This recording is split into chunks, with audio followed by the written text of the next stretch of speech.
right. What is up, everybody? How are you out there? Thinker St. James here with you. It is Sunday. You know what that means. It is Muay Thai Sunday, but this is not just any Muay Thai Sunday, people. Oh, no, no, no. This is a very special Muay Thai Sunday. This is perhaps the most special Muay Thai Sunday that we have done on Muay Thai Sundays. As you know, many Muay Thai Sundays, we are watching Rajadamnern World Series. Tonight, we partake in Rajadamnern World Series number 200. This is RWS 200 tonight, people. The GOAT, Daniel Rodriguez, is fighting on this card. Multiple other title fights, super fights as far as RWS calls them. This thing is going to be absolutely fantastic. Wonderful, epic, all of those things. It's also going to be very long. So we're going to get this thing started at the normal time, but just be prepared. Be prepared for a longer one tonight. I did not realize this going into it, but this is a 4-hour event. 4.5 hours, 4 hours and 24 minutes, this thing. So we are in for it. But we are going to enjoy all of it together. So thank you for being here. And we're going to get started in about 9 minutes. TJF is here. TJF. RWS 200 might be better than UFC 200.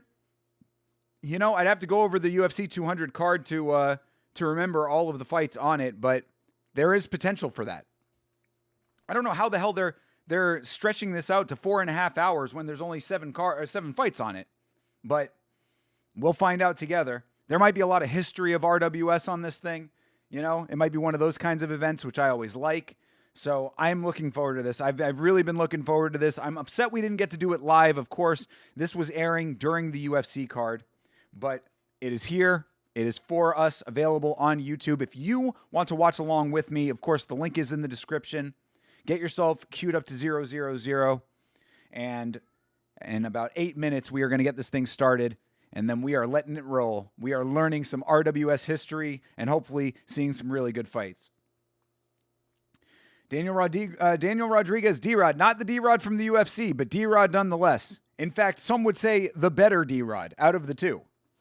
This Daniel Rodriguez is potentially the GOAT of Muay Thai, which I know is a crazy thing to say. You would suspect the GOAT of Muay Thai to be from Thailand. This guy is not that. However, he is Mr. Ass Kicker, for real, for real. This dude has been tearing through all competition. He is an absolute beast. We've seen him before on Muay Thai Sunday, and he's in the main event. So we are in for a treat. Dwan 99 fighting on this card.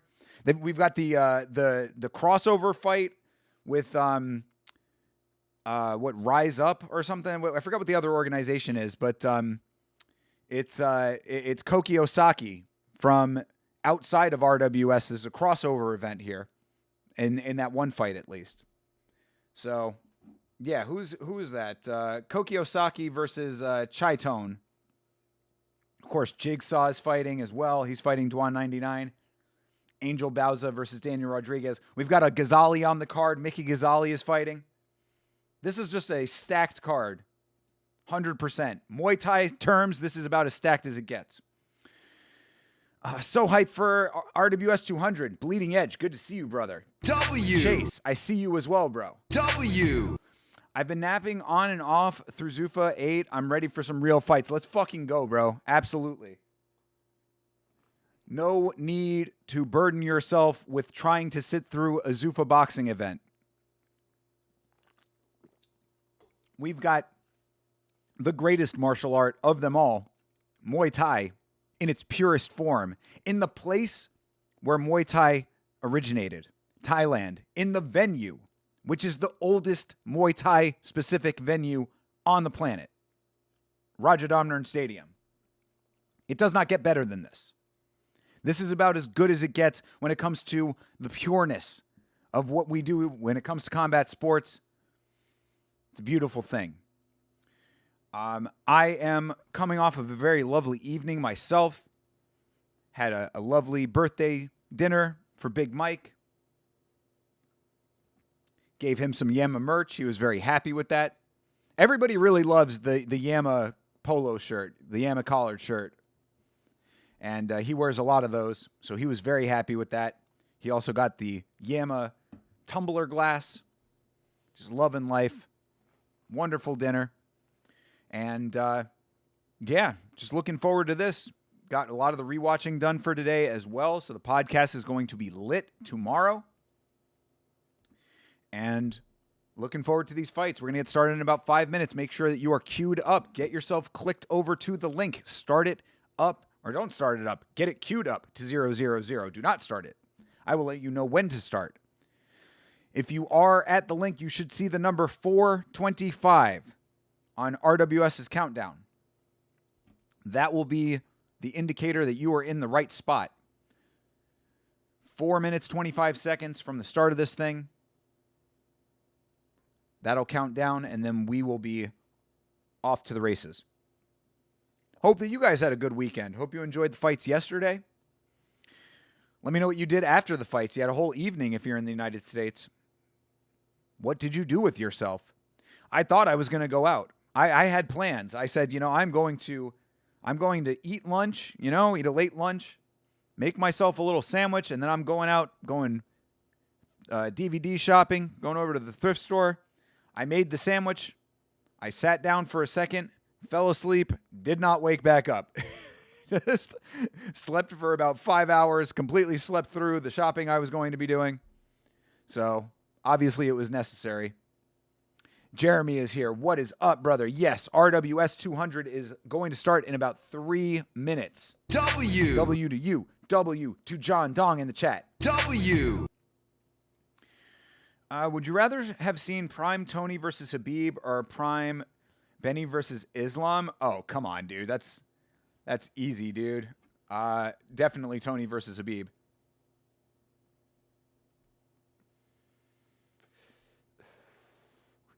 Why would that other fight even... Are there people who actually really wanted to see that fight? Is that a fight that gets talked about in discussion groups? The same way they talk about Zabit?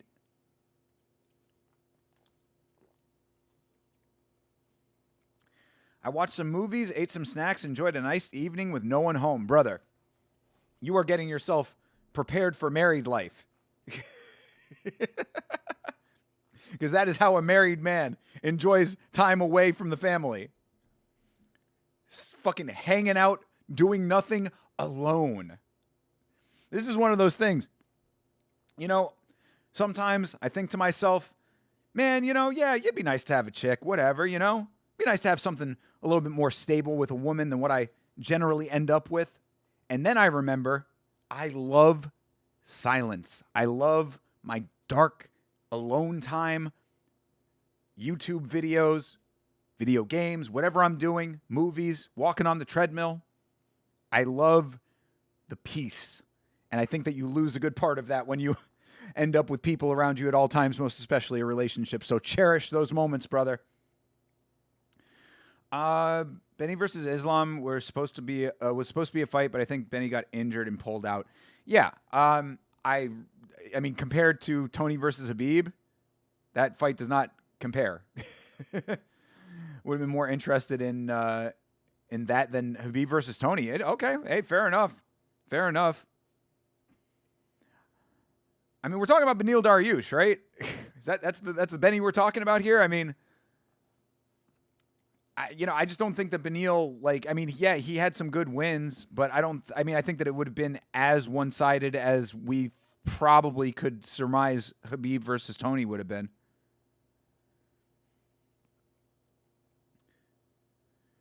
Love her, but like my me time as well. Yeah, exactly, Jeremy. Absolutely. Yeah. No, I mean, Prime Beneil Dariush versus Prime or about to be Prime Islam. No, that doesn't stack up. Not to me.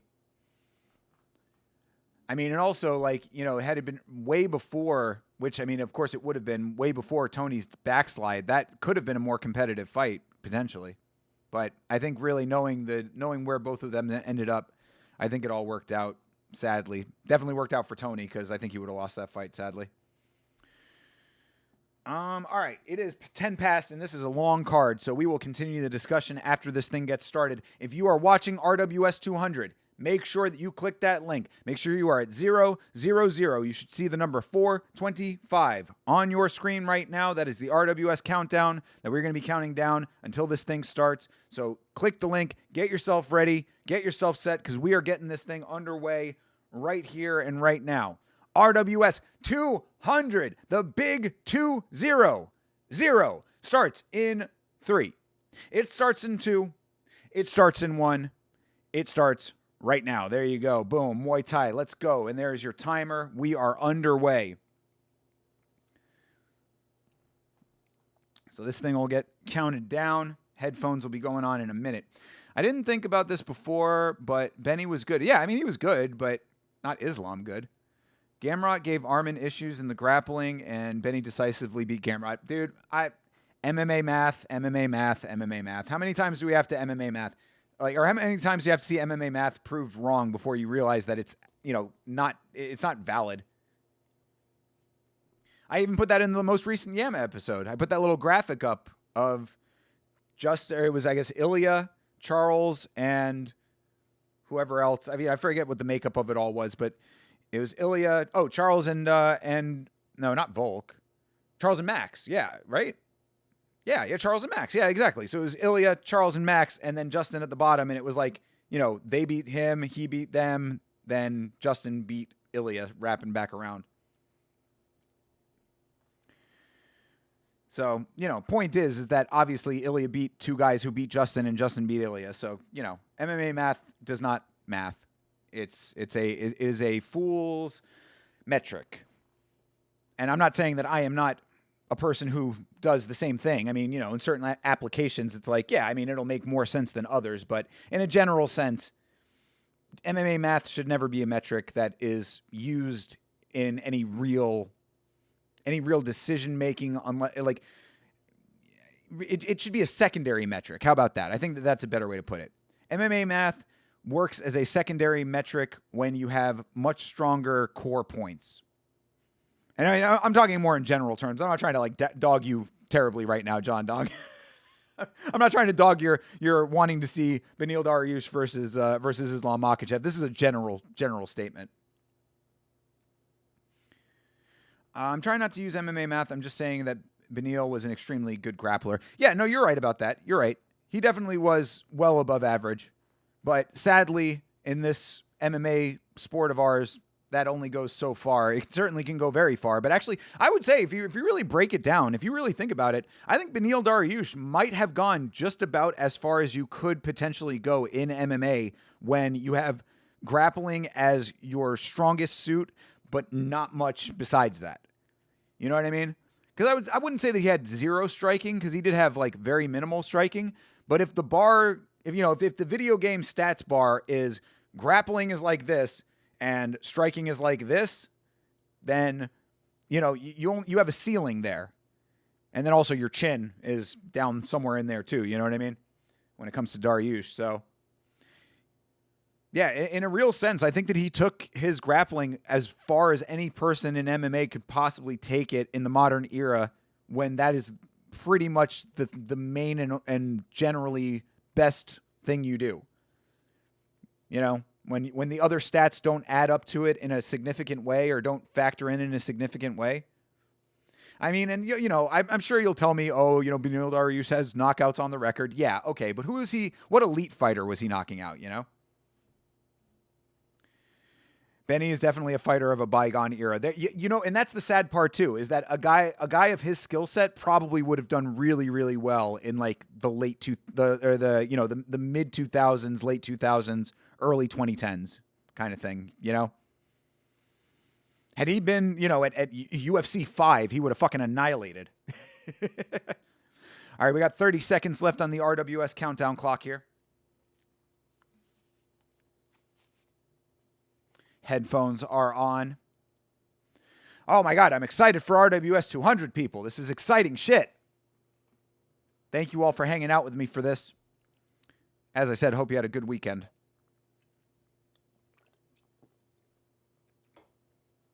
What a great way to cap off a good weekend here. All right, and there's the end of the timer. So we are underway with RWS. We are seeing all of the, National Tourism Ministry, Sport Thailand graphics, and now we are locked and loaded. Bow, bow. Dude, RWS theme song is dope. Everything about RWS is fucking awesome, man. I'm so jealous of Lachlan. I'm so jealous of Lachlan for having gone here. To be fair, Tony's wins weren't that good either. That's why I would be more interested in Prime Beneil versus Khabib or Islam than Tony fighting Khabib. Tony's wins weren't that good? Tony's wins were not that good? Hold, please.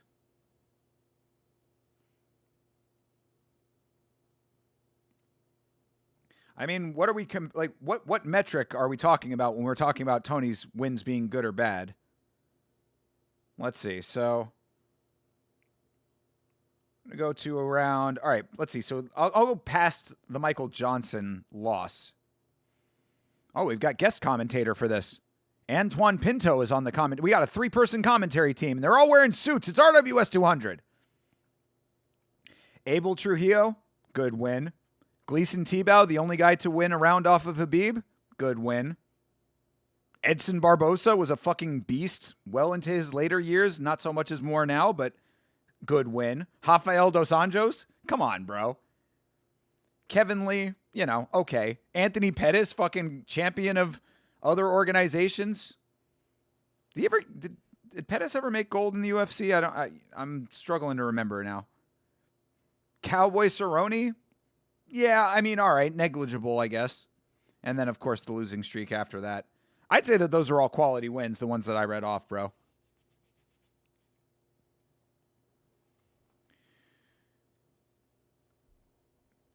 I think Benny would actually give Khabib a tougher fight than Tony. Nah, Khabib would be able to. I don't think Khabib would have ran through both of them. Sadly, I think Tony would actually have made it a little bit more interesting because the striking would have been unique. And Khabib might have trouble with that. 3 title fights. Yes, we got 3 title fights, 2 of which are super fights when it comes to RWS. Champ versus champ. And, I mean, I don't know how you consider D-Rod versus Angel Bauza a super fight necessarily, but, I think they're just trying to sell the card a little bit. Either way, we also do have Koki Osaki. He is a champion of a different promotion, of course. And he's fighting Chaitone.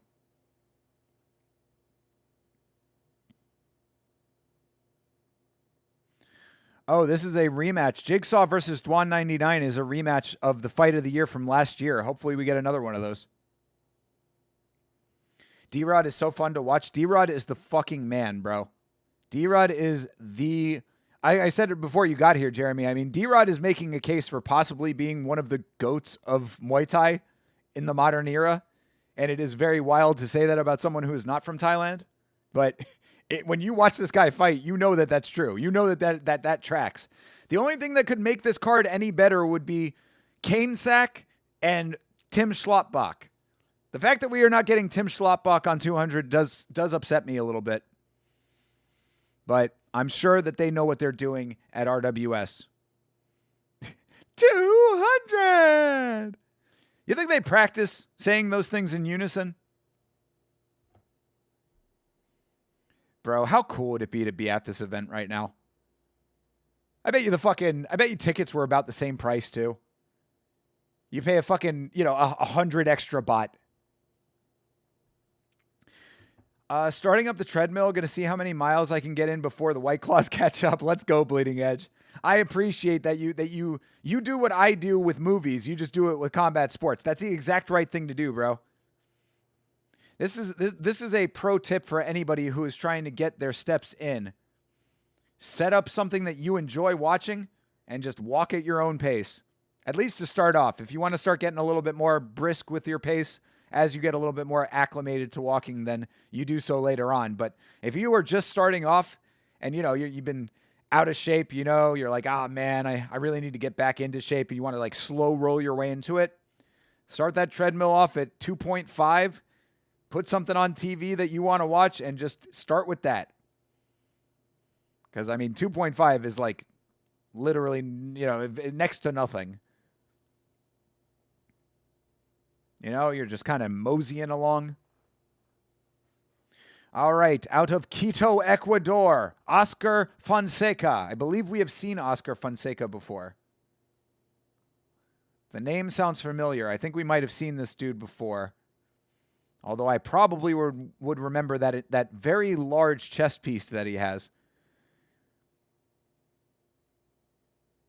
That's what that guy from, oh my God, what promotion was that we saw with the guy who had the void in his chest? Was that Island Fights? Was that recent? It was recent, but I don't think it was Island Fights though. Oh my God, what show was that? Maybe it was Island Fights. It might have been. Was it Island Fights where we saw the guy that had the big chest tattoo that like looked like it had to be like a cover up? I don't think it was though. God damn it! What else did we watch recently? I don't know. I'm struggling to. We watch so many goddamn fights on this channel. It's hard for me to remember. But we saw that one guy recently who had the full chest piece and it was like a big cover up. That is definitely a tattoo that is meant to look like that. So at least Oscar Fonseca is off to a good start. Going up against Albert Campos with 0 tattoos. His dancing better be really good. His pre-fight dance better be really good. Because bro, you're getting tattoo mogged right now.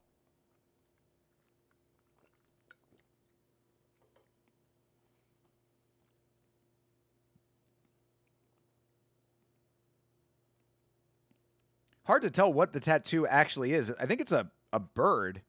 It's like an eagle, I think, but like it more looks like an ocean of birds. I don't know. It's hard to explain what that tattoo is. It's like is it an eagle? Oh, it's like a vulture, I think. I think it's like a vulture on his chest. It's kind of dope. Vultures are cool. I like vultures. If I'm not mistaken, I believe Kanye and Ty Dolla $ign have an album called Vultures. Speaking of which, for any hip hop fans out there, I gotta look at what year it is, but it's new to me. Kill the King. What year is this? Oh, this did just come out. Oh, this came out today. Holy shit. Or not today, 2 days ago. Yeah, okay, I didn't realize that it was new. I was listening to a couple, I guess the singles came out earlier. The new T.I. just dropped, and it is really fucking good. The new T.I. album is really good. I will thoroughly admit that I was never as big of a T.I. fan back in the day. I always respected T.I., and I liked his singles, but I never bought his albums. I never got into T.I. like that. But now that I have YouTube Music, it popped up. I guess it just got released 2 days ago. Kill the King by T.I., the new T.I. album, it was really good. I was really enjoying it. I had heard the single, Let 'Em Know is the single that I liked. And I was like, okay, this sounds really good. I'm enjoying this. So I saw that. I was like, oh, I thought it was another song that came out, but apparently it's an entire album.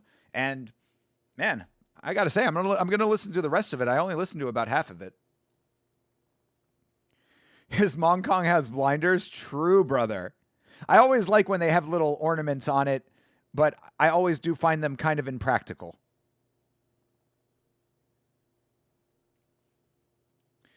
T.I. was exclusively Dead and Gone and then Live Your Life.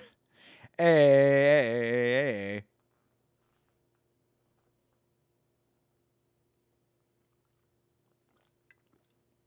Brother, at that time, T.I. was probably still beating the gun charges. Great line on the album. I forget which song it was, but he says, this is a line that hit hard for me. He said, you get your guns from the same place you get your oxtail from. I was like, ooh, that's some real shit right there. I I know he's from Atlanta, but that felt like a South Florida line right there. But yeah, he was probably still beating gun charges back then, brother. I'll never forget. I read, I think it was either Source or Double XL. I had a copy of that back in the day, back when people still read magazines. And T.I. was the cover story. Actually, it might have been Murder Dog. God, that's another old school memory right there. Murder Dog magazine. But it was a magazine of some sort that had T.I. on it, an interview of him in there, and he had said that he literally had to move away from the hood because he couldn't trust himself to not go back to doing hood shit. T.I., a hood dude, for real. A hood dude. Second only to one Dustin Poirier, of course.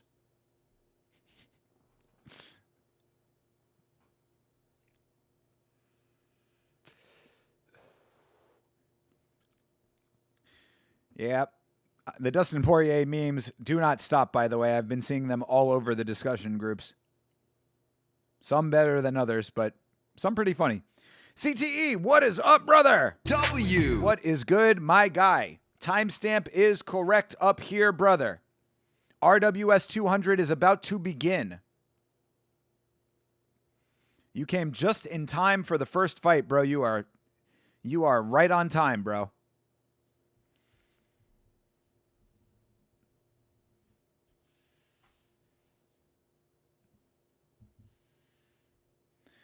We're getting Biasu on it, giving us the introduction to RWS 200. Look at him in his tuxedo. Well, he doesn't have the cummerbund on, but hell yeah, dude. Hell yeah, Bleeding Edge. Look at those cool 200 graphics in the background. I love that RWS not only takes the fight seriously, but they take the presentation seriously. That has always been one of the things about this promotion that speaks the loudest to me. It really is like, it's the encapsulation of all the things I love about, like, everything, really. I mean, I love a good spectacle performance. I obviously I have a background in live entertainment, as you very well know at this point. So I appreciate pageantry. I appreciate a presentation that is awe-inspiring. You pair that with baller ass banger fights. Muay Thai, the greatest martial art of them all. Don't talk about another man's cummerbund. Big facts. It is a good point. Well, he's not wearing one, though. So I guess, is it okay to comment on the lack of a cummerbund? That's like an etiquette question right there. We need to consult, what is that? Like, was that column like Ask Annie or whatever it was? Oh my God, what is it? This way before my time, way before your guys' time, but there was like a column that was like a newspaper column that people would write into and ask like etiquette questions. No one knows what I'm talking about right now. This is such an old school thing. Oh my God. Dear Abby. That's what it was. Dear Abby. Wow. Dear Abby. And before you all hit me with the Unk knowledge card on that one, that's not Unk knowledge. That is a goated knowledge of things even older than myself. That is an appreciation for classic art and literature. You should be happy with the soccer game early. Canada killed it. Hey, shout out to Canada, bro. How's Team USA doing? Are we still in it?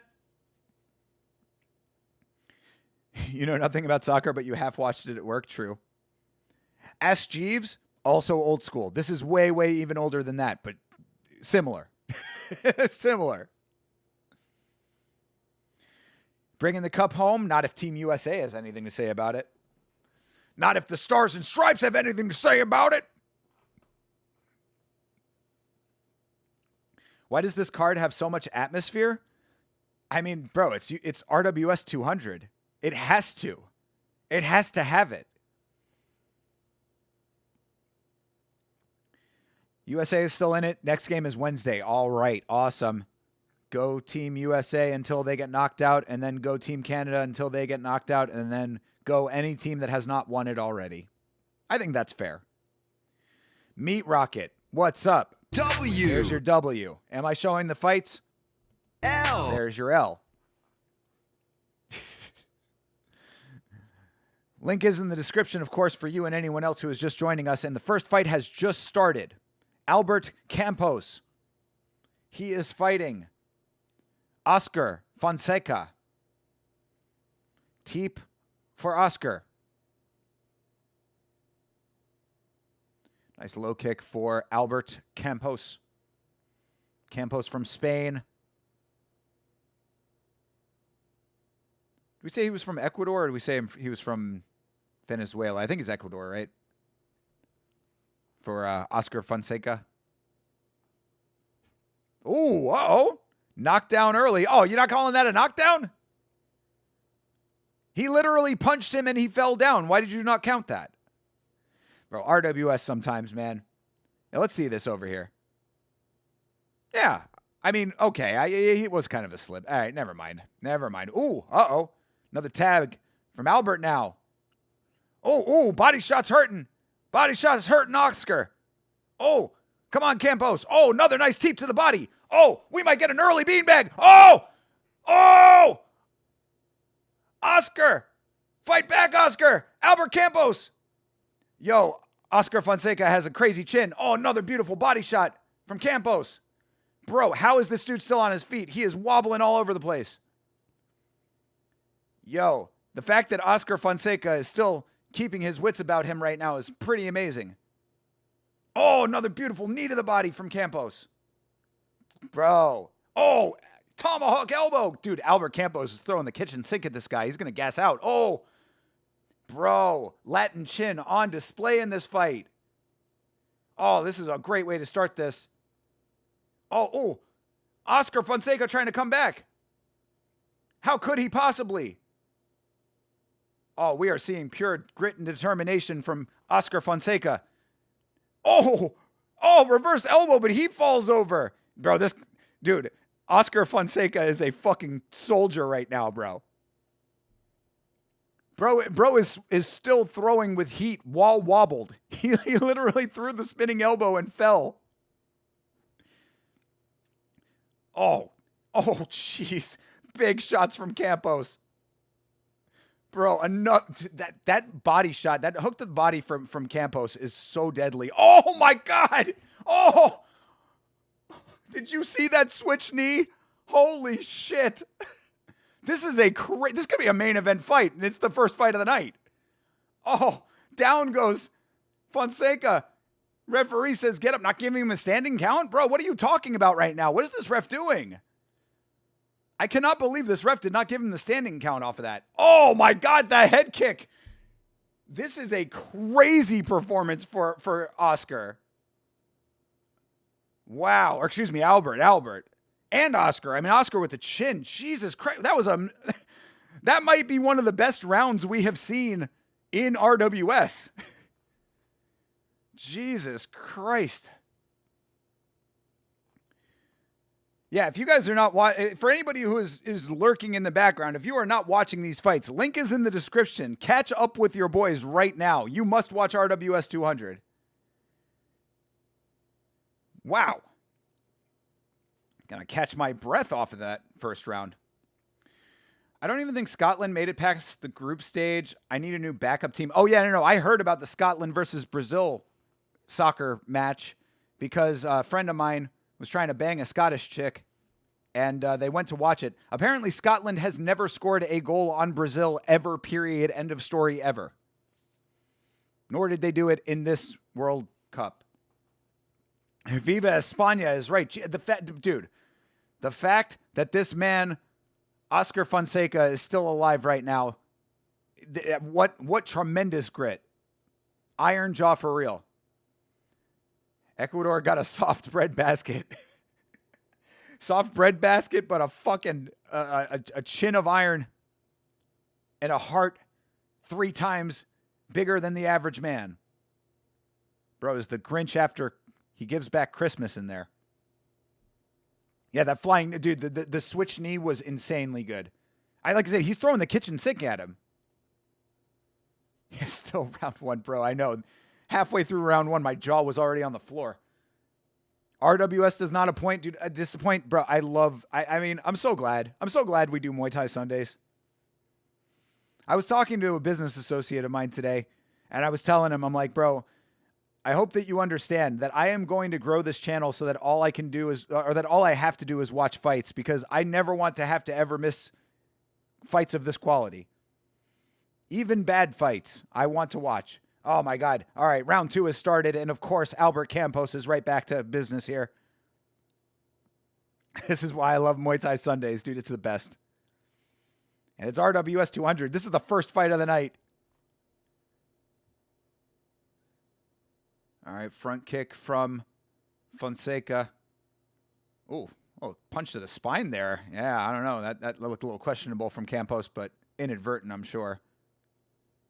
Really, because Fonseca was turning his back. Oh, another nice solid connection from Campos. Nice knee in the clinch by Fonseca. Oh, jeez. Albert Campos puts crazy power on these shots, bro. They get broken up.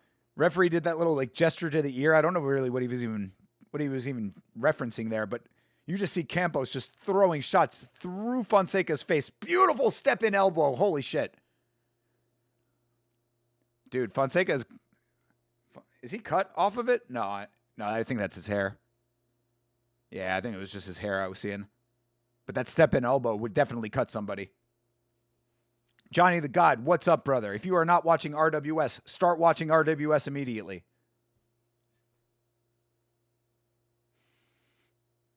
Yeah, I mean, bro. You know those speed bags that are not like the ones that hang down off of the mounted position, but like they're on like the post and they kind of go back and forth like that. Campos is making Fonseca look like that at times. That last shot that he landed, that last heavy shot, sent him back like the speed bag.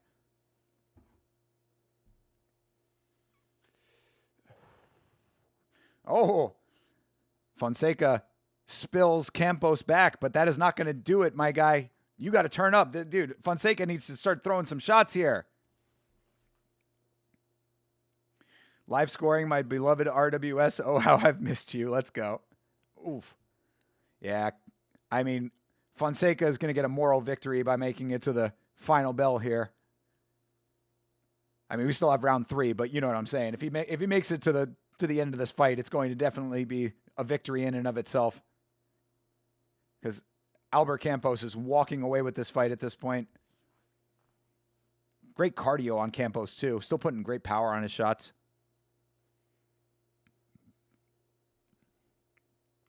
Humans are complex as fuck. We can know 2 people named D-Rod and like 7 others, and we can differentiate easily. I mean, bro, when it is the 2 that we know, absolutely. When it's the 2 that we know, it makes it somewhat easy. You mean the guy that was in Mexican prison, or you mean the guy who's the GOAT of Muay Thai? Nice. Solid fight for Campos. Obviously, that first round, a little bit more fireworks than round 2, but still great round 2. Some really nice connections. I'm so excited to watch these fights, and thoughts on Herb Dean digging himself into a deeper hole. Weekly, same old Herb. Oh, did he come out with another video or something? I have not seen if he's made another statement.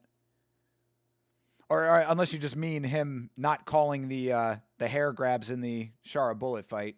We'll talk about that. Trust we will talk about that all on Monday, a.k.a. tomorrow. In traditional Muay Thai rules, the spine is a valid target. Only the nape and back of the head aren't. Really? Wow. Bro, Muay Thai is fucking crazy. You know what else is a valid target in Muay Thai? 13-year-olds. You're watching it? Awesome, Johnny. Hell yeah. Welcome, brother. Oscar is destroying him. I mean, he's still in this fight, amazingly. I don't know if RWS uses those rules. Yeah, you know, it is Ecuador. Awesome. We definitely need to one day go through the actual full-on rule set of RWS. One of these days I'll start a Muay Thai Sunday like an hour early or something, or like a half hour early, and we'll read through the actual rule set so we know for sure. Who knows if they actually have a legitimately written down rule set? They might just be making it up on the fly depending on the referees. It is Thailand, bro. Commissions work differently out there. There's so many goddamn Muay Thai fucking productions and promotions and people fighting in bars and shit. You know the government can't be on top of all that shit. You mean to tell me that the government's going to be coming in to inspect Joe's fucking coffee bar and Muay Thai fights every Tuesday? You know how I love reading rules unless it's karate combat, then I hate it? You and every other person connected to karate combat. Everybody hates it so much they didn't do it. Everybody hates reading rules so much in karate combat that nobody did.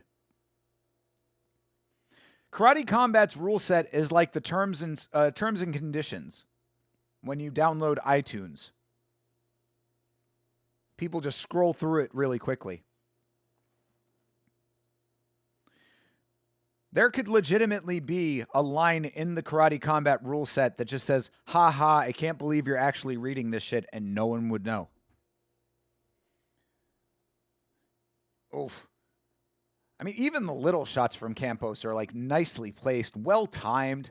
You know, it's like he's not putting the same amount of crazy power on his shots, but like you see the accuracy of his striking. It's really nice. Yeah, Campos is the man. Viva España indeed.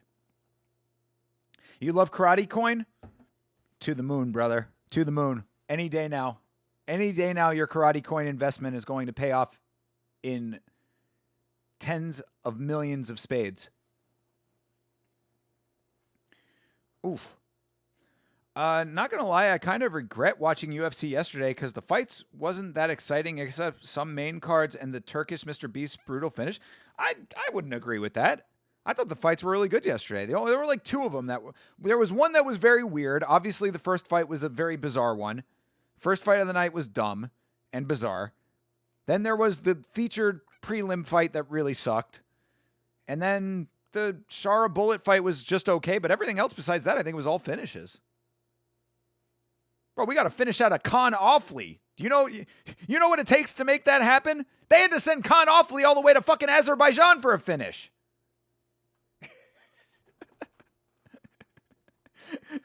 They had to pull cosmic strings in order to get Khan Offley to finish a fight with his hands. Oh, geez, another beautiful body shot. God damn, Albert Campos fucking rules. Remember the name Albert Campos. Nice head kick as well. And I mean, we're going to need to see Albert Campos fight somebody who is not from Ecuador to know if he has, standard human being knockout power, considering that he has been landing some crazy shots. And the only thing I can think of is Oscar Fonseca with the Latin chin.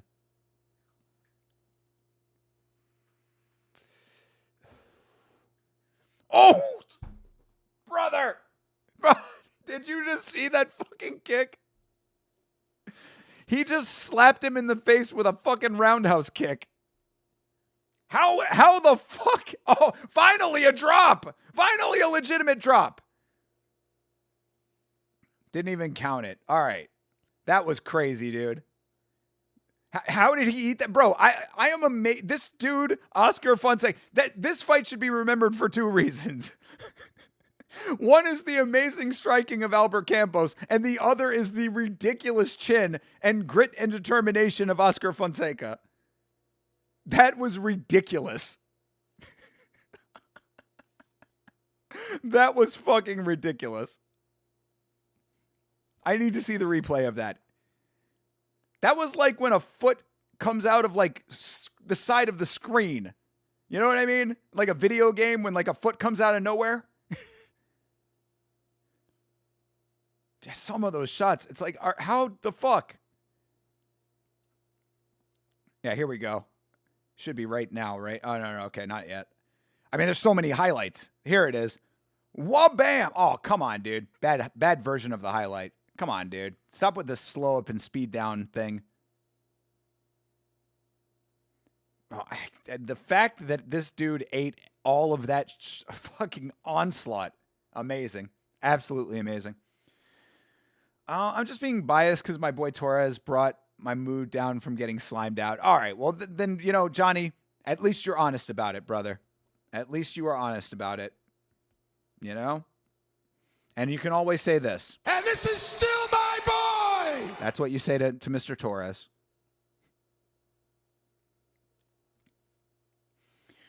You're not allowed to eat a flush wheel kick and a flying knee in the same fight. For real, dude. Should be against the rules. Be against the rules to be that tough. Plus, his fucking chest tattoo goes hard as fuck, dude. I'm just now seeing it. I guess it's a raven. I thought it was a vulture, but it looks like a raven. It's fights like that that make the 10-point must system criminal in combat sports, man. Because Albert Campos obviously won all 3 of those rounds, but there has to be some recognition of Oscar Fonseca. Hey, Sanjay, what's up, brother? Oscar, once a week in training, they hang him upside down and beat him with 2x4s for an hour. For real, dude. For real, brother. He gets the what's his name? Oh my God. Oh fuck. Oh my God. It's on the tip of my tongue. Fucking Diego Sanchez's guy. You remember when Diego Sanchez got hung upside down? What the fuck? Joshua Fabia. There we go. Jesus Christ. That was a little brain flub there. But yeah, they give him the Joshua Fabia training. I'm very happy Fiziev got the bounce back. I've always believed in him, but I feel you, Johnny. No hate towards Torres. Same. Yeah, that's exactly how I feel. I thought Torres... what I would say about Torres... Okay, I'll say it like this. And of course, I'll say it on the podcast too, but still watch the podcast. Torres needs to vary his attacks, and he needs to stop reaching so far at range. He sets up very, very long-range striking. Not that that is exactly why he got caught in that fight, but there's just a number of holes in Torres' game that if he shored those holes up, he could be a lot more beastly of a fighter. I think he's a good guy, though. No, definitely no hate towards him as a person or anything like that. I'm sure he'll bounce back too. But yeah, I also am glad Fiziev won. Plus, to win in emphatic fashion. I mean, that was a really nice finish in that fight. But of course, we will talk about all of this and more tomorrow at 10 o'clock p.m. Eastern Standard Time. And this is still my boy. There you go, Meat Rocket. That was for you as well. You're in a great mood now. That was a sick fight. I know, right? Really easy to make me happy. Just fucking put on a banger fight to start the card. Not that horse shit that we got on the UFC card. That fight definitely was an interesting way to start a fight. I'll tell you that. I feel like Fiziev should fight at featherweight, and I could see him having a banger fight against John Silva or Lerone Murphy. Well, Fiziev has always been the prototype of the guy that they talk about when they say that, there needs to be that extra division. But that would be higher weight. So I don't think he can make featherweight, man. He's too big for featherweight, I would say. He would have to cut like crazy, crazy weight. So that's what I mean. I guess what I would say to that is that like they were always talking about Fiziev being the guy that they wanted to have the 165 division for. So yeah, I think Fiziev is probably in the right spot. I am going to take this camera and throw it into the ocean, I swear. It just will not stay. It just does not ever fucking want to stay. There we go. Hopefully that'll keep it in place. All right, that looks good.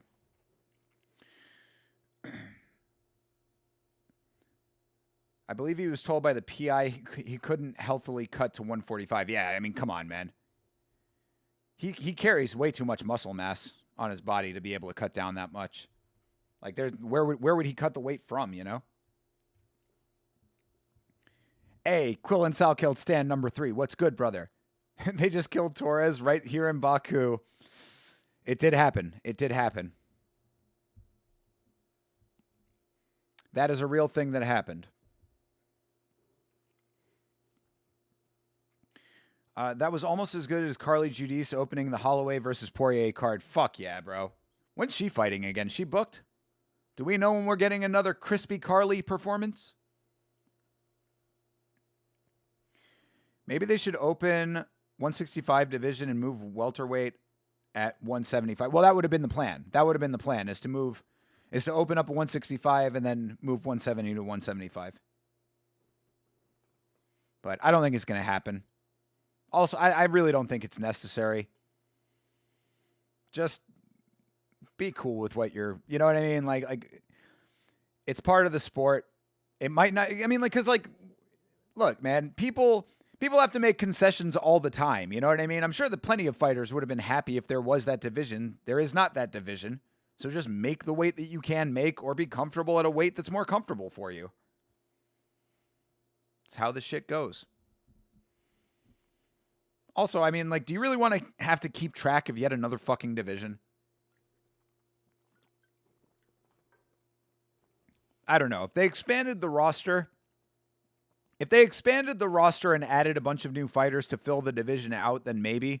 But really what you would get is just a bunch of guys who fight at 55 going up to 65, and then, you know, new people backfilling 55.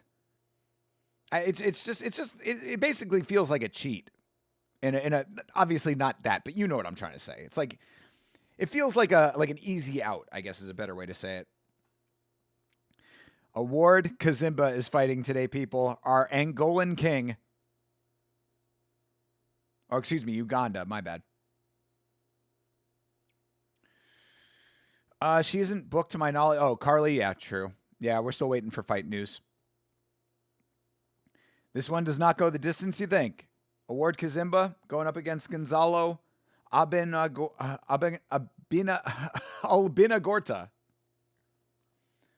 Gonzalo Albinagorta. I mean, we've seen Award Kazimba knock people out definitely before. In fact, I believe, if I am not mistaken, I think Award Kazimba fought on the the Mad Dog Wild card. Did he not? I think that, what was it called? It was called Mad Dog Wild, wasn't it? Or Dogfight Wild, that's what it was. Yeah, I think Award Kazimba fought on the Dogfight Wild card, if I'm not mistaken.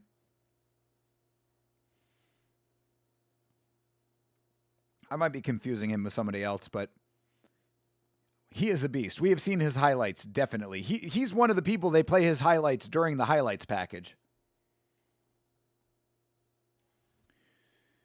I agree, because there are a lot of weight bullies would ruin that division. Exactly. Absolutely. Yeah, you can cheat it from both ways. You know what I mean? Either you stop cutting weight, you go up there, or you weight bully from higher weights. 165 is the exact type of weight that somebody could cut 2 weights down for. You know what I mean? 20 pounds down? Not impossible, for sure. Got some fucking welterweight fighting in there. Give me a break. I remember many years ago, entered the ring, slipped on the ropes, and got knocked out by the mat. You did? Oh no, a fighter did. Okay. Damn. It's a combat sports blooper that you never want to be the guy in. Someone get chased, Uganda's flag goes unreasonably hard. Yeah, that and Angola. Right? Isn't Angola or is Uganda the one with the machete? Is that the machete one? I think it's Angola. What is Angola's flag? Yeah, no. Angola also goes very hard. Yeah, that's the one I was thinking of. The one with the machete. But the Ugandan flag, also very hard. Uganda and Angola actually have somewhat similar flags. Oh, wait, no. Uganda's got the peacock in it. Yeah, Uganda's flag is fucking dope. All right. The African Venom, Award Kazimba. What a name. Gonzalo Albinagorta is from Peru. We just watched. Peru. That was the one with that was where the guy with the chest tattoo was when we watched Inca. I was going to say, we just watched a bunch of Peruvians.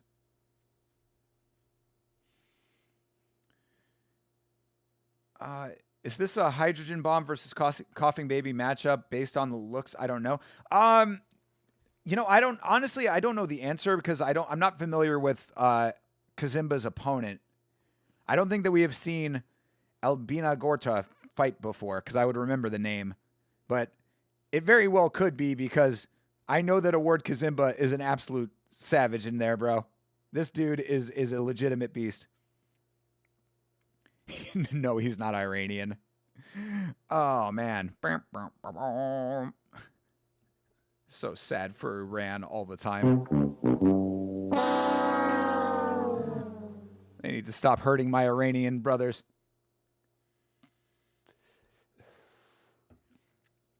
Is this our first card in a while without an Iranian? Are there no Iranians on the card? Yeah, looks like it. Yeah,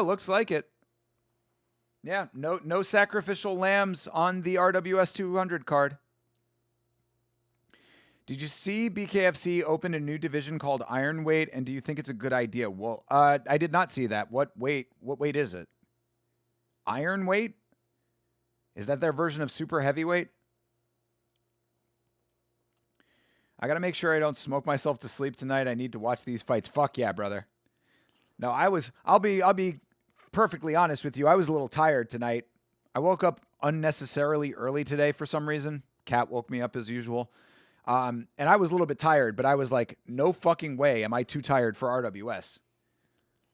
I will drink all of the Red Bulls in my possession. I'll drink the whole case if I have to. Yo, we are graced with the presence of greatness. The GOAT himself is here, people. Half Dead Frank in the building. Good evening, Blood Palm. Happy Muay Thai Sunday. Half Dead Frank, great to have you here, sir. Of course, knowing Half Dead Frank, he's already seen all of these fights. I'm surprised we didn't get every single finish in the Discord already. But Frank, if you have not seen these fights, on the very, very small chance that you did not see these fights, link is in the description. Please feel free to watch along with us, brother. We'd love to have you for a watch along. What am I talking about? Half Dead Frank was here for the deep watch along. Hell yeah. Shout out to you, Frank. You're the man. I think I saw a clip from him winning via brutal head kick. Kazimba? You probably did. Hopefully you're not talking about this fight, unless you are talking about this fight, which we'll find out. But I'm going to choose to say that you were thinking of a different fight that was like promo for this fight. And we might also get a repeat of that same promo in this fight. Is it 165 for the BKFC weight? That I do not know. Oh, it's 206 to 220. Oh, so okay. It's like their somewhat heavyweight, I guess. What's their current heavyweight range? Lachlan, what's up, brother? Mr. RWS himself is here. Yo, good to see you, bro. W for you. Yes, we are coming up on fight number 2. Gonzalo Albinagorta going up against Award Kazimba. Yeah, I was going to say, it's super light heavyweight. That's quite a range. It's an interesting range. 206 specifically to 225. The whole gang is showing up today. Bro, everybody knows how goated RWS is, and everybody knows that RWS 200 is about to deliver. Already has. It's like a promo? Oh, they're just doing it as like a one-off or something?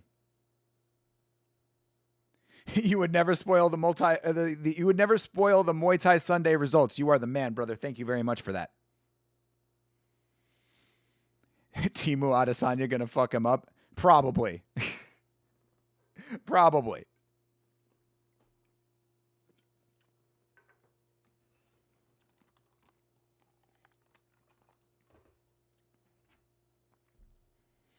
It used to be like UFC 205 light heavyweight, then 265 heavyweight. Huh.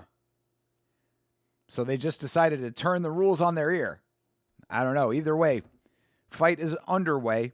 Kazimba versus Albinagorta. Oof. Beautiful spinning kick to the body for Award. Nice kick up top for Gonzalo. Oof, jeez. Bro's got long arms and he fucking hits that step-in elbow with them. You want to take a tomahawk elbow from he's got long arms in both bones, you know? Long fucking forearm and then long bicep area as well. Ooh, good connections for Gonzalo. Nice low kick. Yeah, a couple calf kicks for Award. Singa lemon soda sounds pretty tasty. Yeah, I am definitely going to be trying some Singa when I'm over there. I think it's just pronounced Sing, actually. For some reason, the A is silent.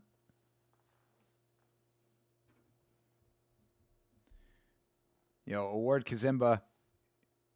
Oh, trip for Gonzalo. I mean, for Award Kazimba being like, looking like he should be fighting in a different weight class than Gonzalo, Albina Gorta is doing pretty well right now. There's that switch knee from Ward. Nice body shots, body kick. Kazimba chipping away.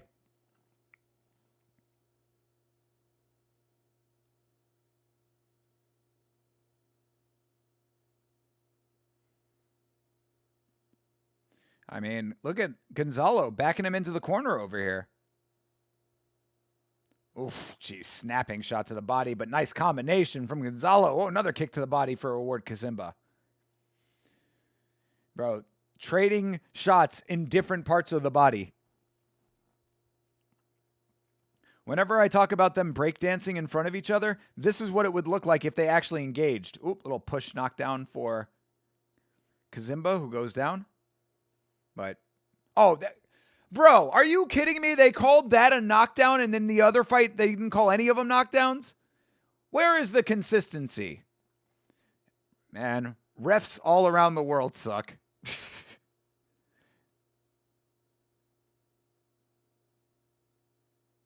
Yeah, I mean, it was a push knockdown. Come on. Oh, another switch knee for Kazimba.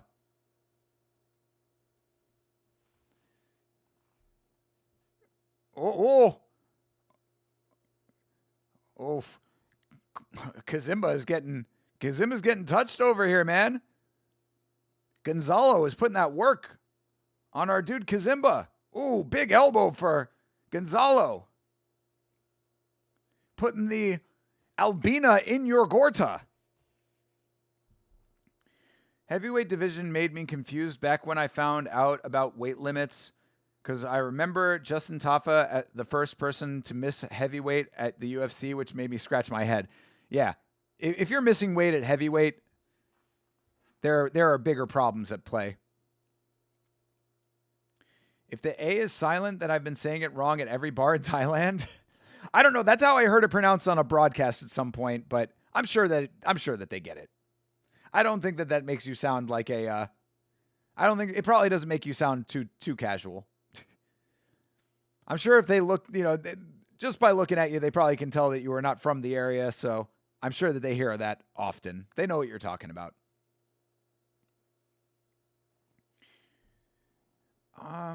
I agree, but this is usually a good ref. I know that that's the thing, man. Like sometimes these, even the good refs have their moments. As always, we're all human and stuff, but it's it never gets any easier. I guess I should say. His glove touched. How is that not a knockdown? No, well, it's not that it's not a knock. It's not that he didn't get knocked down. It's the fact that he called the standing count. Compared to the last fight, where fucking Albert Campos dropped him 3 times and none of them got called as knockdowns? I'm not saying that. I think they all should be if they actually are. I'm just saying that there needs to be consistency. Ref got told off after not calling any knockdowns. Yeah, exactly. Somebody pulled him aside in the back and was like, "Hey, man, there were 3 knockdowns in that thing. You didn't call any of them. I saw no standing counts. Please do your job." Oh shit! The boss is on to me. Now he's jumpy. Kazimba, probably, dude. I mean, that was not a great round for him. It is not the same guy. But I was going with the joke because it's funny.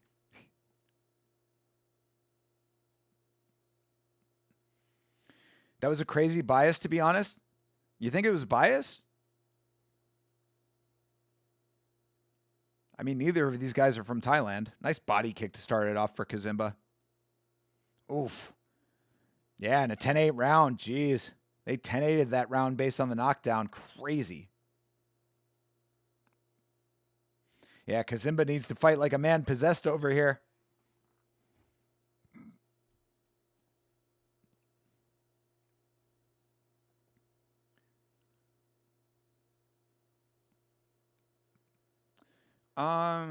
No, I mean, after the one that got called, there should have been an actual knockdown.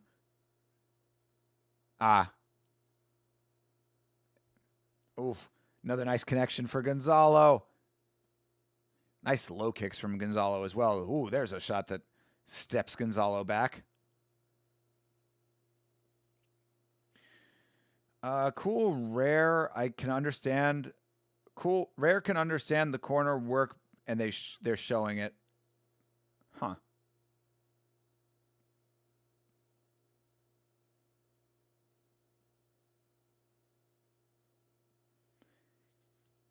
It's like not taking Shara's point away after a verbal warning. True. Yeah, we'll definitely talk on Monday about Shara Bullock getting away with fucking 4 fouls in one fight with warning, and that's about it. Don't do it again or I'll give you another warning. Exactly. You know the methodology. Stern warning. Even more stern warning. Don't make me warn you again. Don't make me warn you a 4th time.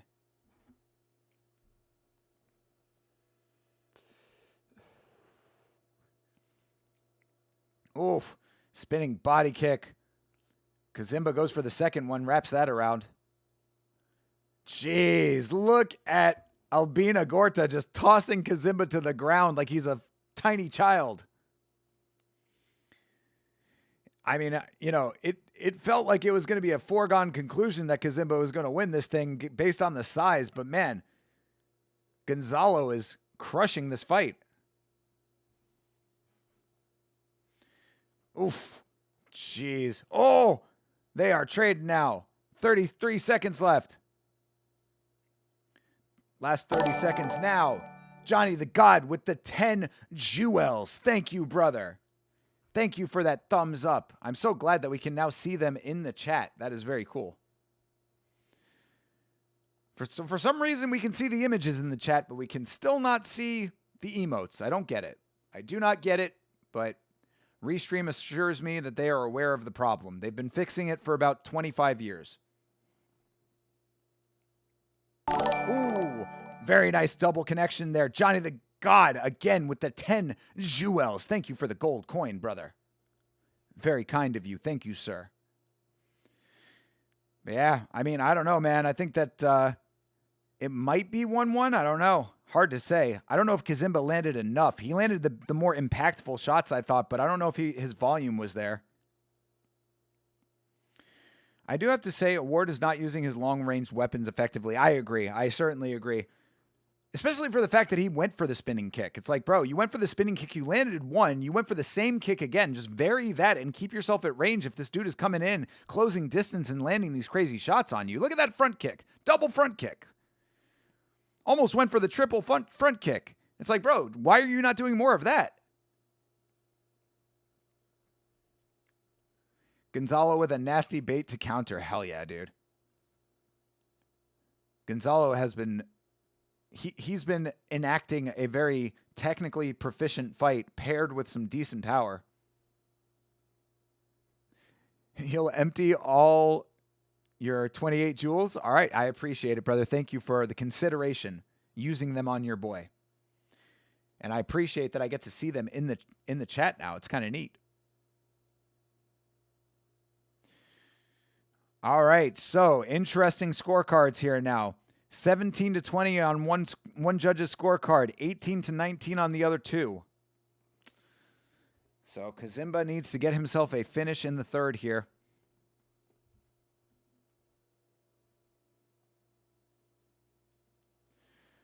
Throw a high kick, teep, stiff, straight punches, and some knees. Yeah. I mean, he already hit the jump knee once. I don't understand why he doesn't just keep spamming knees. Especially also as the bigger fighter with super long arms. Grab his head at range, pull it in, and hit the knees in the tie clinch. Front kick, then walk into range with no guard. Yeah, there are certain things that could certainly be worked on.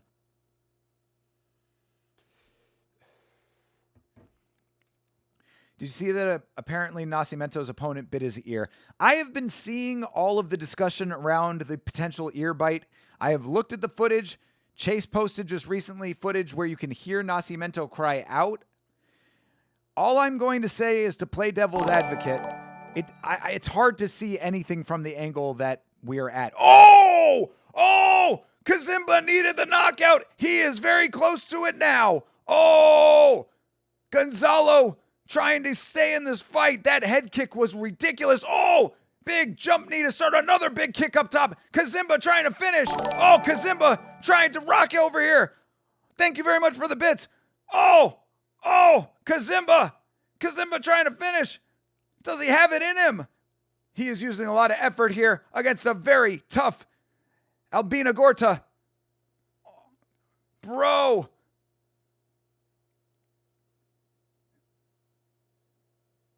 They're saying Kazimba's up on the scorecards? It didn't look like he was up on the scorecards. Maybe I read them wrong. But Kazimba trying to finish this fight. Oh, Jesus, Gonzalo, so tough. Oh, drop kick. Does not do what he wanted it to do, but still a cool thing to see. Oh, Jesus Christ, another switch knee. Kazimba rocked. Oh, Gonzalo turning the tides. This is crazy. Bro, if you thought that this was a slowish fight to start, good Lord, they are turning up in round 3. Johnny the God, thank you very much for the 6 jewels and the 2 jewels. Yeah, Kazimba just slipped. Okay. This is crazy, dude. Wraparound kick just misses the mark for award. This is so nuts. Finally, they're clinching up. I think both guys are tired after all of that. See Kazimba looking at the clock. Oh, jeez. Beautiful counter shot by Albina Gorta. Oh, another one. Oh, step in elbow. I think they both landed one of those. Oh, jeez. Another switch knee. Bro, this dude, Award Kazimba, man on a mission, but Gonzalo, Albina Gorta not going to go gently into that sweet night. Oh! Bro, look at the combination for Kazimba.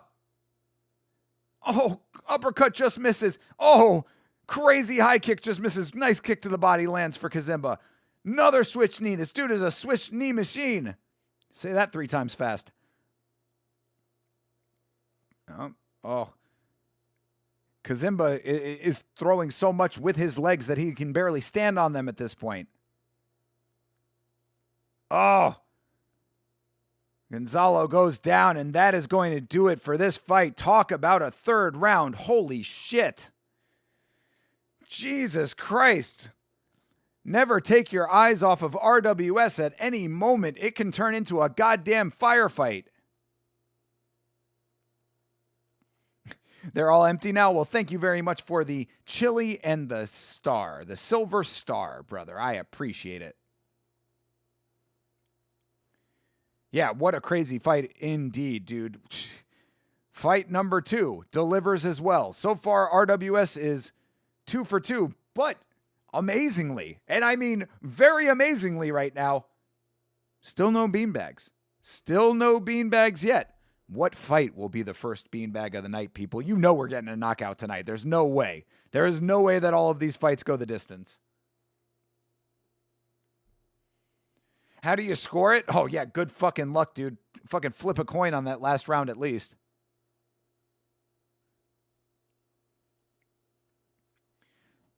If that's a 10-8, Award wins. If not, it should be a draw at 10 at a 10-9. True. Yeah, he did have two judges that are in lockstep. Jeez. row. Knocking the moisture off of his head. Look at these connections. Bro just did fucking particle effects with his head. You were wrong. You expected a finish in this fight. Yeah, no beanbags yet, but I know one is coming tonight. I know one is coming tonight. You're okay with it if they're all like this? Hell yeah, dude. Please, please keep up this momentum. I might end up having to drink a fucking 4th Red Bull for the day. But I am willing to drink every single one in my possession because I am not missing a second of this.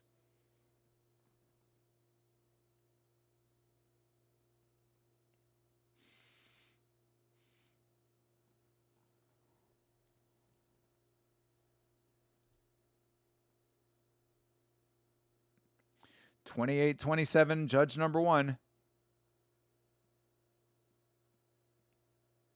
27-28. All tied up. Comes down to this.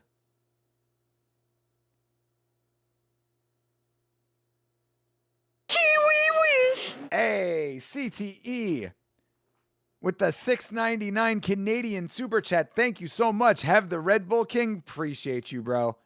Thank you very much for that. You are the man. Award Kazimba gets the win. What a crazy fight. Yo, round of applause. Round of applause for this fight and the last fight, dude. Yeah, definitely split decision, of course.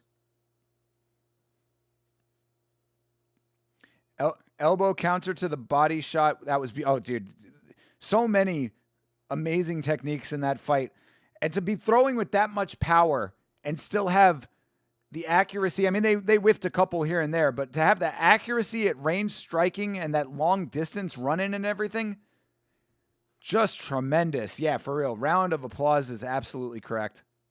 And I, again, very much appreciate your generosity, CTE. Thank you so much for the $6.99 Canadian Super Chat. Thank you, sir. Oh, Canada, we salute you. We stand on guard for thee around these parts.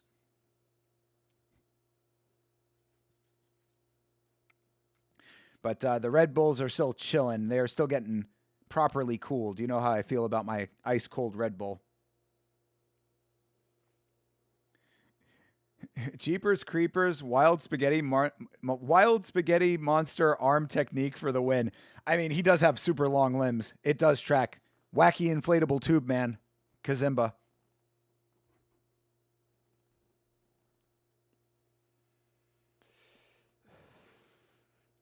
Oh, and look at that beautiful display of respect. Gotta love it. Gotta love it.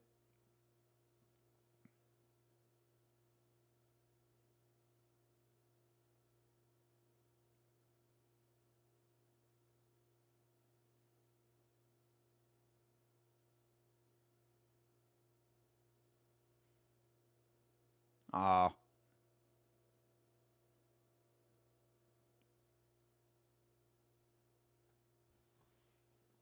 This guy got good English and very respectful. Yeah, he's got nothing to be ashamed of, man. He's going to come back and kick some fucking ass, dude. Him and Oscar Fonseca. Shit, one of them move weights and they can fight each other. Ah, shout out to Peru. Viva Peru. Viva Peru, cabrones.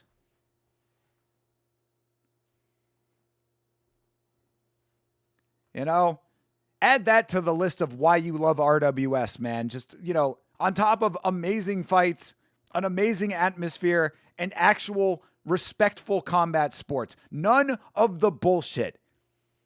The day that we see a Josh Hokett in RWS is the day that you'll know something has changed. But until then, you get pure Muay Thai. You get pure combat from actual professionals, from people who actually fight for the love of the game and not the bullshit. Gotta love it. You gotta love it.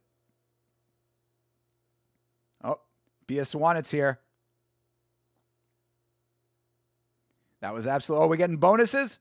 Oh, I mean, if they're getting bonuses, then I really hope that Albert Campos gets a bonus. 100,000 baht per fighter. Fighter Spirit Award. I love the Fighter Spirit Award. Add that to the list. The Fighter Spirit Award rules. Exactly. This is still only the prelims. Exactly. Yeah, 2 fights on the prelims. 2 banger fights on the prelims. And we still got title fights out the wazoo and a banger fight to end the card with a Ghazali in it. Peru has high elevation, so his cardio must be insane. True, dude. Absolutely. Yeah. Peruvian fighters. Energizer bunnies. Fighter Spirit Award is amazing. I love it, bro. How many more fights do we have? The card is above my head. We have 5 more fights. 5 more fights, but still 3+ hours of programming here. I don't know how or why that is the way that it is, but yeah, 5 more fights and 3+ hours of card left to go. So I guarantee you that probably within the next hour, that other Red Bull will be cracked. Trust me, CTE, I will not forget about your generous donation. And just for you, that Red Bull is getting drank.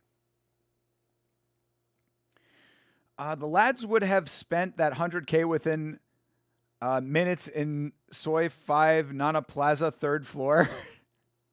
What is there, Lachlan? What is in Soi 5 Nana Plaza on the 3rd floor?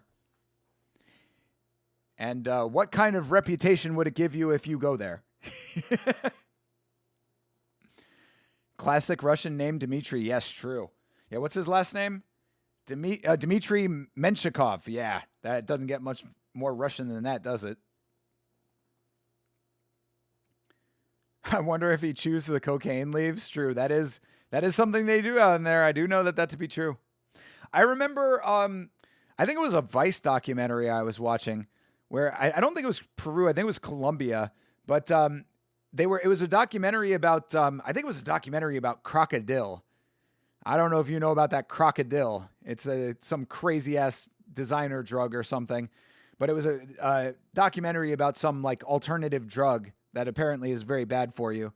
And it was like a Colombian girl. I forget why she was in this documentary, but they were interviewing a Colombian girl and she was basically saying, she's like, why would I do crocodile when we have cocaine in Colombia? Like, if I need a pick-me-up, I'll just do cocaine. I was like, oh, well, I mean, there's something to that, I guess.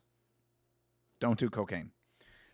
Peyton Talbot has been trying to land that after every fight and not successful yet. Award just landed 3 in a row. Yeah. What is the name of that, Bleeding Edge? Do you know what the name of that jumping spin move is? There's got to be a name for that. CTE might know the name for that. What do they call that, CTE? That like corkscrew flip?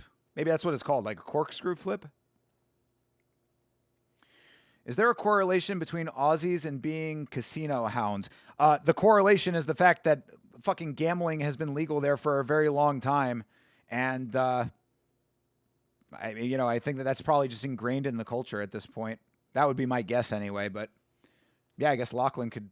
There you go. You tell me about the corkscrew flip, and Lachlan can tell us about the gambling culture of Australia. My favorite thing when it comes to Australian gambling is the fact that there is literally a sports book called Ladbrokes. I mean, it's right there in the name. Hey, lads, come here and go brokes. You remember that doc from Vice TV, and that was a brutal drug? Damn, there you go, Johnny. Johnny with the deep ball knowledge. Yeah, I think it was that one. It was a girl from Colombia. She's like, why would I do that? We have, like, cocaine. All right, we are at our intermission. Take the headphones off for just a minute here. I wonder how long these intermissions are going to be if we've got such a long card tonight. Yeah, it looks like we got some pretty long intermissions for some reason. That is the one thing that I really do not like about RWS being on its own channel here with the English broadcast. English broadcast is great. I didn't need it, though. I prefer the Thai broadcast. I don't need all this extra filler. I want dance cam, for fuck's sake. Show me the dance cam. I miss the dance cam so much. Good guess, Yama. Also, loose regulation and tradesmen that get paid heaps more than other Western countries. There you have it. There you have it. Gambling culture, and that's just how it goes, you know, and people with money who want to make a little bit more, caught in the cycle. Combat Sports Fan TV.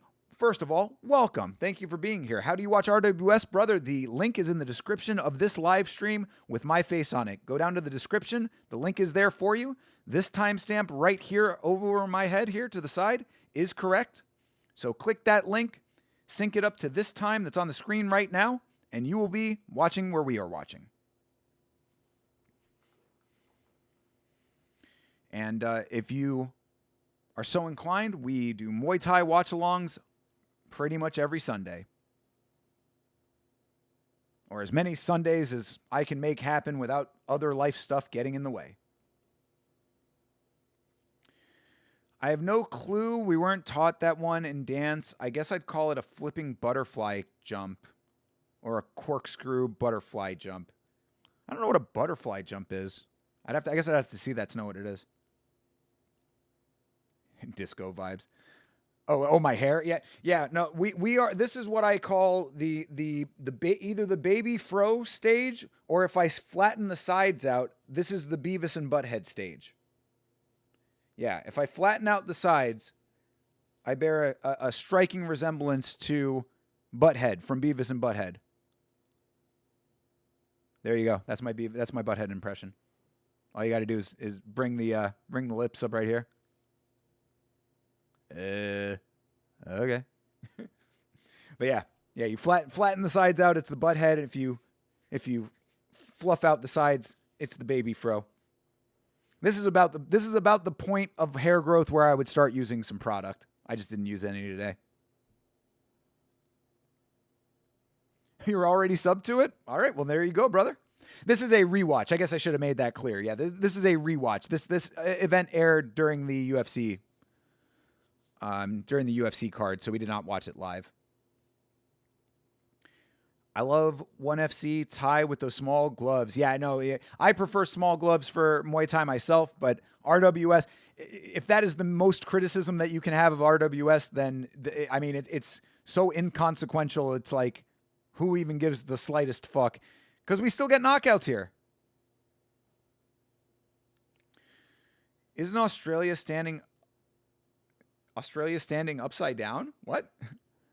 And I remember that useless conspiracy of Australia doesn't exist. I mean, Australia does exist. Same as the Drop Bears. Am I a casual if I only watch UFC or English fighters and Cage Warriors? Yes. Yes, you are, Toby. If you're not watching RWS replay watch along with us and you're awake, I don't know what to say to you, bro. I don't know what to say to you right now. I didn't even see you in here for the Calcio Storico. You want to talk about casual? Jesus. All jokes aside, though, if you missed the Calcio Storico, you missed fucking amazing. I told my fucking family about that tonight. I was like, guys, you have to hear about this. Calcio Storico fucking rules. I thought it was live right now. No, yeah. No, it was live during the UFC card yesterday, so we could not watch it live. Had it not conflicted with UFC, I probably would have been watching it live.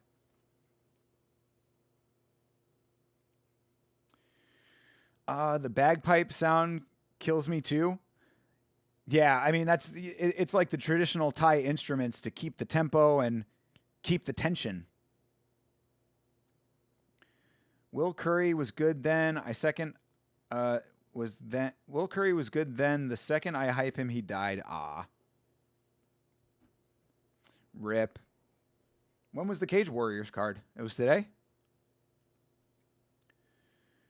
That's because the world is flat and Australia actually fell off and is orbiting between Earth and the moon. Sanjay with the goated knowledge here, dude. The quicker that people realize that we are on a piece of what the Hebrew would call matzot, the better people would be. If you're not familiar with matzah bread, it's essentially unleavened bread. That is actually what the earth is made of. It's flat, unleavened, it's flat. And the entire world is just one big piece of matzah. So, I mean, they don't teach you this in school, and it's really sad. But luckily, there are people on the internet who are here to tell you that. That also ties into that conspiracy about certain people as well. So, when they say that a certain group of people run the world, that's really what they mean. They really mean that it's because the entire world is made of unleavened matzot. I did watch a few PFL fights last night, and they were solid fights. Yeah, I was thinking about trying to do the PFL card, but I didn't wake up in time for it. And, I did an entire week of content last week. Also, new computer should be here tomorrow. I'm excited. I think I'm subbed to like 100 plus YouTube channels. They show free fights live. Yeah, definitely. I mean, we watch a lot of fights live on the channel, but for Muay Thai Sundays, it's generally rewatches because a lot of times the Muay Thai fights are at hours that are not conducive to Western audiences. But yeah, if you are around, turn on the little notification bell, Combat Sports fan. Come and hang out with us for a watch along, bro. We do live watch alongs for plenty of fights. I've been all over America. I'd say it's like a mix between Texas and California. What are we talking about? Oh, I desperately want to escape the U.S. to Australia. I hear it's like a giant progressive Texas. I mean, Australia, from what I have heard, has its own problems. Certainly a very, very high cost of living, but obviously the States has that as well. The country is super conservative and cities are progressive. It's a lot like the United States. But yeah, I've watched enough Friendly Jordies to know that the country has its own problems, but not could it be any worse than the United States? That I'd say probably not. So I don't know. Maybe I'll go over to Australia and fall in love with it. I actually saw. That's funny that we're talking about this because I literally saw a woman on one of the dating apps. Shout out to Rick Allen. I saw a woman on one of the dating apps who literally said, she's like, I packed my entire life up and moved to Florida sight unseen, put my kids in an airplane and flew from Australia to Florida. And I was like, oh, wow. I didn't know people did that.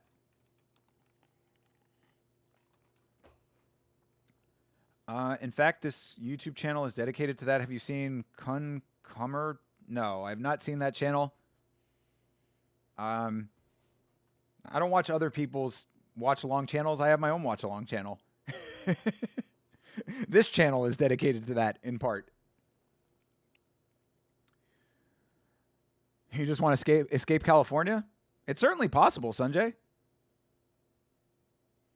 I think you would do very well in a southern state, Sanjay. I know that sounds kind of counterintuitive, with the problems that you encounter in California with your ethnicity and stuff, but I think that certain places in some of the southern states, I think you'd be at home then and probably not have the problems that you have out there. A lot of the southern states, like not all of them, and definitely not all places in the southern states, but like a lot of the southern states have become like a lot more progressive in that regard, a lot more inclusive, a lot cheaper to live. So when you get your CDL, you might want to think of like moving to like Nashville or something like that. Atlanta would be a good city for you as well. Shout out to Atlanta. Shout out to T.I. and the new album, Kill the King. I'm going to sub to you on my main YouTube account. I appreciate the content here. Yo, Combat Sports Fan TV. Subscribe there and subscribe on that channel and subscribe wherever you feel comfortable. But thank you very much for being here, brother. Appreciate you, bro. Welcome to the Blood Palm if you so choose to subscribe.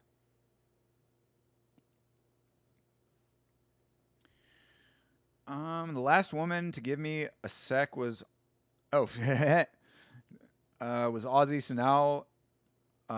So I now love that country. So all right. Well, Viva Australia. This is not live, is it? Wait, do we have a fight going on right now? This is still replays, is it not? Shit.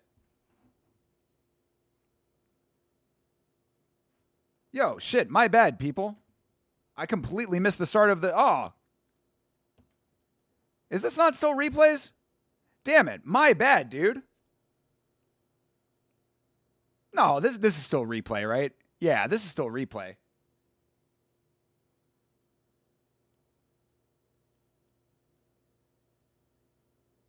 Yeah, this is still replays.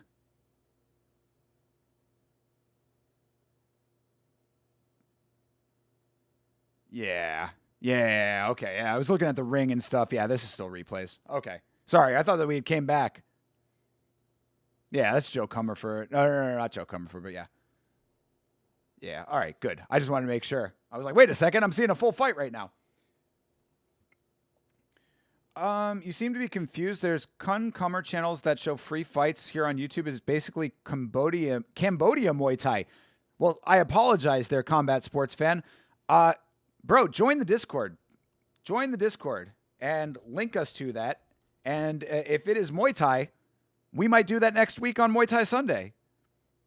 I honestly didn't even know that they had dedicated Muay Thai in in Cambodia.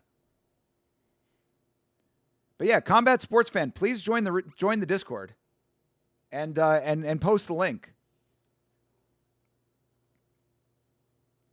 I confused you as well. Okay, cool, Lachlan. Thanks. I'm glad I wasn't alone.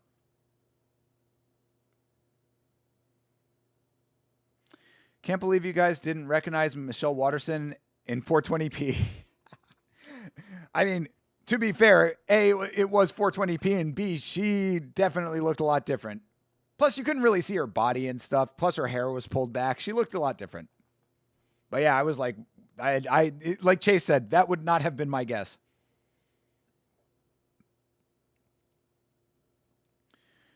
It's like comparing Coke to Pepsi, same shit. Dude, yeah, no, absolutely, bro.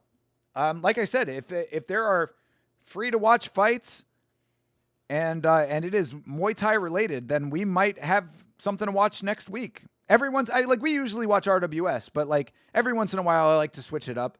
You know, we do Thai fight. We've done Patong fight night. We've done Pet Shindy. So, you know, every once in a while we'll switch it up. So if it is Muay Thai related, then we might have a candidate for something new to watch next week. And of course, the goal of this channel is to watch every single fight promotion on planet Earth that has ever been broadcast. So if it's out there, we need to watch it. Like I said this recently, but this is my goal. My goal is to have it so that if you go to the Yama channel and search for any combat sports promotion, that at least something will pop up in the search box. There will be at least one watch along for every promotion to ever exist.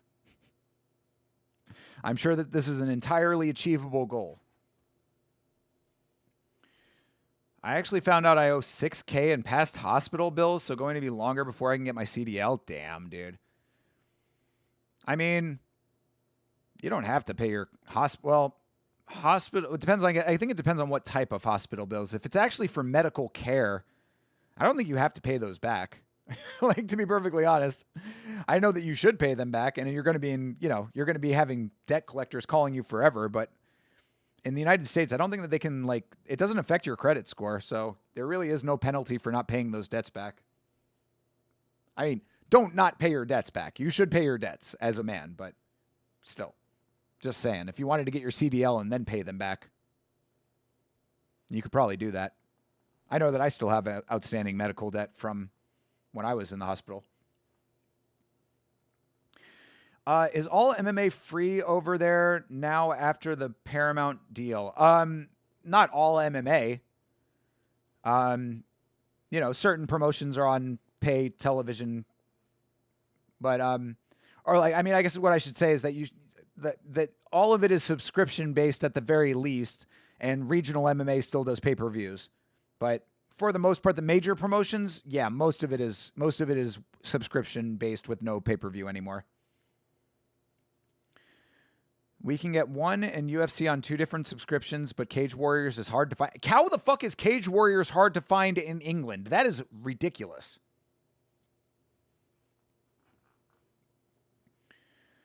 Found out when I was quitting about getting a loan to get my CDL. Huh. Oh, did you quit? Oh, inquiring. Okay, you didn't. I was gonna say I thought you might have quit your other job. They sent it to the USCB, so it's flagged on my credit. Damn. Yeah, that must be a different type of expense then. One and boxing prelims are free here. What do you get? I mean, one championship is on Amazon with subscription. UFC is on Paramount with subscription. PFL is on ESPN and Vice with subscription. So all of the major promotions are available that way. BKFC is available on its own subscription. I mean, if you're talking about like free, like, you know, what's on YouTube, just like regional shows, I mean, you have to pay subscription fees for everything. But as far as pay-per-view goes, all of the majors are pay-per-view free, I would say. Pay-per-view less, I guess. One championship still does pay-per-views occasionally. They also have the Inner Circle, which of course is paid. PFL does very, very infrequent pay-per-views. But for the most part, most of the regular standard MMA broadcast stuff is, you know, subscription-based non-pay-per-view at this point, which makes me very happy.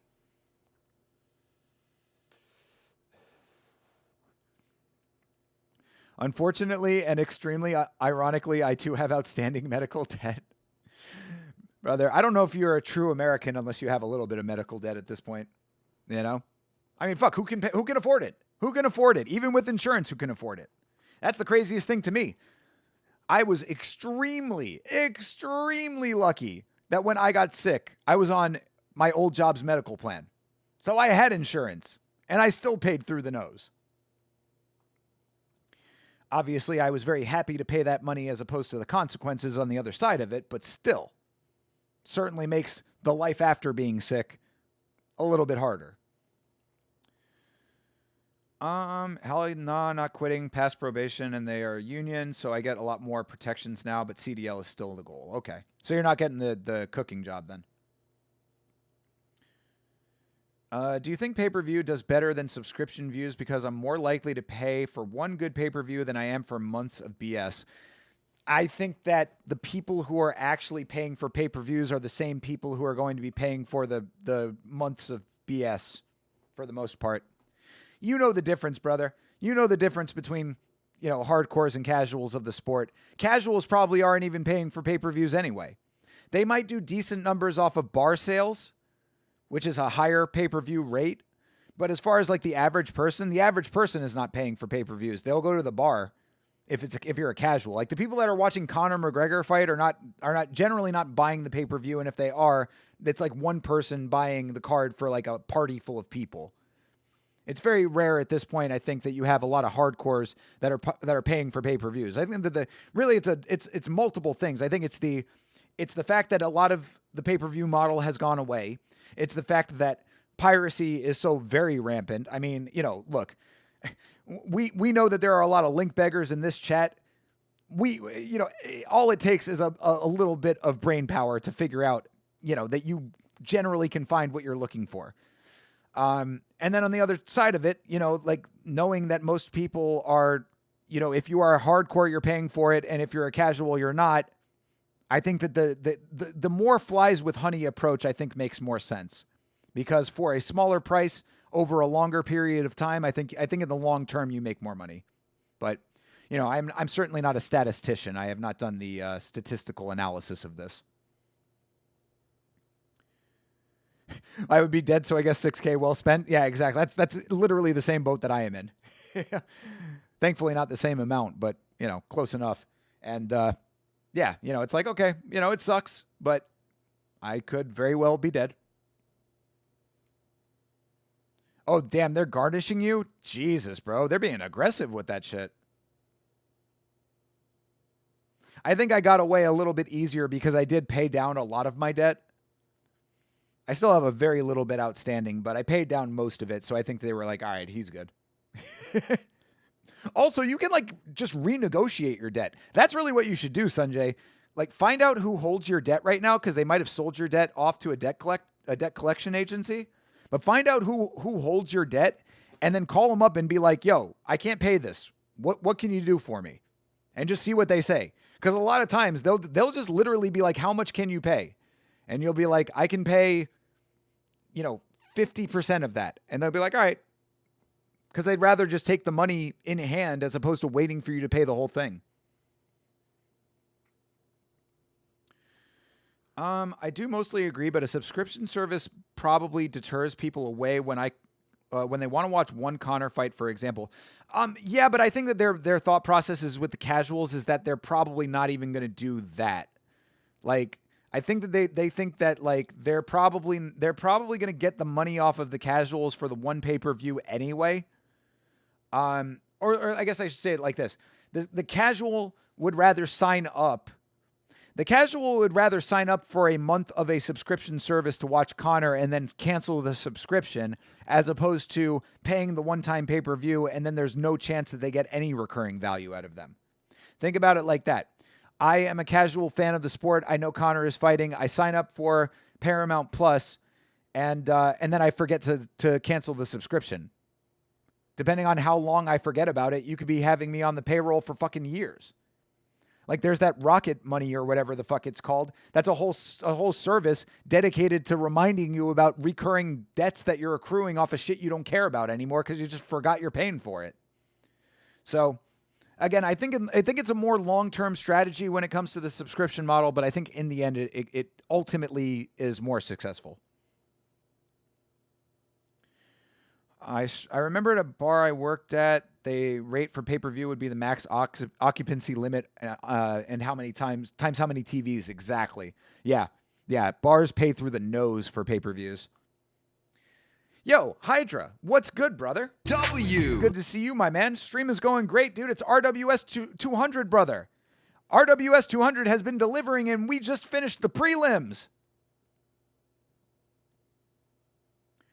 Would be a good Yama video about it. Honestly, dude, I would have to find like empirical data to back that up. So if you can find some study out there, or if anybody can find me like a legitimate empirical study that shows what I'm talking about one way or another, you know who would be really good about that is that MMA statistician guy. You remember that guy? We watched a couple of his videos. I forget I think it was Purple Belt MMA, I want to say. I was going to say, I didn't remember his name, but I think it was Purple Belt MMA. Was that guy who was like a statistician. That somebody contact that guy. That's a guy I would love to have on the free-for-all, man. Just to talk to him about stats and shit. Like, how do you get all of that? Support the UFC Fight Pass. Yo, for real, Bleeding Edge. You are the man. I'm so glad that you are a mod, brother. They wanted $400 a month. I talked them down to $200. True. Yeah, if you have any money saved up, they might take a small amount for lump sum as well. All right, next fight is getting started here. Dmitry Mishnikov coming out. Menshnikov. Pay-per-view isn't rolling. That's my point. Pay-per-view isn't rolling, so you only get the one-time pay-per-view pay. 170 next fight. It could be a beanbag. Hopefully, bro. Only casuals I knew pirated streams anyway during pay-per-views. It was like $80 to $100 Canadian over the pay-per-view era, which just killed any casual interest when I tried to get people into it. There's a good point as well. Barrier to entry pay-per-view. You know, I might be interested in watching some fights, but what if it sucks? What if the card sucks? Even a Conor McGregor card could suck. You know? What if Conor McGregor snaps his fucking leg and I just paid $80 to watch a fight that's not going to go on past round whatever the fuck that happened? What, round 2, I think? I think it was round 2. Over here we have a cab, which is basically free semi-competent lawyers. Okay. Oh, true. Yeah. Link me one, bro. That's like a constable dealie. I've heard of that before. It's not profitable for a buy to buy it if they get like 100 people paying a UFC cover. Huh. Yeah, a lot of flashing lights, true. They're like free lawyers before you actually have anything against you, but they're not top tier people to whoever mentioned debt. Oh yeah, true. I don't know if we have those over here.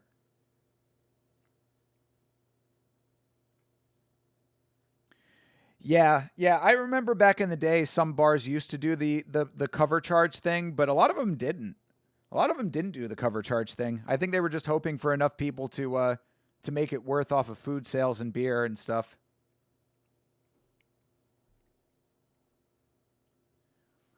Also, trying to tell people that in Canada to watch a full pay-per-view, you need to pay UFC Fight Pass 10 a month for Fight Pass early prelims, Sportsnet 30 a month for prelims, then up to 100 for main card. Yeah, multiple charges is absolutely not the way to go. Charging multiple times to watch one card, that is ass backwards. Rare Brazilian in RWS. Yes, Emerson Bento. Dmitry Menshikov versus Emerson Bento. There's some UFC cards that aren't worth it to buy and rather watch them illegally. Yeah, I mean, that's how a lot of people felt, you know? Shit, Jamal Hill on a main card? You know what I mean? Like that kind of thing. No offense to Jamal Hill specifically, but you know what I'm trying to say. Some people, casuals would say, oh, fucking Pantoja's fighting. Oh, man, small fucking flyweights? Those guys don't even knock each other out. Obviously casual. Yeah, I am certainly glad that's over for you, Hydra, and that is an ass backwards way to do things. Yeah, I mean, CTE making the great point there too. It's not only having to pay multiple times, but it's switching between channels. I don't like when we have to do prelims on YouTube and main cards on Fight Pass now. Put everything in one fucking place. Like, I don't even care, like, if there's a profit sharing thing, or like what I say about that, especially now, is if I am paying for a Fight Pass subscription and you want to air the prelims on YouTube, air them in both places. You already got my Fight Pass money. Air it on Fight Pass in addition to the YouTube airing of it. I don't understand that. I'm paying for the Fight Pass subscription. Why am I having to go to YouTube for any of this? It's not like it costs you anything else to air the extra fights.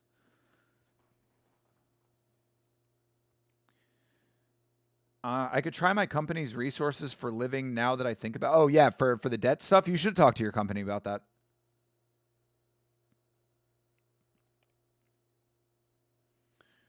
I'm so glad I work at a classy enough place that people don't steal our glasses. That's because you don't have any Yama tumbler glasses, brother. Buy a Yama rock glass and see how fast that thing walks out the door. Yamashow.com for all your merchandise needs. Hi-oh.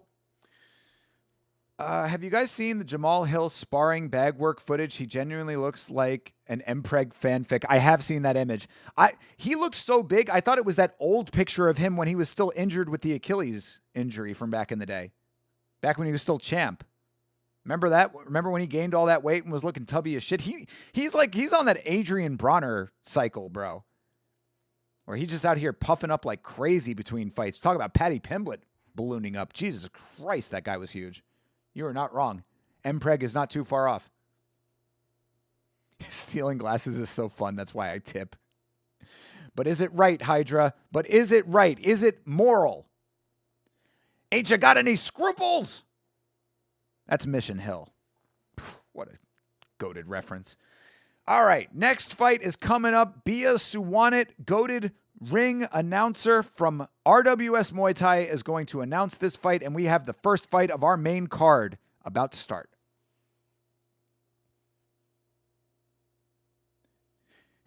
You pay the waiter and cost the restaurant? I don't think that's how that works, Hydra. Maybe it is how it works in Canada. I don't know what your tipping system is like there.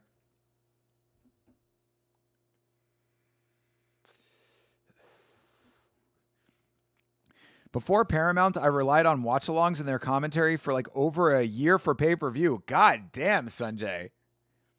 I mean, as a dude who does watch-alongs, thank you for your service, but wow. That is a wild thing. That shit drives me insane. It undermines Fight Pass. Thank you, Bleeding Edge. What is, like I said, you can do it on both. You can do it on both. Goddamn, Dmitry Menshikov has a Muay Thai record, 76-2. What a fucking G. Yeah, we might be getting a beanbag in this one, people. He's got that Daniil Donchenko beard. A little less red, but you know what I'm saying.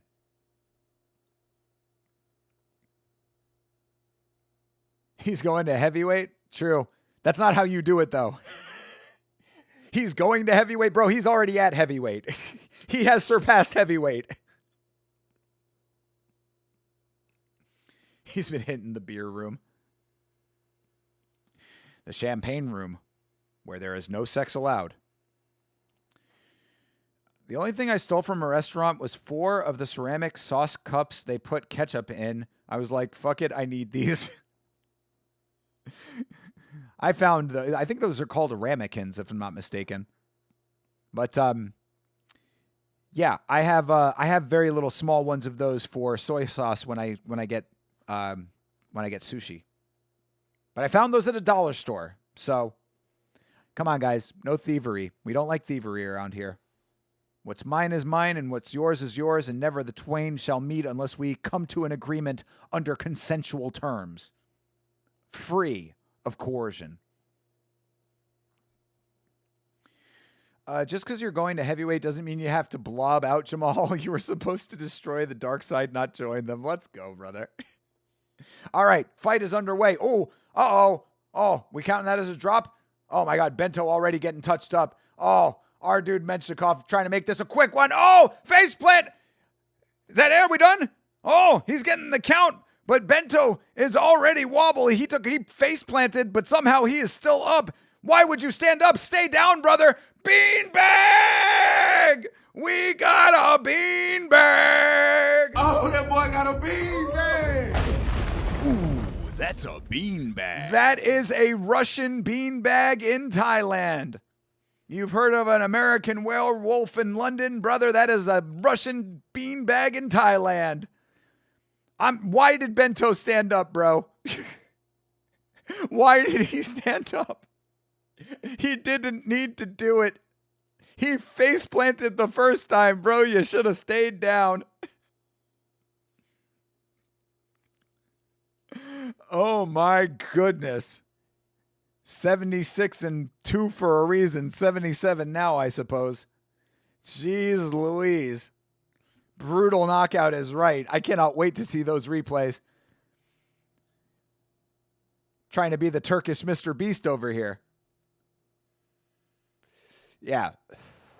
Sent him to the fucking Shadow Realm. Someone should have saved him. Yeah, I don't know. Maybe a referee? Referee was literally starting the count while he was fucking eating the canvas. Yeah, R.I.P. Bento. Turned him into a bento box. Put him in a bento box. Oh, man, I hate to laugh at a guy's misery, but good Lord. He hit him. That first shot that fucking nearly dropped him was off the back foot. He was stepping away. Talk about power in the hands. Bang! He was off balance for that shot.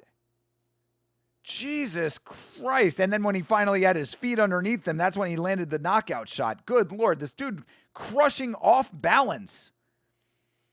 This guy, Dmitry Menshikov. What a fucking beast. Jesus Christ, dude. He fucking punched through his face. Oh, that was the first shot that went through his face. No, the second shot, he absorbed full impact. Yeah, that shot went through his face. And this one, talk about the kinetic chain. Bam! Getting hit with a brick fucking wall. Jesus Christ almighty.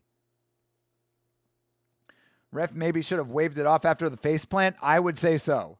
I would say so. I thought he was waving it off. It looked like he was about to start the wave off, but it was just him gesturing very wildly with the count. Bento boxed up and KO'd. Exactly. Just don't end up fighting Dmitry. Yeah, that certainly should be everybody's mission in life. So nice to watch someone who's not overthrowing, right, dude? Yeah, I mean, he was throwing slightly recklessly, but still having tremendous success with it before he landed the knockout shot. I will say that he was. I mean, it wasn't. You can't say it's wild swinging if he was landing the shots, I guess, but he was off balance, so it was like swinging off the back foot. I don't even care, bro. I mean, Jesus Christ, whatever you want to call it, you want to critique the technique. Who gives a fuck? That's one thing that I always do, like think in the back of my mind a lot of times when we're going into these deep philosophical technique discussions about fighting. It's like at the end of the day, punch the guy in the fucking face and don't let him stand up, you know? Punch him in the face so hard that he doesn't stand up again is really the name of the game at the end of the day, isn't it? That being said, of course, beautiful technique in the actual knockout strike. He's going to have a headache. He's going to be lucky if he eats solid food for a while. Remind me to never fight a Dimitri at those Thai tourist bars. For real. Yeah, if you ever run into a dude named Dimitri who's got a puby beard, walk the other way, brother. Don't take that fight. Headgear or not, it's going to be a bad night. It's going to be bad. It's going to be bad, my what? I might have to get that for the soundboard. Here I am talking about, not memeing too hard on Justin, but come on. It's an instant classic. It's gonna be bad. Yeah, I think it has to go on the soundboard, doesn't it? Come on. Am I a bad person for wanting to put Dustin's quote on the soundboard? I don't think so. I hope not anyway.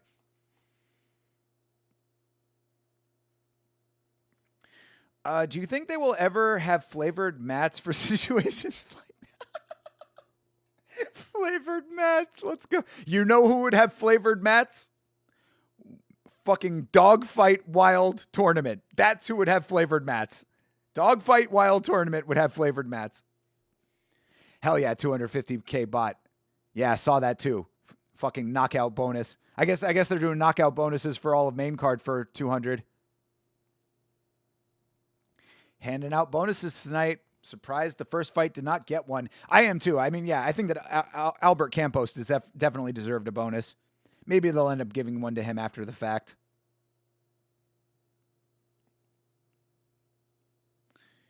It's going to be bad. Needs to be on the soundboard. Okay, cool. Yeah, I don't know if I'm going to put the entire quote on there. Fuck it. I think I will.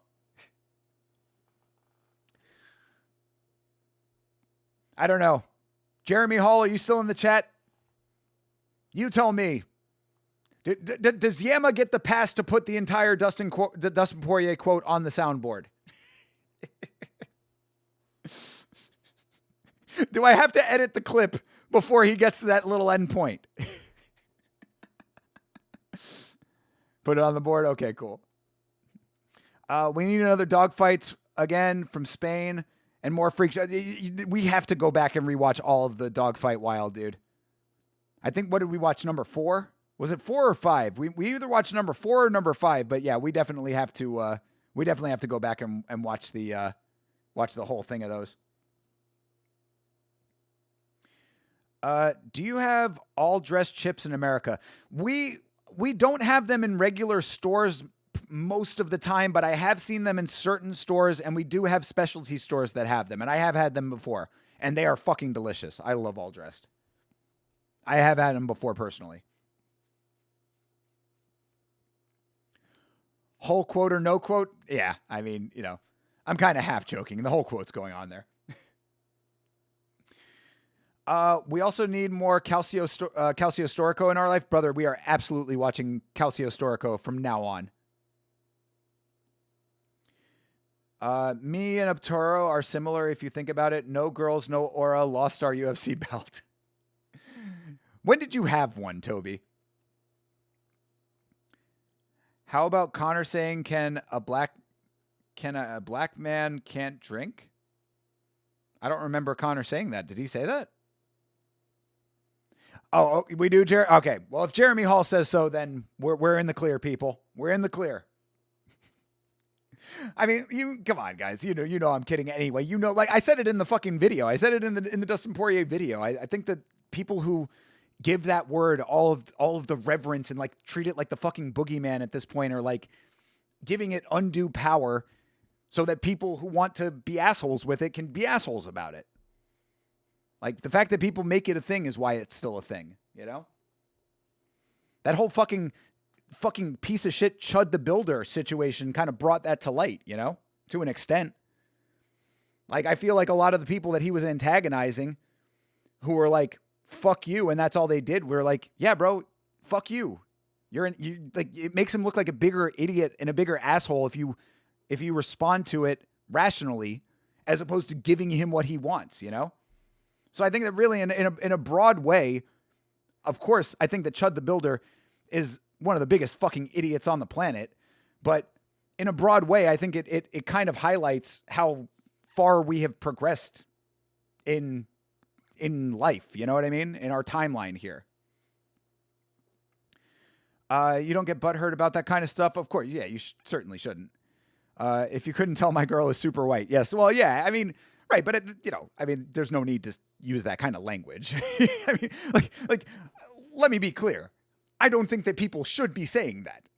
I don't particularly think that anybody should be saying it, honestly. I mean, like, you know, it's like any other slur. I'm not of the mindset that like people, like even people of that race using their own slurs, like gives it, like is empowering in any way. You know what I mean? I understand the thought process, but like to me, I'm just like, let's just be better people. You know what I mean? Like let's just all be better. But, if somebody does say that, you don't fly off the handle and act like a jackass. You know what I mean? Because you know that's what they're trying to get you to do. So anyway, it's like the time, I don't know if I've ever told this story on stream before, but I'll tell you a fun little story. There was a time I was in New York with a friend of mine. Shout out to my fucking great friend, Zach. I've talked about Zach on stream before. I got to catch back up with Zach. But I was in New York. Zach is from New York. We were in New York City, or outside of New York City. We were on Long Island. So we're in New York, and we were at like a party. It was like a small gathering in somebody's backyard or whatever. I didn't know any of the people there aside from Zach. And we're going around, and there was this one fucking guy there who, like, I don't know what this guy's problem was, but he was like a proto edgelord. He was like 4chan come to life. And he was being very obvious about like being kind of a piece of shit. But he was also trying to be a comedian at the same time. Like I said, he was trying to be an edgelord IRL. And he literally he almost did like a fucking like Nuremberg style, not Nuremberg, but like a crystal knocked kind of inquisition to everybody. He literally went around we were all sitting in a circle. He went around the circle asking everybody if they were Jewish or not. And when he got to me, I was like, yeah, I am. What? And so like, instantly that kind of like killed the mood, right? Because he's like, he wanted to like make Jew jokes or whatever. So I popped the balloon, right? So later in the evening, I had asked this person who was near him I asked him to give this person a piece of paper to write their email address down on or whatever. I wanted to keep in touch with this person, and he was sitting in between them. So I was like, hey, could you just give that to that person, whatever. Instead of giving that to that person, he kept it and he drew a swastika on it and gave it back to me. Now, obviously, in a situation like that, that's probably when I should have stood up and knocked the shit out of him, right? But I thought rationally. I said, what am I going to gain by beating the shit out of this guy? I'm here alone, except for my friend. I would embarrass my friend. I don't know if my friend knows these other people. I don't know if, I don't know what could happen from that. I could get arrested. So cooler heads prevailed in that situation. And I think I did the right thing. So my point is,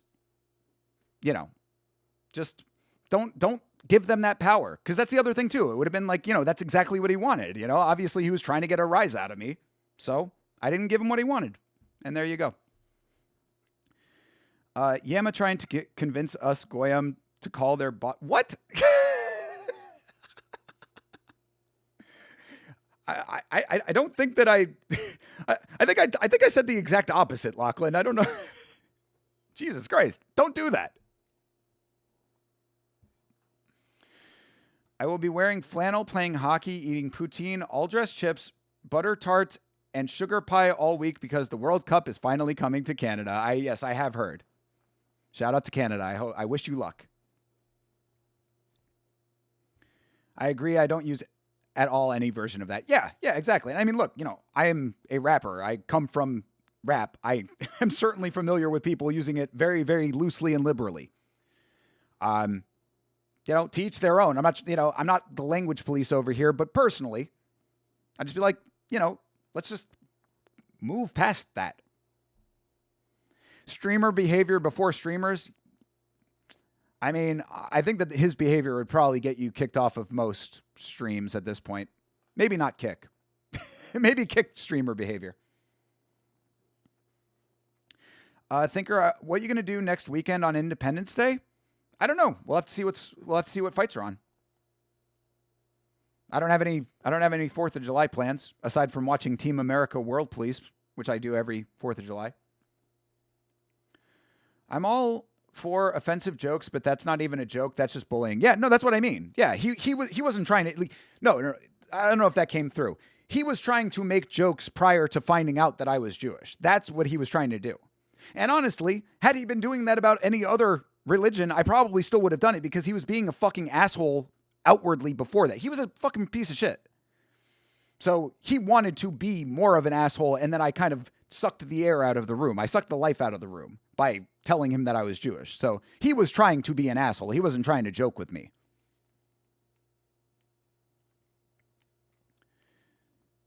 If that was Joe Schilling, he would have instantly crashed out and killed that man.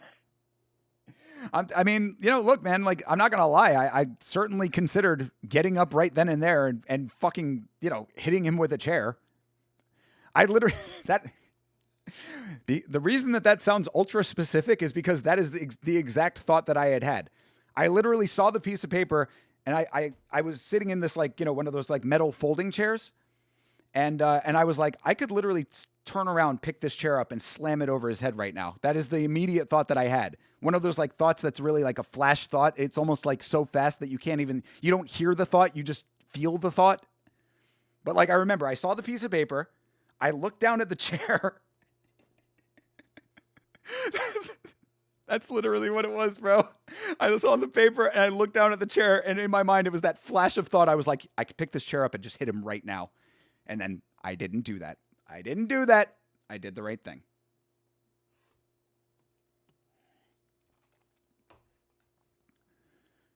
Thinker, what are you doing Wednesday to celebrate Canada Day? I don't know. You tell me. What am I doing? What are you doing? What are you doing that I should be doing? I don't know. I'll get a block of cheese and cut it up into cubes and throw it in a fucking basket of French fries for you. How about that? J Kick Champ representing up next. Oh, is that Chitone? Is it Chitone or is it Kokiosaki? Half-Dead Frank, what promotion is Kokiosaki from? Because I know that Kokiosaki is here from a different promotion, but I forgot which one it was.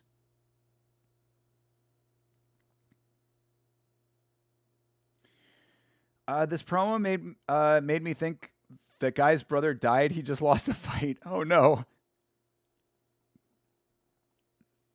I take Christian jokes on the chin, mate. I know how you feel. It's hard to turn your cheek. Respect it, bro. I mean, look, again,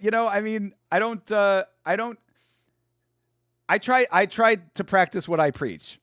I will poke fun at Christianity the same way I would poke fun at any religion, but I like to believe I have a certain level of decorum even in that point. So I understand what you're saying there, Toby, and you're right. The Christians do get an undue amount of joking because they are the dominant religion. People think that it is punching up, but it is still not right. So I understand what you're saying. Good thing you didn't become drunken Dustin Poirier there. Honestly, Johnny, I was still drinking at the time too. If I had been drinking, that could have been a very, very bad situation. If I had been drinking at that point, that could have been a very, very bad situation. I wasn't the most pleasant drunk to be around. Let's just say that. Thinker almost hit a WWE in Tel Aviv promo, smashing a small mustache lover with a metal chair. Something like that. Something like that.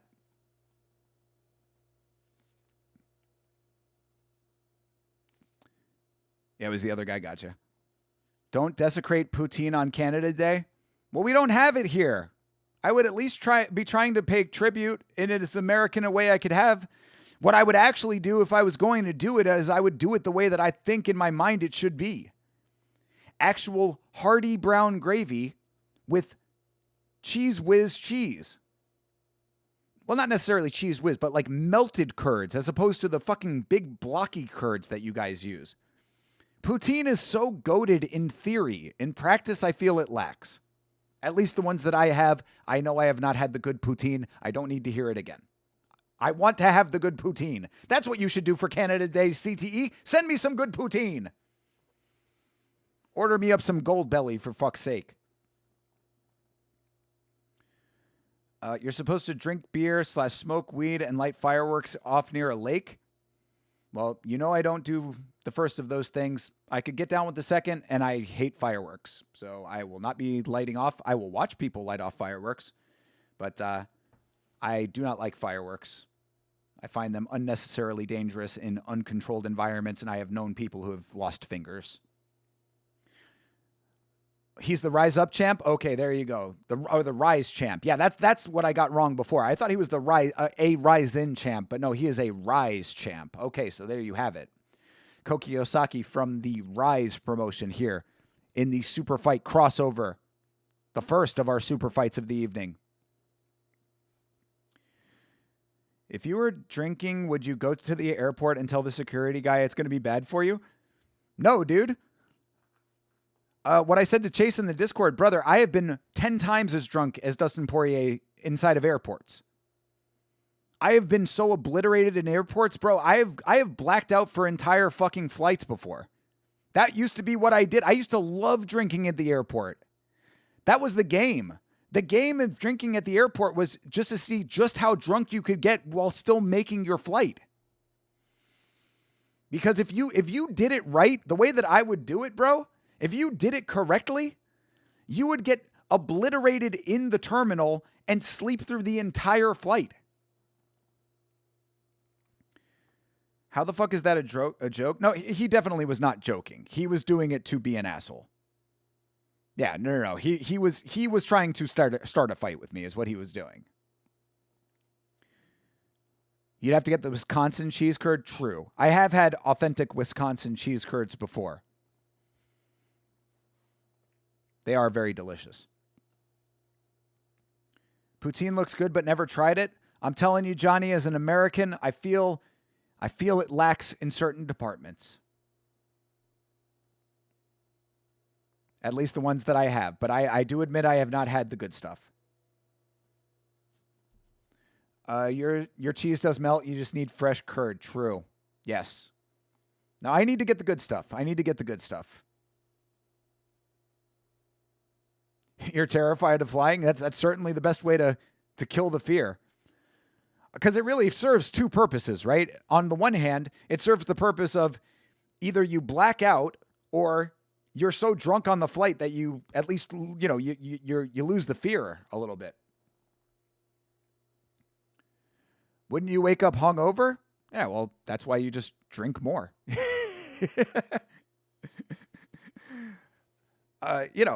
This is what problem drinking is, CTE. Yeah, sure, you'd wake up hungover, but there'd be a bar at the airport that you're flying to. So you wake up hungover, you hit the bar at the other airport, you go on about your business. Can I just say poutine either means chips or female genitalia over here, no in between? I mean, does it? Have you literally heard somebody refer to female genitalia as poutine before? Come on, bro. Be honest about that. As we get ready for Koki Osaki versus our dude, Chai Tone. Yeah, that's the other thing you can do. Bleeding Edge making the exact right point. You just blame it on jet lag. Oh, man, that flight was so bad, bro. I had to wake up so early for it. Why do you smell like gin? Oh, bro, I had to wake up so early, bro. These are problem drinking pro tips right here. If you really want good stuff, make it yourself. It's really simple. People are weirdly pretentious about it. That's also kind of how I felt about it a little bit, where I was like, man, I've had poutine. Oh, you didn't have the good poutine, though. It's like, all right, well, then I guess I have to have the good poutine, and I'm just going to stop talking about it.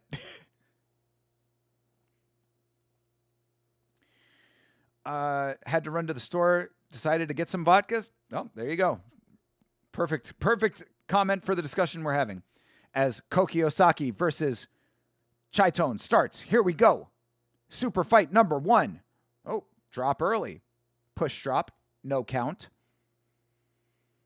That was Koki Osaki who got it. Chaitone starting off. Nice snapping kick from Chaitone. You're not eating cheese curds? Oh, her cheese curds. Hi-oh.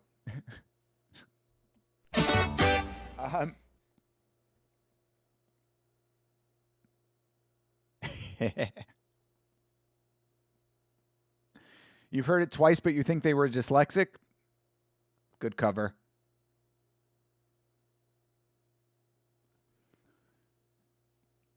All right, well, I'll catch back up with you guys at the end of the round here.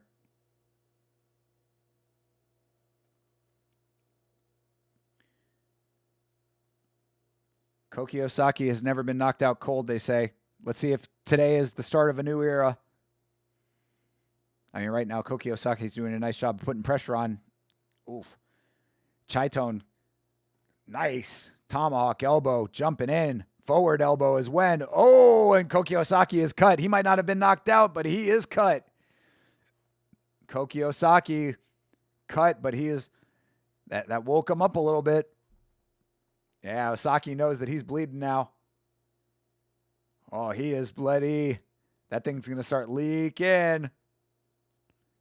Yeah, you can see it starting to pool up. I wonder how bad the actual cut is. You know how it is with those forehead cuts. They start bleeding and you're like, oh, that probably isn't that bad. And then you look and you're like, oh shit, that's fucking huge. Oh yeah, there's a 5-rounder too, bleeding edge. Good call.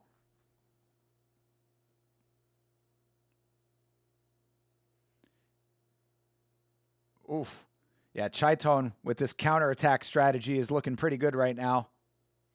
He keeps baiting him in. Chaitone right now with the bait strategy is actually working really nicely. He backs himself up just to spring forward. I'm liking this. Already leaking. Yeah, dude, fucking leaking in round 1. It's going to be a long 5 rounds for Koki Osaki now. We're going to get the baseball glove full of Vaseline today. Oh, unless Chaitone gets knocked out because he is dropped. Oh, he might be out. Oh, beanbag! No round 2 needed. Koki Osaki with the beanbag after being cut in round 1. That is a rise. Beanbag by way of RWS. Oh, that boy got a beanbag. Ooh, that's a beanbag. Damn, dude. Koki Osaki came from Rise to RWS and said, fuck yo couch. Bro came up into enemy territory, repping for a different promotion and knocked his opponent out cold, daddy. That is cold. Yeah, dude.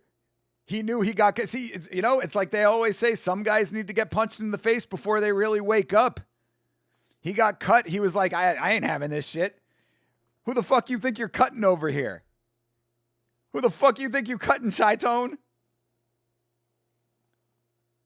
Got to cheer for Chaitone. Beautiful elbows and tattoos. He was doing good until he wasn't.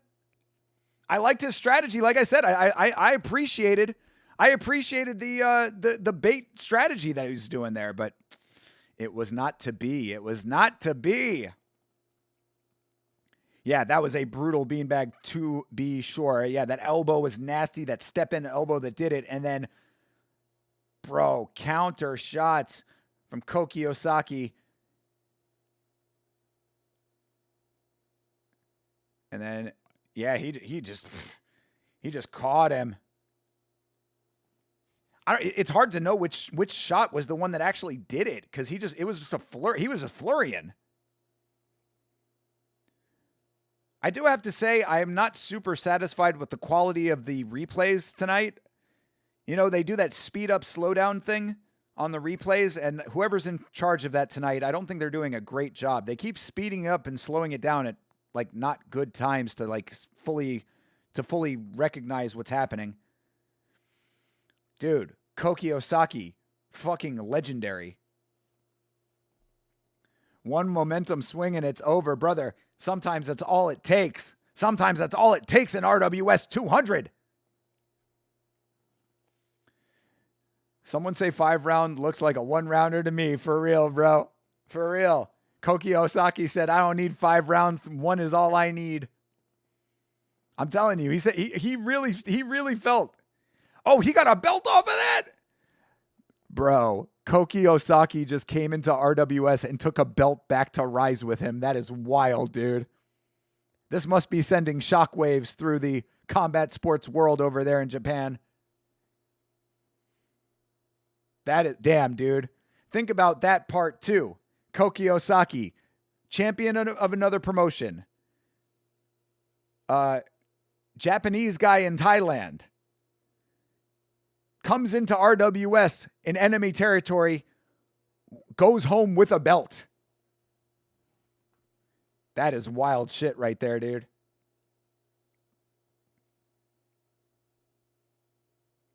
I stand corrected, exactly. Fucking love Muay Thai, bro. I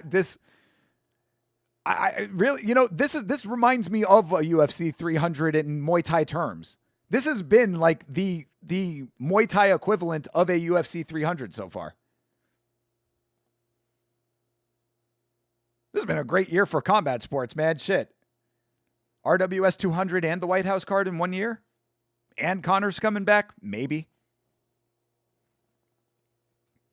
I mean, you know, obviously that's not on the same level as those other things, but, you know, still. Justin Gaethje becoming champion? I don't know. Take your pick of the things that are cool. They show bad angles about showing KOs. Yeah, well, it's not even just the angles. It's just when they choose to speed up and slow down the footage. Yeah, and that cut was pretty bad, too. Look at that cut. Belt needs work, Jeremy. We know. We know. Again, these are the minor criticisms that we have of RWS. That cut looks like a Harry Potter scar. You're a wizard now, Koki. That belt's better. Yeah, the Rise belt is better. Yeah. That's the other thing, too. They're getting belt mogged. Damn. Rise really just came in here and made RWS their bitches right now. You gonna take that, RWS? Yo, RWS, you gonna take that shit?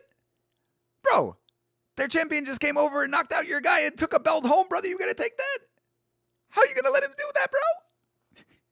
There is a great song by MOP called Instigator. If you have never heard the song Instigator by MOP, it's one of my favorite rap songs of all time. I love the beat, and MOP is one of my favorite groups of all time. If you don't know about the legendary Mash Out Posse, I don't even know if I can really fuck with you. If you call yourself a hip-hop fan. If you call yourself a hip-hop fan and don't know about MOP, I really don't know what to say to you. But if you've never heard the song Instigator, but do know about MOP, all right, you're not that bad. You can still stay, but you must listen to Instigator by MOP. Ain't y'all motherfuckers supposed to have beef?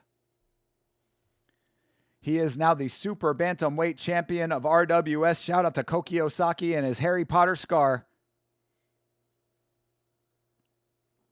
Almost 1 million baht. Hell yeah, dude. Yeah.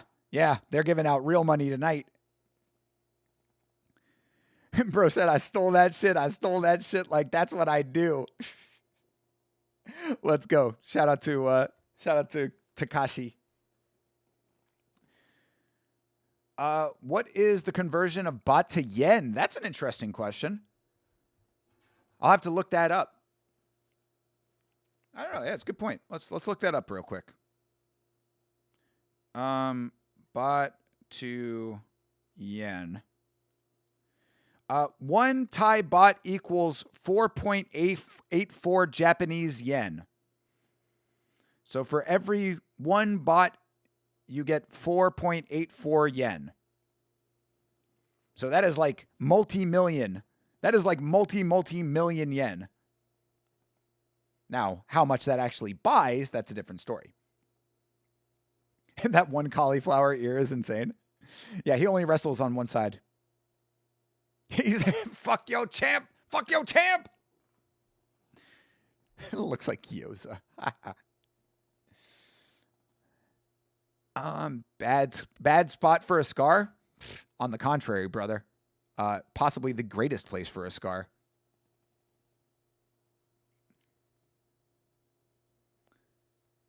A scar that gives you character. I mean, if you're talking about a scar that could open up again, then yes, you are right. But talking about a scar that makes you look badass, it's probably the best place for a scar. I guess it's really just what you value. You know, are you worried about becoming Nate Diaz? Yeah, bad place for a scar. Are you worried about getting all of the pussy? Great place for a scar. Yeah, almost 5 million yen, exactly. All right, you know what? Since we do have the fight that I am possibly most excited, well, it's second most excited about. Obviously, Rodriguez versus Bauza is the one I'm most excited for, but I am very excited for Jigsaw versus Dwan 99. So I'm going to take my one break. I'm going to go get that other. Actually, I don't even really need the Red Bull. I probably won't get it. Nah, fuck it. I mean, CTE donated for a Red Bull drink. I'm going to have another Red Bull. So yeah, I'm going to take a real quick break, go refresh myself, and then we're going to come back for the second half of RWS 200. Do not go away. This timer will still be correct when I come back. When you guys come back to me and I come back to you. Don't go away. RWS part 2 of 200 comes right after this.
Bingo, bango, we are back.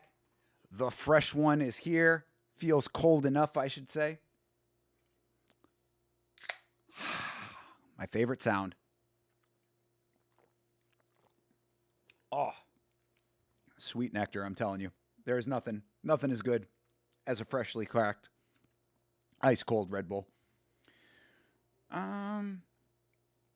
Bro's going to become a wizard with his magic stick.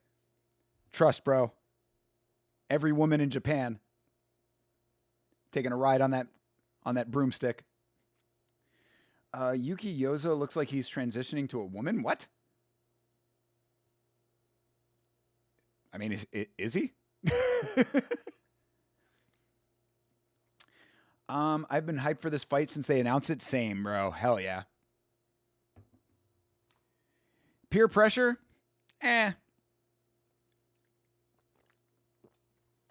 Sure. Twist my arm to drink more Red Bull.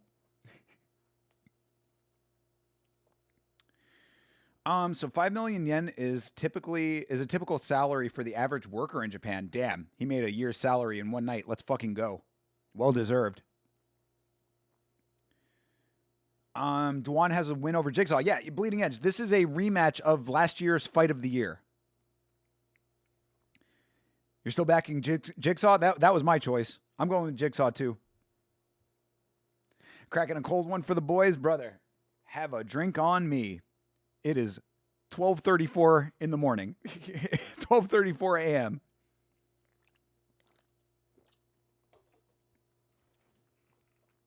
Do I look like I give a fuck?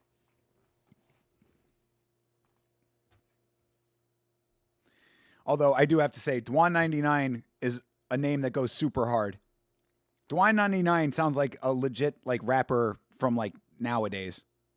Dwayne99 is a dude rapping on O Block right now. Bro, you heard that new Dwayne99 mixtape? That shit slaps, boy.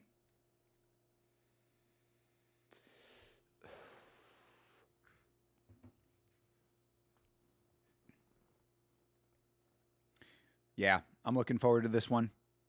We've seen Jigsaw fight before. I think we've actually seen both of them fight before, if I'm not mistaken. I'm having iced tea and worried I won't sleep on time. Crazy you can do a Red Bull at this hour. Oh, yeah. I mean, I'm probably not going to be going to sleep for another, like, 4 hours or so. Not now. But, yeah, I don't know if I'll end up finishing that one. I'm going to try to be a little bit of a better boy. Plus, I do have to, I have work tomorrow. I got to work. And I have to work, and I have the podcast, and I have a business thing I have to do. So I'm probably just going to sip on that one.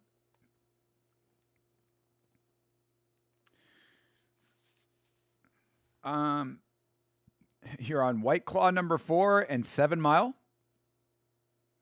All right, my man. Drink responsibly, I say as I guzzle down caffeine in the middle of the night. Dwan99 sounds like a Twitch username or a SoundCloud rapper. Exactly. What's your sleep schedule? Bro, it is so fucked. I basically just stay up until my body like tells me I need to go to sleep at this point. But generally right now I go to sleep around 4 a.m. I wake up at 8. I work all day and then I take a nap in the early evening for like 2 hours or so. So I'm kind of on the 4 and 4, except I do more of a 4 and 2. Terrible for me, but I will sleep when I am dead. I need to make money right now. Right now, money is a major issue. Shout out to Pitbull.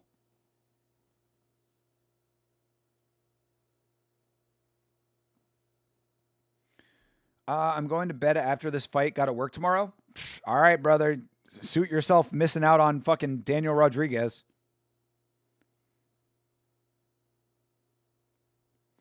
I did sneak a little vodka into my iced tea. Well, then there you go.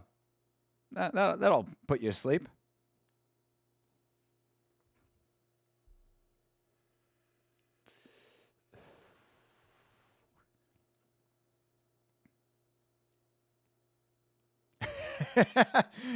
He hasn't got 99 problems, but tonight there could be one. Goated Jay-Z reference in 2026 by the commentary crew.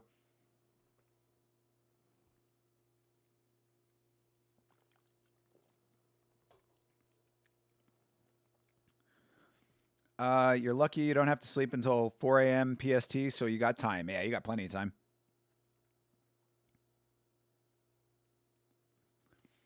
Yeah. I mean, I don't have to like wake up early, but I know the cat will wake me up. Gives you 6 or 7 hours of sleep, but you usually only sleep 5. Yeah, 5 is a good night for me, honestly. I would love 6 hours of sleep at some point. Sometimes I get it. Occasionally I'll do like the recharge day. Normally it's Sundays. Normally I sleep in on Sunday, but the cat woke me up and I just stayed up. Jigsaw. Surat Thani, Thailand.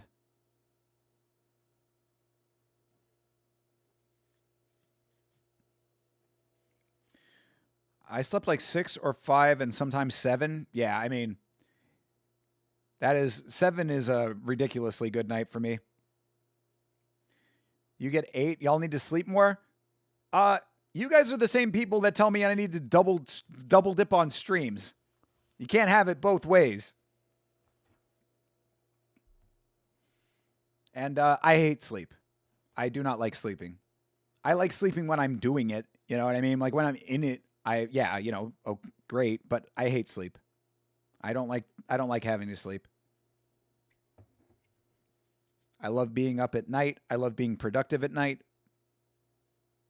And like I said, right now, making money is priority numero uno. And you can't make money while you sleep, at least.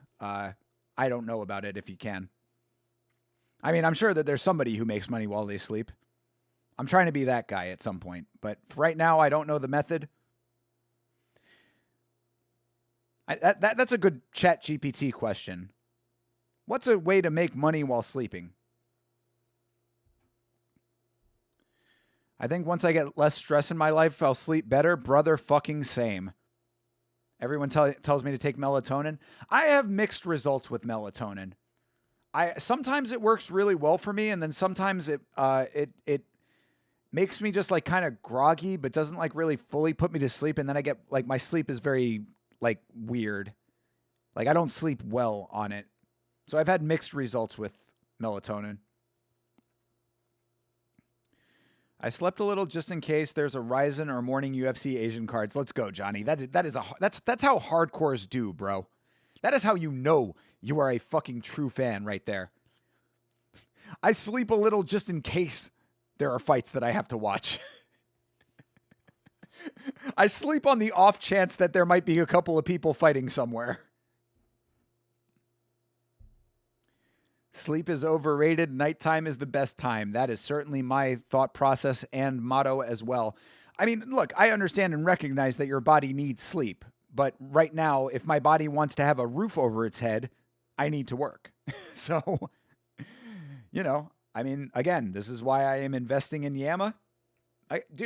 Do your boy a solid and tell all your friends about Yama. Get them to subscribe. Get them to start watching the streams.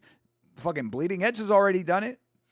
But the more that we grow the channel, the more potential I could possibly sleep at some time in the future.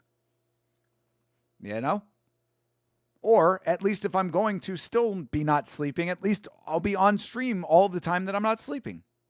So really, it's a win-win. I dislike melatonin. I always feel so groggy the next day and can't get out of bed. Yeah, that's kind of what I mean. Like sometimes I have really good sleep on melatonin and other times I have terrible sleep and wake up feeling awful. Yeah, I definitely know that sleep is important. And I do try to catch up on sleep on certain days, Like Sunday morning is usually like I'll sleep in on Sundays. I'll try to like force myself to go back to sleep. Hey, Pet Yindi reference. Does not work for me, and since I rarely have caffeine, I'm always groggy. This iced tea is the first caffeine I've had in a month. Yeah, I need to do like a caffeine detox at some point just to give it the opportunity to work again. Because as you know, if you get used to it, dummy, if you get used to it, weirdo. It doesn't give you a buzz if you're used to it, you fucking dork. I hope all of you saw that insanely asinine comment in the Discord. That's how I mean, at this point, that's just like how I get by with the stupid comments that I get on Yama. I just post them in the Discord for all of us to laugh at. I mean, to say something like that in the context of the Jasmine Jazdavicius video and think that you are the one that is smarter than me. It's like, that is just a laughable situation. So shout out to that guy. Please don't procreate.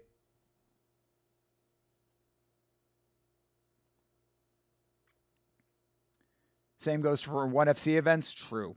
Hell yeah, dude. Always got to be on guard for 1FC.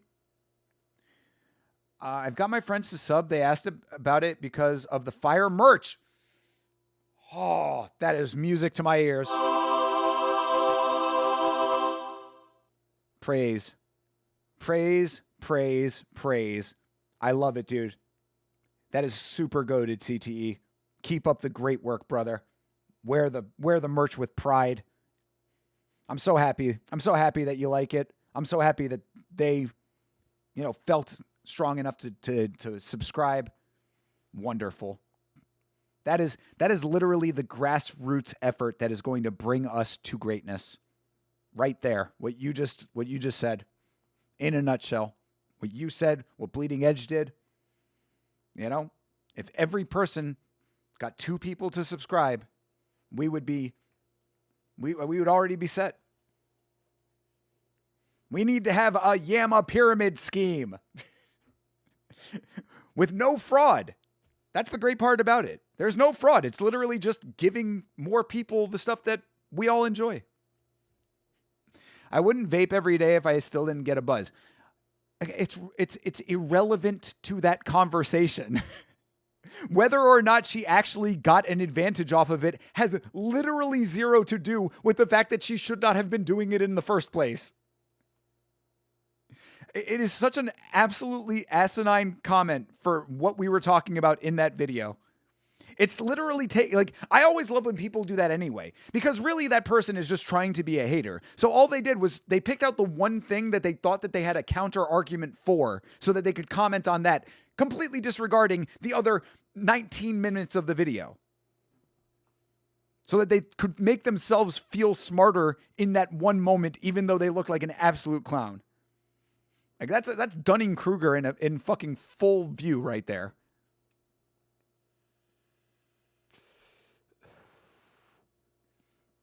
All right.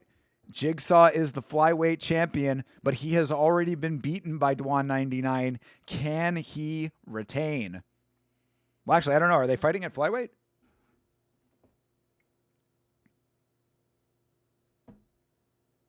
All right, Bia Suwanet.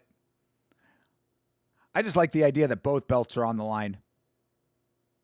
That would be the greatest way to do the super fight. I don't know if they do it that way, but that would really be the best way. Have it be two adjacent weight classes, and they weigh in at the midway point between the two weights so that both belts can be on the line. I love this idea. We need more Yama shows soon because those vids are amazing. Brother, thank you, Johnny, so much for watching. I appreciate it. Thank you so much for commenting and liking, doing all the YouTube stuff. And brother, I promise you there's going to be more Yama coming soon because the new computer is on the way. It is only going to get better from here, brother. We are upgrading. I took the plunge. Thank you, Amazon Prime Day. But more importantly, thank you, Johnny. Thank all of you guys, man. You guys are the best. I always, I know I say it a million times, but I truly mean it. I appreciate you guys so much. All right, that was a good left hand from Dwan 99. Ooh, nice low kick from Dwan. Nice low kick back from Jigsaw. Jigsaw getting backed up a little bit here. These boys are oily. Only the oiliest for RWS. Yeah, they need men glistening in the sunlight. Golden gods of glistening oil.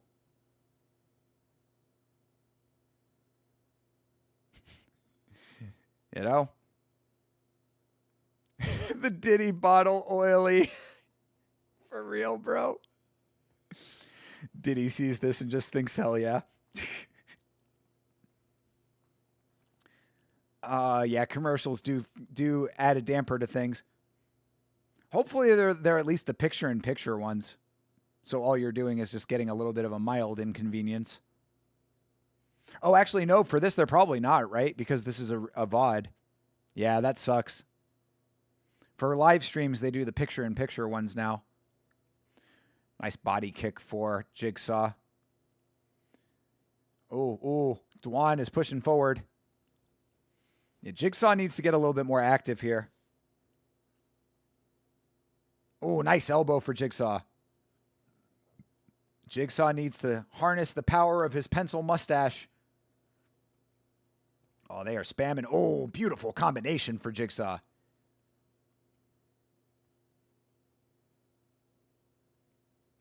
We need more globs of Vaseline. Yeah, Johnny, we got a no stairway on the Vaseline in the last fight. No stairway. Denied. Yeah, no stairway moment for the Vaseline to Koki Osaki. Koki Osaki said, fuck your mitt full of Vaseline. I don't need it. Dwan's calves are thick. Yeah, you ain't lying, bro. Fucking A. Yeah, bro's got that little person build. Super thick lower body for real. Oh yeah, look at that. Yeah, Dwan has a knot growing on the forehead now too.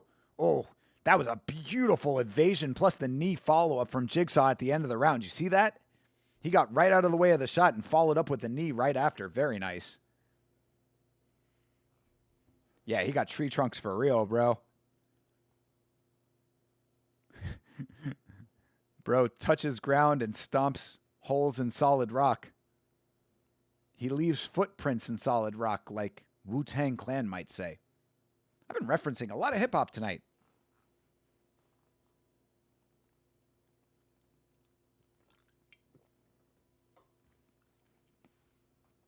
He's got a knot forming on his leg, too. True.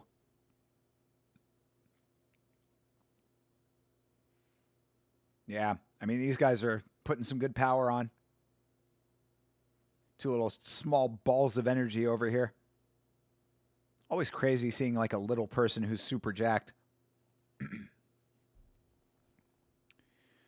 This is great Muay Thai. I'm a lot less tired now. Let's go, brother. And yeah, I mean, CTE, of course, you know, I don't want to keep you from work, but I really, really, really think you should stick around for the Daniel Rodriguez fight. Trust me when I say the Daniel Rodriguez fight is almost assuredly going to not disappoint. For sure, an earthbender. I have never seen that show, but I know people love it. Can't score that round. It was a very close round. I give the round to Dwan, personally. I think he was backing up Jigsaw a little bit too much, but Jigsaw might be scaling for later rounds. It is a 5-rounder.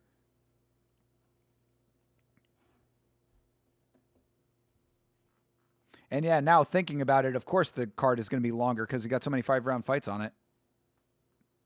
But there's still a lot more card to go. Still it's still an hour and 40 minutes left on this live stream. You're too high to be analytical. Just enjoy, brother. Just enjoy. Just wait for the beanbag.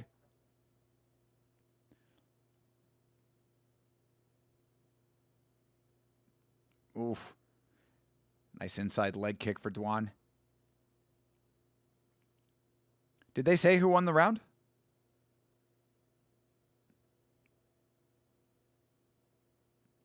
I mean, Jigsaw was... Oh, wow. Big drop of Dwan. But, you know, just slipped there. But, yeah, Jigsaw was up on the strikes, but I still gave the round to Dwan personally.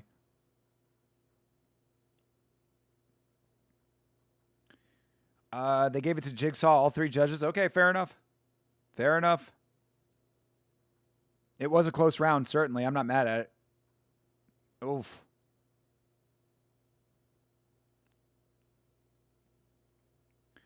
Yeah, I missed the graphic. But good deal. Good for Jigsaw. I don't know if I necessarily agree with it personally, but that's okay. Obviously, if 3 judges said so, then they can't all be wrong, can they?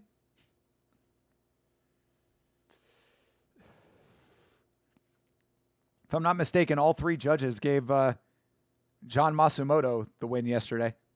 just saying.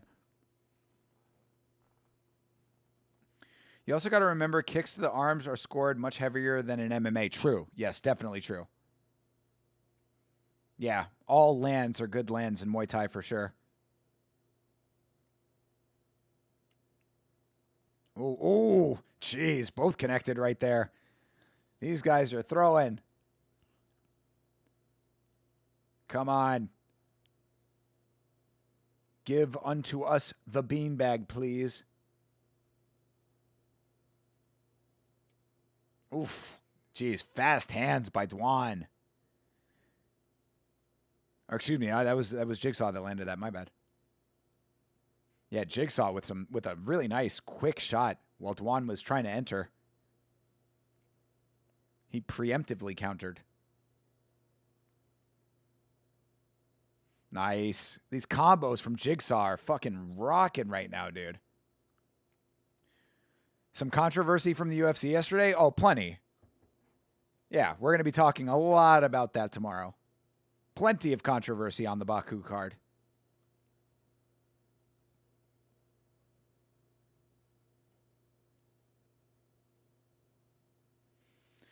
Yeah, Jigsaw is opening up now. He's definitely taken this round so far. Ooh, that was a nice little slick move by Dwan. Dwan pulled him forward with the kick and then landed a nice combo off of it. That was impressive. Ooh, big shots by Dwan. Nice low kick at the end. Dwan had a couple little moments there at the end. I don't know. That was a close round too. That was a nasty elbow on the clinch exit. Yeah, there have been a couple of those. There have been a couple of those types of things. That's what I was talking about with the caught kick. Swat it away like a Visa card? Is that what? I think he meant to say swipe it away. But yeah, I think he misspoke and then just said some random shit that didn't make sense. I love that inside calf kick Jigsaw's been throwing to off-balanced one. Yeah, for real, dude. Look at that shot. Talk about off-balancing. I think that was round 1. Jigsaw round 2, but Dwan finished well. Yeah, I mean, if they gave him round 1, they're definitely giving him that round. Like, round 1 was a lot closer than round 2 to me. So that's an easy round for Jigsaw. There it is. Jigsaw up 2 rounds.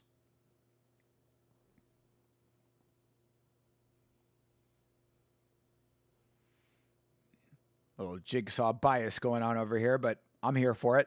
I'm here for it. I'm not going to complain.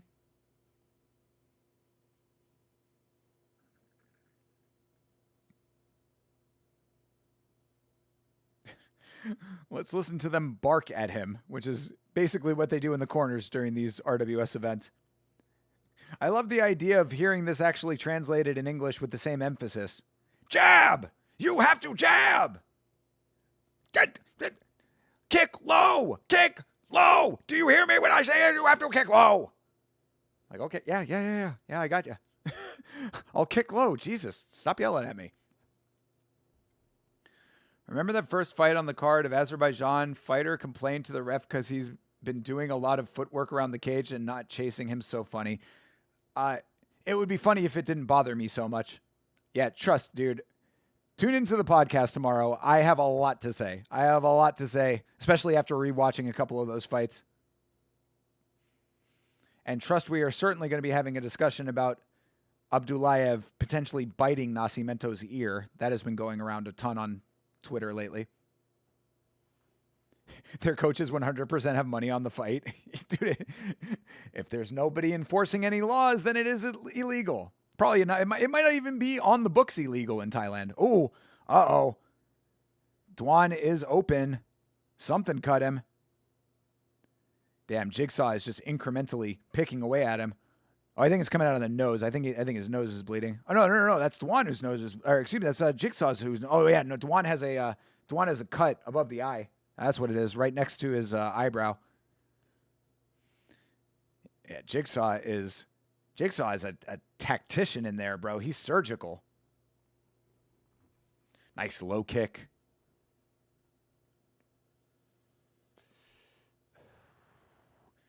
Leaving everything off the table. Yeah, I don't... Bleeding Edge, this announcer might be intentionally mispronouncing phrases. Swats it away like a Visa card, leaving everything off the table.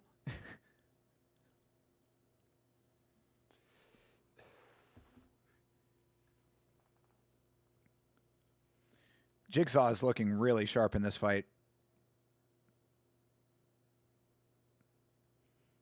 Oh, yeah. Look at Dwan. Dwan's getting angry. Dwan looking like Abdullayev now. Jigsaw mixing it up nicely. Hell yeah, dude. But yeah. Dwan getting pissed off over here.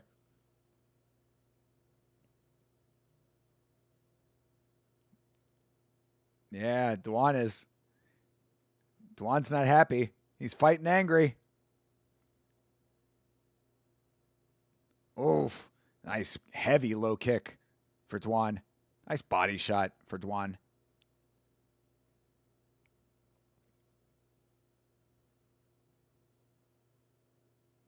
Oh, that was a nice elbow for Jigsaw. He might have cut him again. Bro's going to have multiple lacerations on his face by the end of this.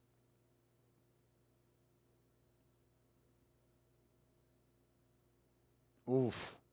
Another nice big connection for Jigsaw. Oh, a couple good ones for Dwan. A little back and forth action towards the end of this thing. I just wish Jigsaw would teep more. I can get with that. Jigsaw is having a fun fight there and an amazing sweet revenge winning. Hell yeah, dude. If Jigsaw wins, right? I mean, as of right now, I mean, I think that, yeah, the round's over. I think Jigsaw is probably going to be up 3 rounds, especially with the cut. Dwan's looking a little frantic, not a good look this early. Yeah, I mean, he's fighting angry at this point. I really don't even know exactly what he was angry about. It's not like Jigsaw is backing up a whole ton. I mean, he's being cautious, but he's not. This is not like get frustrated worthy. I think he's probably just getting frustrated because he's getting touched so much. Dwan should disengage and make the ref make Jigsaw come forward. I mean, I think he's in close enough range that it's not a running situation, personally. But, yeah, I mean, it is possible that might be a little method for him, but as of right now, he's just continuously getting touched up.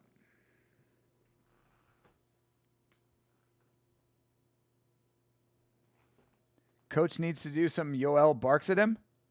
I mean, I don't have Yoel, but, you know, I might have something. And this is still my boy! Not what I meant to hit, but I do have these barks. There you go. That other drop was for Meat Rocket. Shout out to Meat Rocket. Yeah, all right. 2 judges gave it to Dwan that round. Jeez, the scoring is all over the place in this fight. 2 judges gave the round to Dwan. 1 gave it to Jigsaw. I mean, I don't know.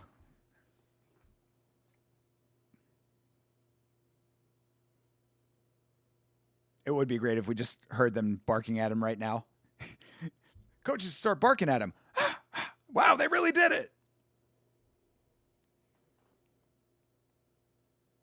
Also, by the way, Jigsaw is avenging Ilia Toporia's hairstyle with this fight. He's saying, that hair that was attached to Ilia was attached to a losing man. I've got to do better by this hairstyle. Nice big glob, though.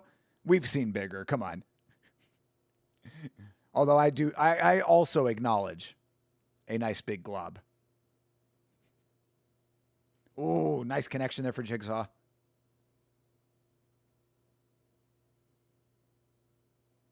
Yeah, 2-1 Jigsaw. Wait, no. For that round? I thought 2 judges gave it to Dwan.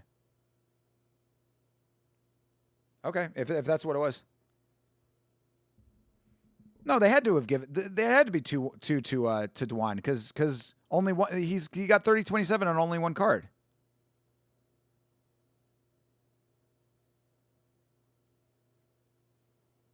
You'd say it was a decent glob. Okay, well, Johnny, as our resident glob obsessor, I acquiesce to your better judgment. So if you tell me it was a decent sized glob, then I believe you. If you need to know if you have an adequate glob of Vaseline, there's only one man.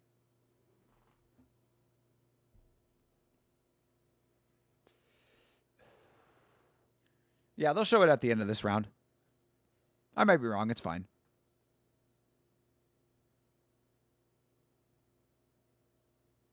Oh, another nice combo. Damn. Jigsaw with these really nice combos and the step-in elbow. He's trying to open up another cut. Oof, nice kick to the body for Jigsaw.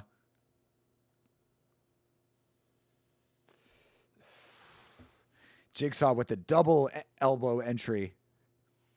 Bam, bam. 1-2 elbows. Dwan needs the knockout. Well, let's see if he can do it. Oof, starting to land some good shots now. Got a minute left in the round or so. But yeah, Jigsaw is, you talk about technicality. I mean, his striking is really nice.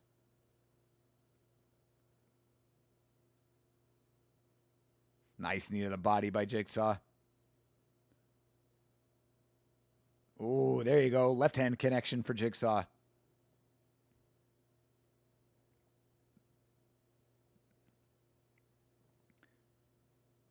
Bro. Oh, there you go. Dwan backing him up. Oh, did it again. Catch of the kick and then turn it into a combo. I love that he does that. I want more people to do that. Jigsaw also not throwing full power using pure speed. Does feel that way. It feels like Dwan is trying a lot harder than Jigsaw at this very moment, but he probably knows he's up a couple of rounds, so maybe he's, again, scaling for late fight. Could be. Ooh, there's the dropped kick.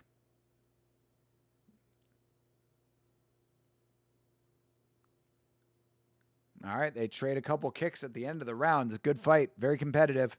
And that cut, they're going to need the glob bigger than that, bro. They're going to need the glob bigger than that to keep that cut under control.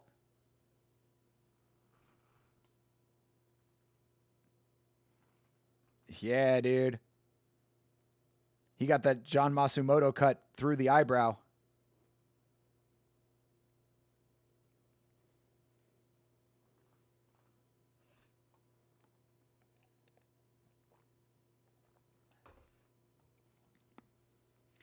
Yeah, they're saying that Dwan might be losing his confidence here.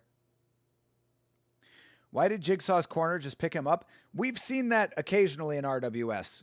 Corner people picking up their fighter and either, I guess, helping them conserve energy by moving them, by picking them up.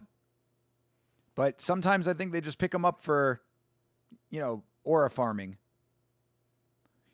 I'm going to give you all of my aura.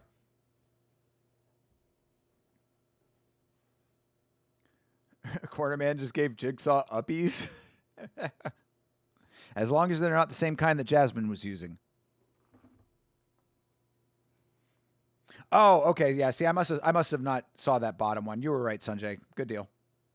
Sanjay was correct. Jigsaw is up 2 rounds. Yeah, now that is a definite big glob on there now. They knew that first glob was not adequate enough.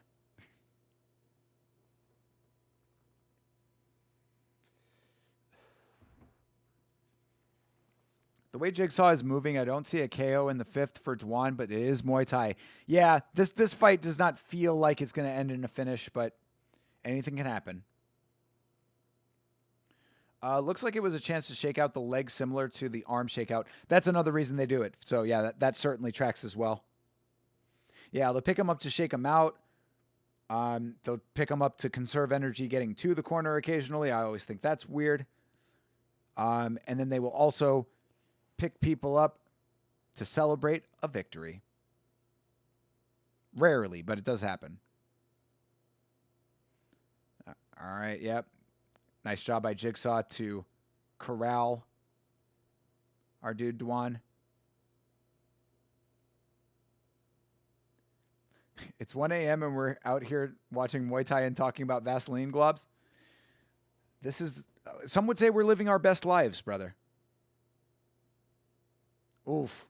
Yeah, Dwan is really trying for this knockout, but I think Jigsaw is just too fast for him. I think his head movement is too good.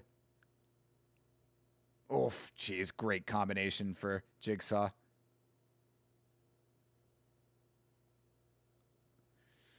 Nice save. All right. Ooh. Yeah, Dwan landed a couple decent ones. Dwan didn't want to hug him. Yeah, dude. No, Dwan's not happy. Dwan is not happy that he has a cut on his forehead.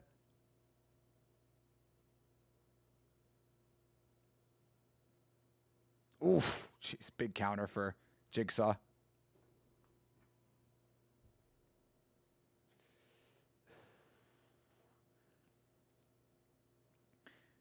Yeah, Dwan is not a happy camper right now.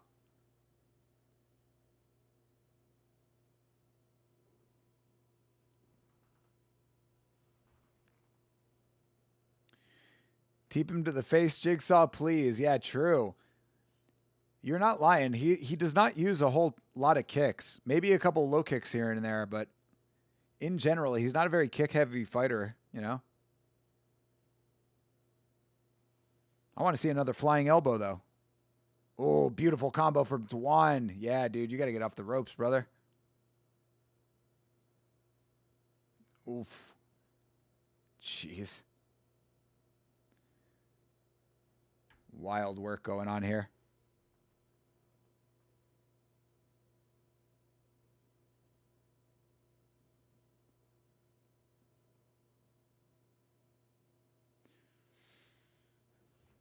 Yeah. Oh, that was a nice left hand by Dwan.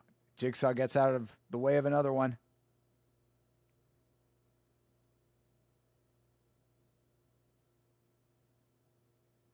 Oh. Yeah, just walking him down still. Dwan keeping up the pressure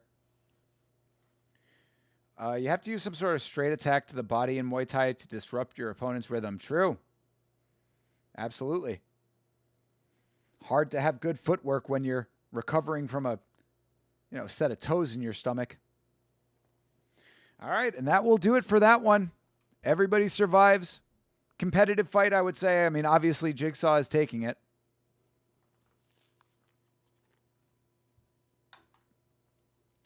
Jigsaw should look into transitioning to pro boxing. Probably could make more that way. I mean, maybe. You got to put him on a card that makes sense for people of their size, because that's what I hear from people about the sport, at least when it comes to MMA. Oh, the small guys can't knock people out. That's what I want to see. It's like, all right.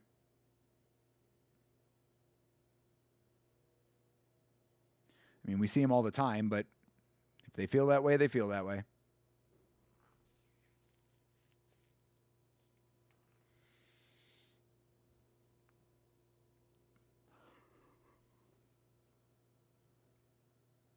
That was a big hematoma on Dwan's head. Yeah. Yeah, he got that early in the fight.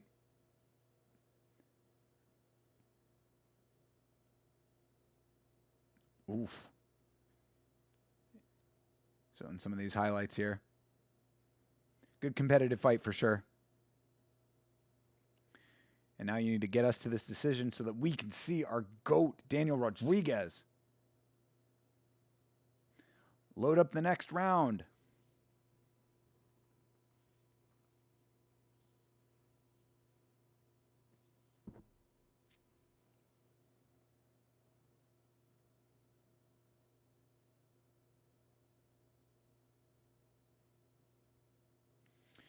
Yeah, he had Jigsaw looking stunned there for a second. Dwan is a very good example of a Muay Thai fighter. The prototype, huh? I can dig it.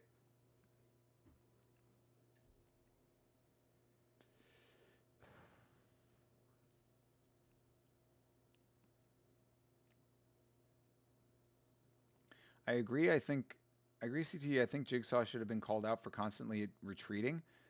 Was it constant enough to warrant a call out, you think?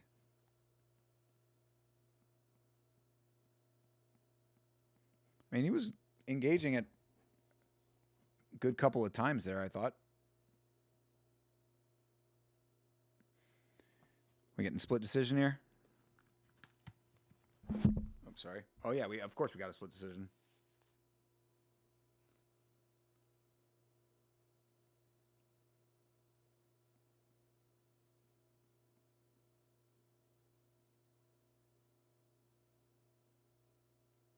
Muay Thai Matt as in his style. Gotcha.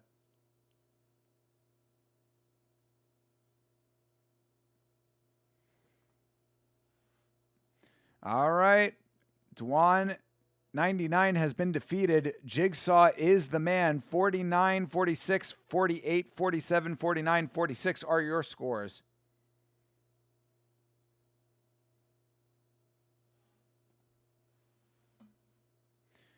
Very nice.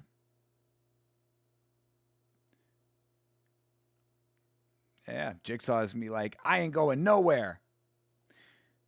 Men's MMA is better than WMMA. Yes. Hello, sir. Jigsaw got his revenge win. Yes, indeed. Hell yeah, dude. Trilogy incoming, I'm sure. Yeah, poor Dwan trying not to cry. I saw that too. Yeah.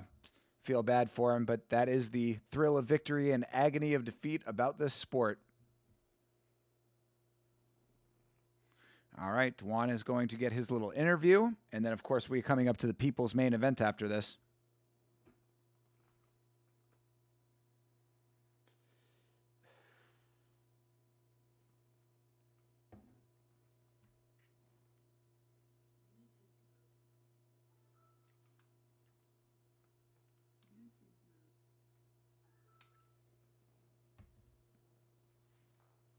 $500K bot? Hell yeah, dude. Has to be. Now, I don't know about, is it 500K? Is that what they have Fighter Spirit Award for now? Oh, no. I mean, he didn't, yeah. Well, yeah, no, they gave it to people who didn't get knockouts.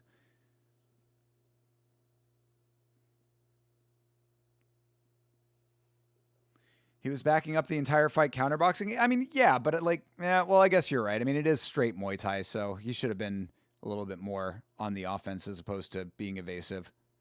Yeah, I'll give you that. I mean, it wasn't like egregious, but you are right. I mean, he was shuffling backwards. That is true. Love RWS tossing money out today. Exactly. And I love CTE tossing money out today. Thank you again, CTE. That was very, very kind of you.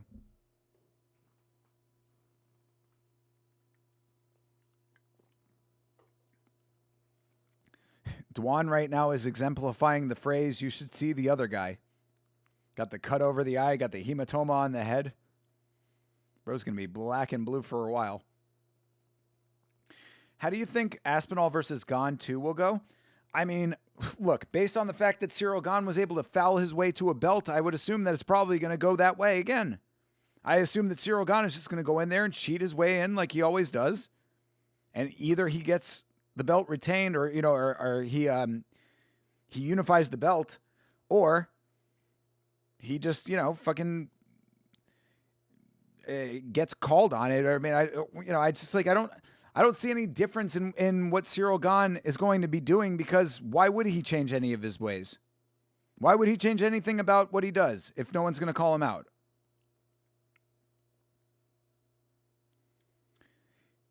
He basically won 15K. Not a lot, or I mean, decent money. Well, in Thailand, it's probably ridiculously high, $15,000 have you living in Thailand for a year. Now 750,000 baht, on the other hand.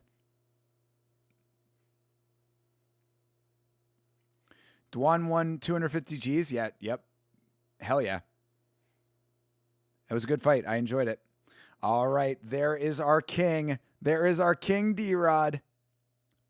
Holds the longest title reign in Rajadamnern history with 1,486.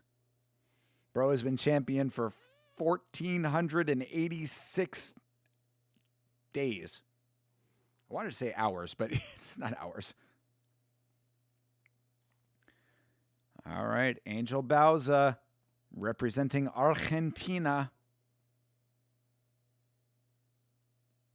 The Argentinian assassin. I like it.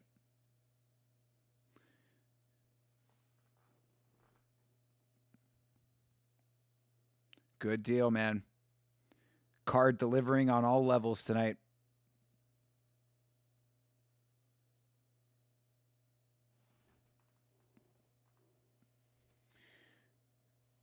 Daniel Tyrod Rodriguez. True. Holy shit, that's Baka in D-Rod's locker room? Oh, true. Yeah, Buka. Yeah, I mean, there's a lot of crossover, because this is another major promotion in the country. So obviously anybody who's Thai who's fighting in one is probably still over here or trains with them in some capacity or whatever. I would suspect. Ceiling graphics, people. Ceiling graphics. You know what that means. It is time for the main event of the evening. Daniel Rodriguez representing both Switzerland and the Dominican Republic, going up against our dude Angel Bauza from Argentina.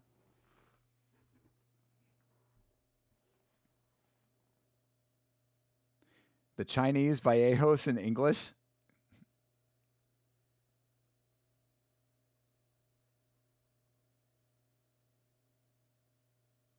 Average Thai salary is 160K baht, so 250K bonus. Banging. Yeah, definitely. Take that over to America. You can have one very nice meal at an expensive restaurant.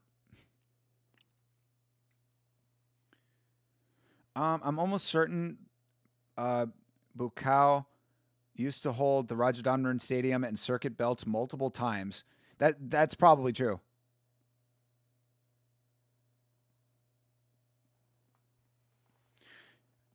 Dude, has Buckow...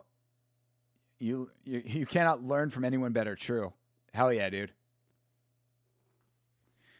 But is it going to matter? Is it going to matter? You can only learn so much. Then you must do for yourself. Well, we'll see.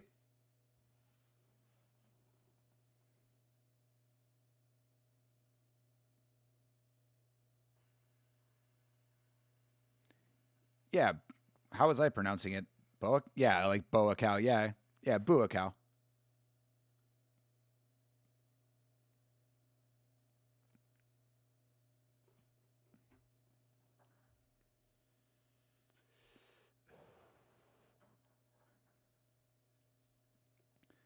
All right, hardcores. Fair enough. I'll get the pronunciation right just for you.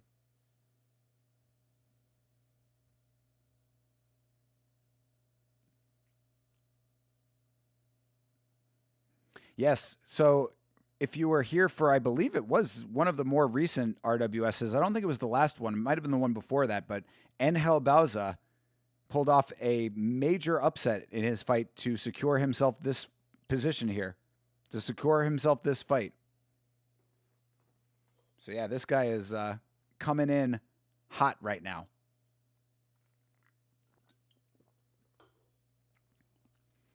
The cool part about the Muay Thai culture in Thailand is that the superstars are almost always just as accessible, always at accessible gyms. I mean, most of the time, like 9 times out of 10, that's the case in MMA in the States too. It's one of the most accessible sports on the planet. You know, I'm sure that there are certain instances with certain fighters that, you know, you won't see them, but like for the most part, you know, you just walk into the gym and there's a good chance you're going to see a UFC fighter in there. Yeah, not that you'll necessarily get to spar them, but they'll be there training. Yeah, that's exactly it. Buakaw is my all-time favorite Muay Thai fighter, and also Jean Charles. Yeah, it's true.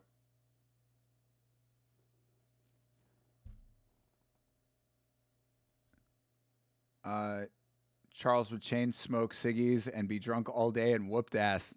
He is legendary from what I understand. A little bit more before my time with Muay Thai, but I do know the name. But knowing y'all, it's probably pronounced Gene.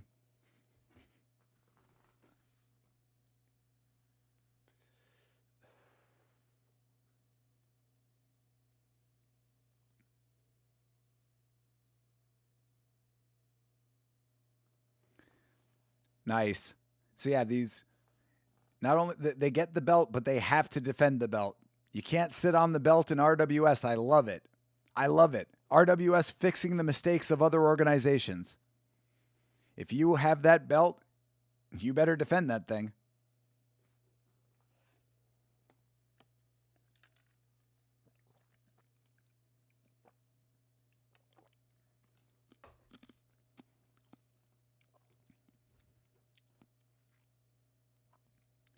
Dieselnoy was goated, and so was Yadkampan.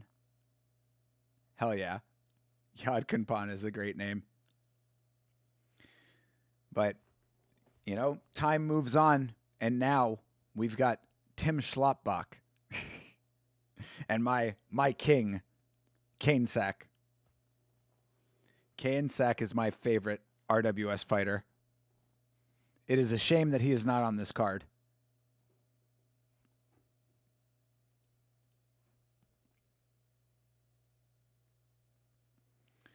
You're correct with John Charles' pronunciation. I should not shame you. As you know, my typing sucks and you decipher it perfectly. Well, thank you, Sanjay. I appreciate it. Try to pronounce your name correctly, too. You told me how to pronounce it, and I try to pronounce it that way. Dieselnoy was called the Sky-Piercing Knee. That is great. That is a great, great nickname right there. Or a great tagline or whatever. The Sky-Piercing Knee. I love that. You know, had he been born a little bit later, they might have called him the Skyward Sword. No reason.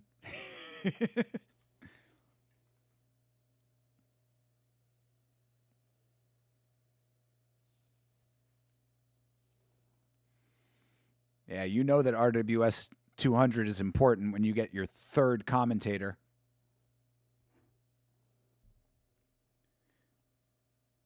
Oh my God. We got the main event of RWS 200 coming up. I am so fucking excited for this fight. Anytime that Daniel Rodriguez fights, it's like, it's an event.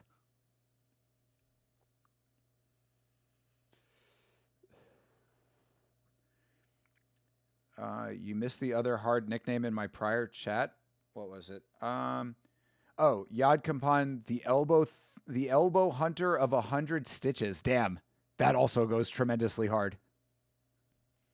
See, all these guys are monopolizing the cool nicknames.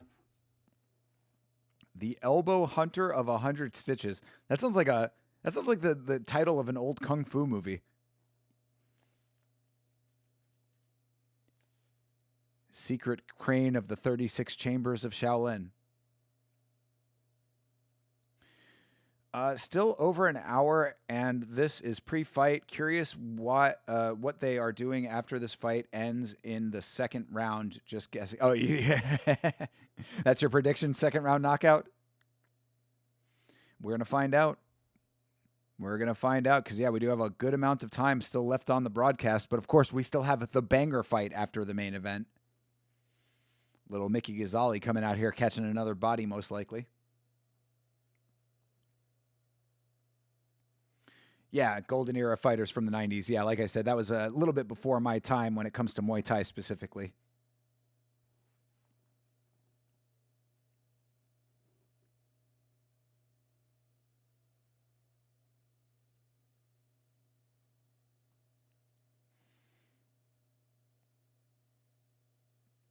Yeah, I don't really know how they're justifying this one being a super fight.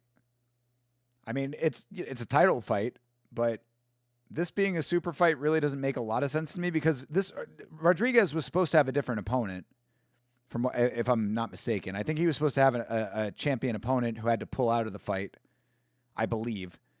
So because of that, they might just be still calling it a super fight, even though it was like supposed to be a super fight, but got changed. Because Bauza's ranked like number 4 or something like that. It was before my time too, but there's some sick magazines. True. Yeah, absolutely. I appreciate your love of the history of the sport. That's how I have all of my deep MMA knowledge, listening to MMA on Point videos about the history of the sport.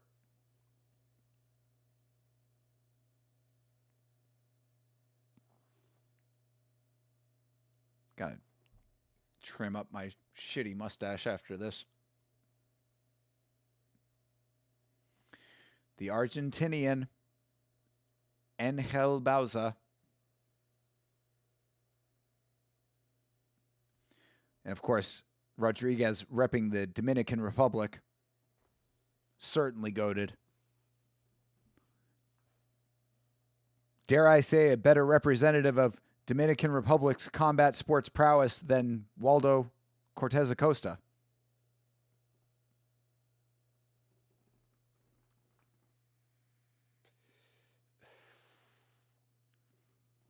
Yeah, his nickname is the Chosen One, and he has that for a reason. Hey, Didgery Dave, what's up, brother? What is good, my guy? Coming in just in time for the main event. If you want to watch along, this timestamp is correct, my friend.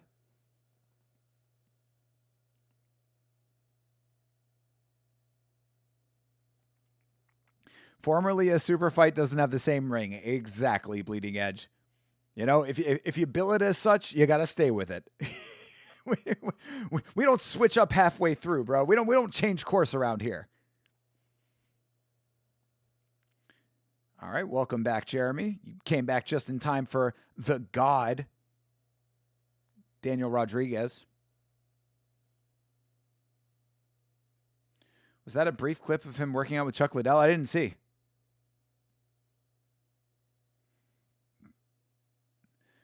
Why did WCA catch a stray? Did they?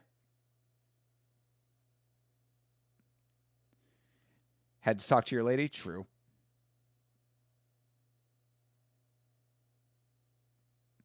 Yeah, dude. D-Rod time.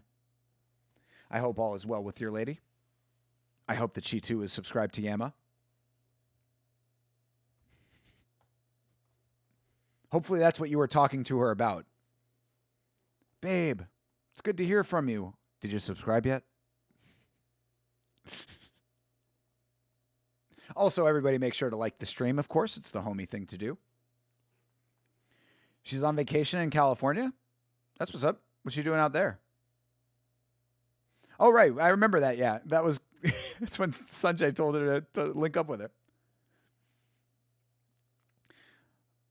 Not yet, but she knew what I was doing. Hell yeah, dude.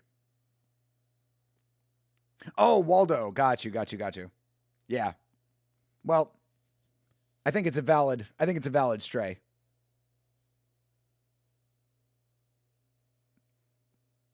I thought you were talking about a fight promotion. I was a little confused. Sorry.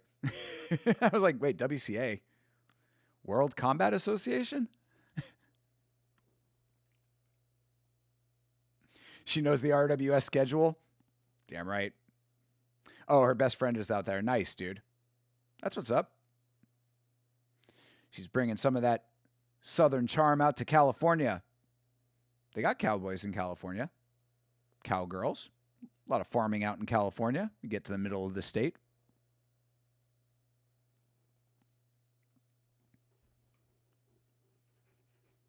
Daniel Rodriguez coming out to a little bit of the tango. No, not tango. Merengue.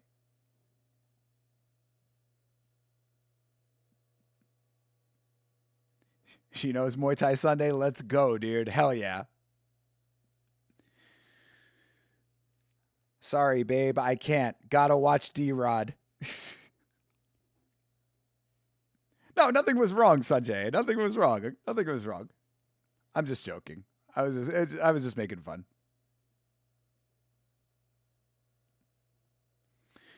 She asked me why I said beanbag all the time. Let's go. I love it. I love that beanbag is making its way into the world. Sit that man on the beanbag. I can't wait to be able to say that when I see a street fight. You know, beanbag is going to be the new world star. See someone get knocked out in public. You just hear someone off camera say, sit that man on the beanbag. Hell yeah. The lead up to this fight might be longer than the fight itself. Shout out to Angel Bauza for the goated Thai chest piece, by the way.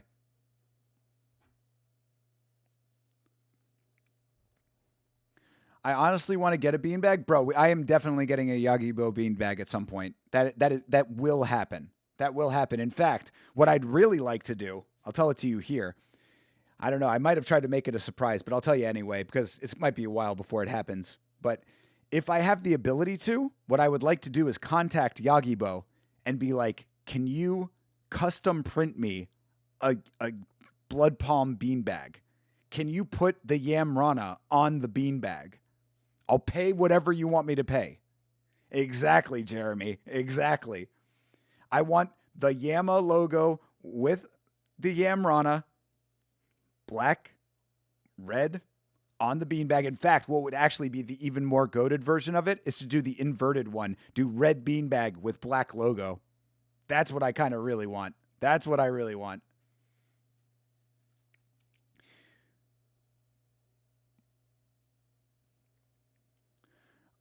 How about Canada getting through World Cup to the 16? Yes, exactly. Everybody's really happy for Canada.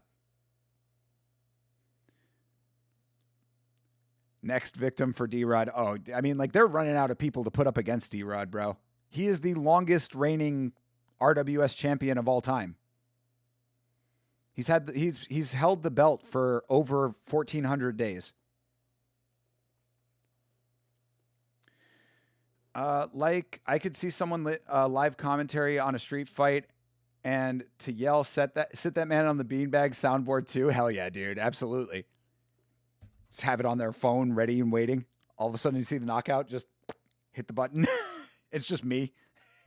Soundbite of me. Oh, sit that man on the beanbag. What the fuck was that? I'll cut it open and try to cook the beans.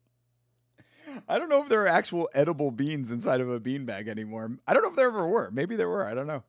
I think it's just a clever name. You would crowdfund for it? I love it, dude. I'll have to contact Yagibo and see what their policy is on customs. But no crowdfunding needed, brother. Just support the channel, and when it happens, it will be amazing. The real reason that I want to wait, not even that I want to wait, but like obviously I need to wait until the money is there. But even if the money was there, the problem is that I don't really have a way, at least not in this current configuration of things. Like I don't know where I would put the beanbag to make it visible on camera, you know? Like I could put it back where the chair is back there, but like, you know, it would just be blocked by my chair now. So I'd have to figure out a way to make the beanbag a part of the broadcast. That's another reason why I don't get like a background. Like even for Yama, I have the little folding background that I just project the lights onto. Cause like I've wanted to do like a custom Yama background, but I'm like, why? Like I can't have it. Like I can't just have it on a regular basis. Like it wouldn't really work for this. Plus, then if I wanted to move, I'd have to like unfold it every time I want to go to the bathroom and stuff. It's not practical. You need a Yama decal for your truck, brother. Yama sticker set right there in the shop, my guy. They are weatherproof stickers.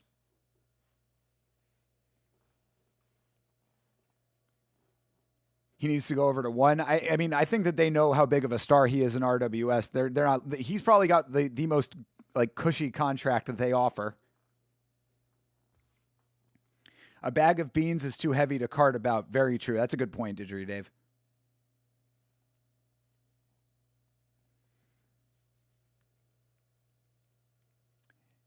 Yep, Buakaw getting the proper spotlight. Absolutely.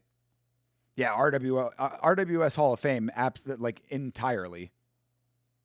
Like if they don't already have it, he is going to be the first inductee.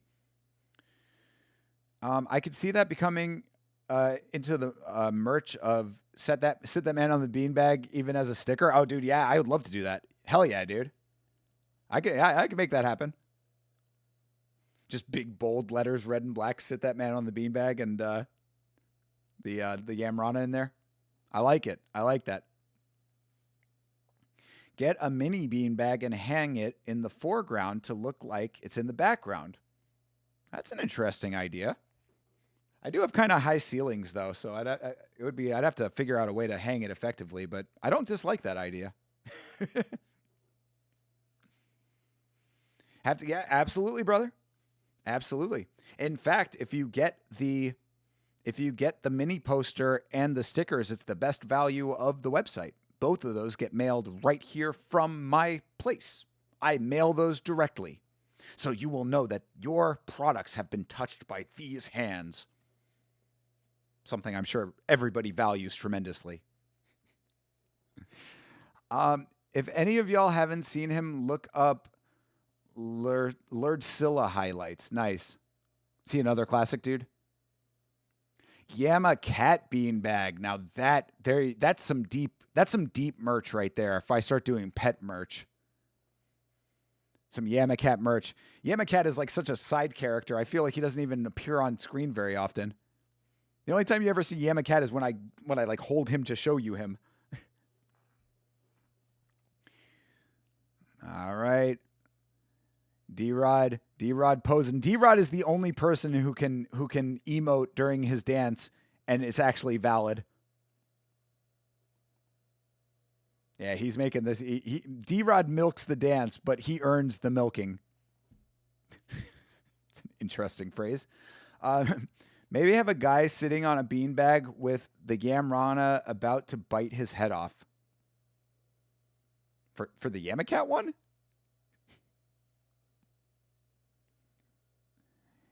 He's so unbelievably slick, dude. I'm telling you, man. And it would bother me if he didn't back it up. If he was, because we saw early on Yeah, he's casting a spell. Yeah, definitely. We saw early on in watching RWS, we saw an Iranian dude doing dances like this, where he was like seriously emoting. He was doing like the bow and arrow and all this stuff, and then he got brutally fraud checked.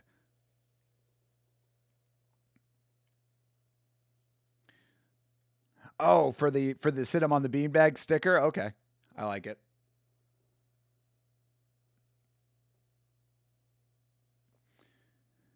But yeah, we saw an Iranian dude who was doing like a really over exaggerated dance, and then he just, completely got annihilated. But see, D-Rod does the bow and arrow, and Bauza can try to dodge, but ain't gonna work, brother. This is the only man that can do the 2-hour dance routine and make it worth.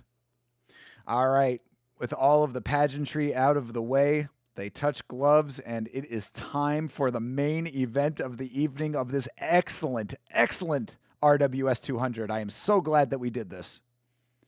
I love Muay Thai Sunday, and I love RWS 200. Of course, we have Bia Suwanit giving us our main event introduction.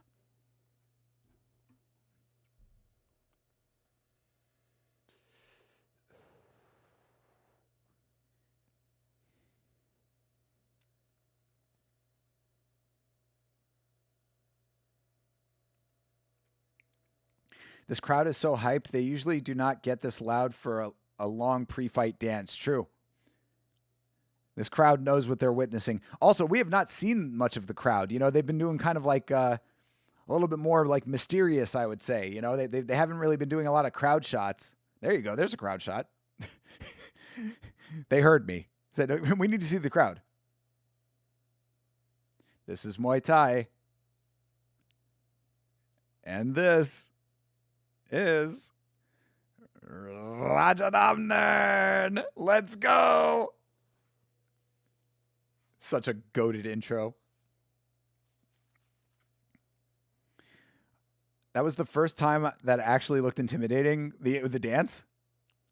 I mean, just knowing who's doing the dance, bro. You stayed up, bro. CTE, if D-Rod doesn't deliver, I promise you, I'll make it up to you somehow. But I'm not going to have to.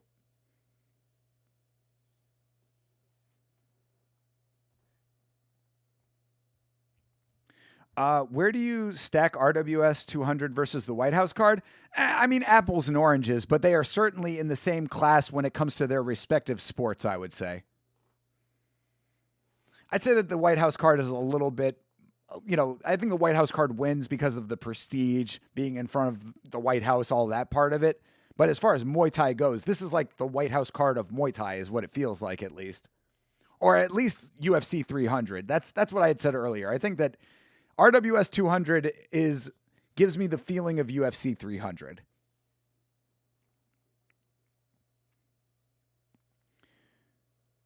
Yeah, this fight is not going past the second round. I would be very surprised.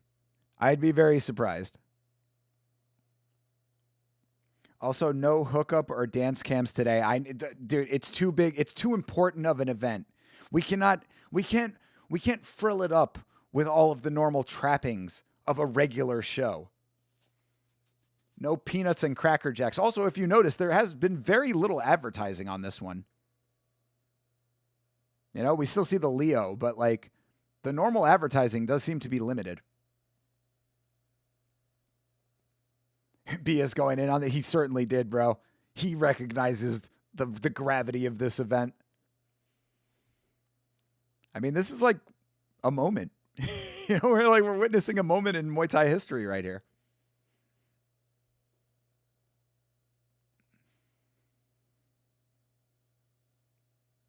Two-time RWS super welterweight champion. I still want to know all of D-Rod's backstory. Like, how did his family end up in Switzerland? Yeah, 50-0-1, bro. I'm telling this, when I say that D-Rod is making a case for being one of the GOATs of modern Muay Thai, I really mean it. Like, this dude he's otherworldly. Yeah, you're right. No, you make a good point. We didn't even have ring girls. Yeah, no, you're very, very right, Sanjay. I didn't even pick up on that. But all right, fight is underway. D-Rod versus Bauza. All right, low kick. Bauza starting off with some hands up top. Oh, fight's underway. All right, D-Rod paws out a couple shots. Ooh, misses on the big kick and the back fist.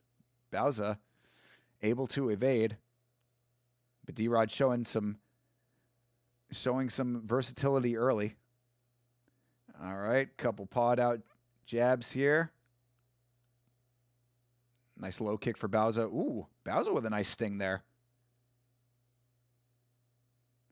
All right, front kick just misses up top for D-Rod. Ooh, nice inside leg kick for Bauza. Inside leg kick for D-Rod. Oh, they trade inside leg kicks. Ooh, another one for Bauza. Very nice. High kick lands for D-Rod. Bauza needs to be careful of that high kick. He is fast with those high kicks. Jab is lethal. Bro, he can finish you in so many ways. Ooh, yeah, Bauza with a couple nice connections, though. D-Rod just snatches the head backwards real quick to evade. Nice kick to the body by D-Rod. Ooh. Yeah, Bauza getting real close with some of these strikes. There you go, D-Rod striking his way out of the corner. Ooh. All right. There you go. Nice snapping kick for D-Rod. Ooh. Another nice body kick for D-Rod. Ooh, they trade.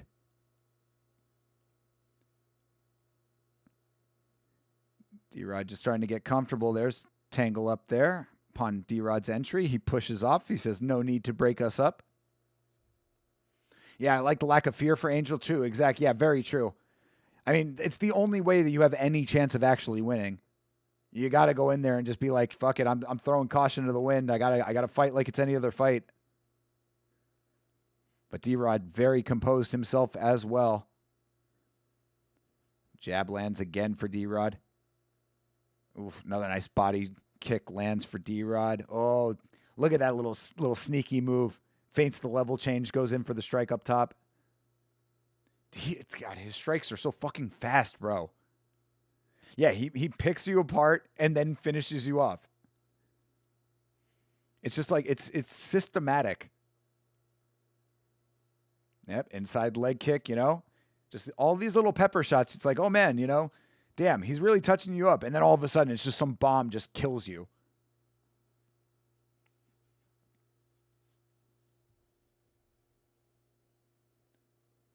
I mean, Bauza's doing some nice work with the inside leg kicks. All right, that's round one. Little slow starter round. Of course, 5-round fight.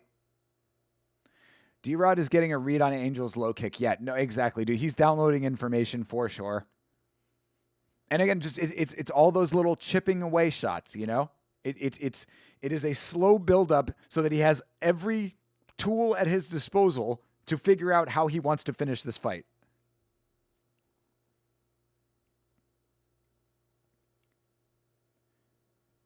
He does, Jeremy. He usually turns up in round 2 after he figures you out. Exactly. Yeah. He's throwing teeps to the body and thigh off both legs from both stances. Yeah. Again, versatility. I think that he does that almost like, in Jurassic Park or in Jurassic World, where they talk about how the raptors like attack all of the parts of the enclosure to find the weaknesses. Like, I feel like that's somewhat applicable here. Like, he switches stances to be like, okay, is this the better way to do it? Maybe it's this the better way to do it. He's like, okay, that didn't work as well as I want. Like, it's like cerebral shit, but it's all happening. It's like such a fast pace. But yeah, this is all set up still. Because to the casual observer, like to somebody who had never seen him fight before, you'd be like, that was an okay round. Trust. Like, yeah, this guy, yeah. You already know, bro. You already know. And it also is, it's enough, like, I don't know how much he factors it in, but it's also a lulling your opponent into a false sense of security as well, to a certain extent. You hold back a little bit. You put a little bit of power on shots that aren't going to land. It's like, oh, he's overthrowing his shots. He's throwing at such a... He's not going to hit me with that. Yeah. Yeah, you'll find out. Yeah, poking holes looking for what might crumble. That's a great way to put it, Bleeding Edge. All right, round 2. Bauza starts with a decent kick of his own there. Nice solid body kick for D-Rod. Knocks on the door and says, honey, I'm home. Another body kick. D-Rod starting to feint. He's also letting Bauza back him down a little more than I would be expecting. Oof, another nice body kick lands for D-Rod. A little bit higher. Again, just hitting all of the pressure points, hitting all of the points in general. See? Incrementally raising the kicks. Like,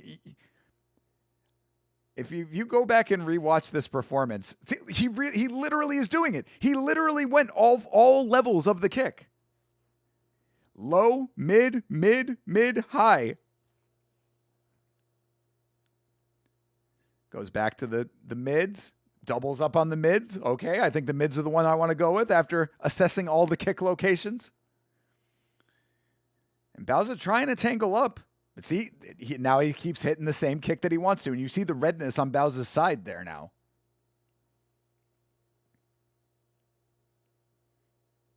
Yeah, exactly. Setting up traps. Finding what works. And again, like I said, you saw all of the levels of the kicks, and now he is continuously kicking in low mid. And you see the redness. You see the other, you can see right there. You see the redness on Bauza's side. Ooh, that was a good connection for Bauza there. Yeah, Bauza got one in himself. Yeah, Angel is definitely a durable guy for sure. Yeah, we'll see if this does end up ending in this round or next or when it ends, but I mean, you see, look at the kicks to the side. He is spamming that side kick. Yeah, Rodriguez, they're saying it on commentary too. There's like, he's in the zone. He gets into the flow state. Yep, beautiful evasion. I'm surprised that, that kick looked like it might have affected Bauza a little bit. Another body kick lands. Oh my God. He is chipping away at the marble. Nice inside leg kick for D-Rod. Bauza landed a couple of strikes, but he is falling behind on the strike numbers for sure. It's crazy too because Bauza is putting a good amount of pressure on. He is in his face, but he's not throwing enough offense out to really make it worth. That was a good connection for him. Watch for the rear head kick anytime now, bro. See, CTE already knows. He's using kicks to extend his hand combos as well. Yeah, absolutely. Yeah, the accuracy. Because, like, again, you see how concentrated the redness on the side is? Like, when they show Bauza's body again, look how concentrated the redness is on his one side. It's like he is pinpoint accurately landing the same kick over and over again. Bauza can know that the kick is coming, but it's too fast to be stopped. Oof, yeah, big kick up top too. Yeah, he is working the magic right now.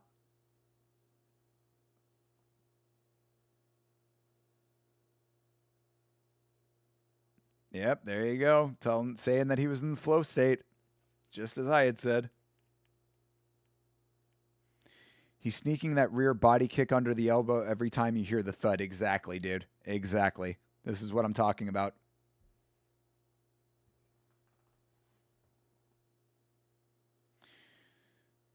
I feel like Angel got too focused on the low lead leg in that round. It was getting predictable. I mean, I feel like Angel is, I think that he might be, I think he's getting a little in his own head right now too, you know, cause like he realizes that the volume is starting to add up. And I don't know if it's just because he's feeling the power of the volume as well, that he doesn't want to open up to leave himself open, but whatever is keeping him a little bit hesitant is just allowing D-Rod to just rack up points right now. And eventually that's going to really be a problem. Yeah, beautifully placed is right.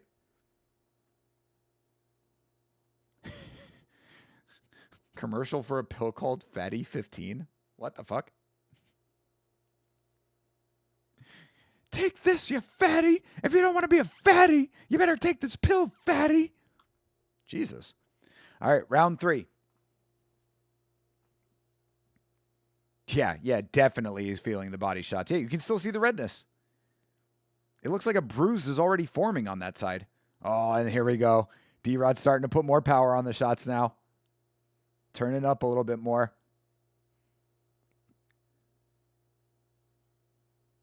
Ooh! And there you have it, folks. I mean, is it even worth a crash out? That is a motherfucking beanbag. That is a round 3 beanbag for the GOAT, Daniel Rodriguez.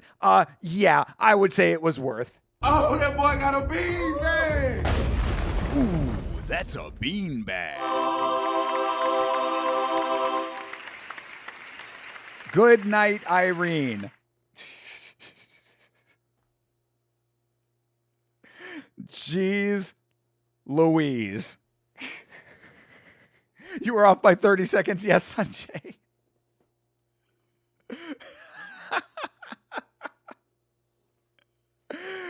What a fucking beast, bro. What a beast. Spammed body. It's like I was saying, dude.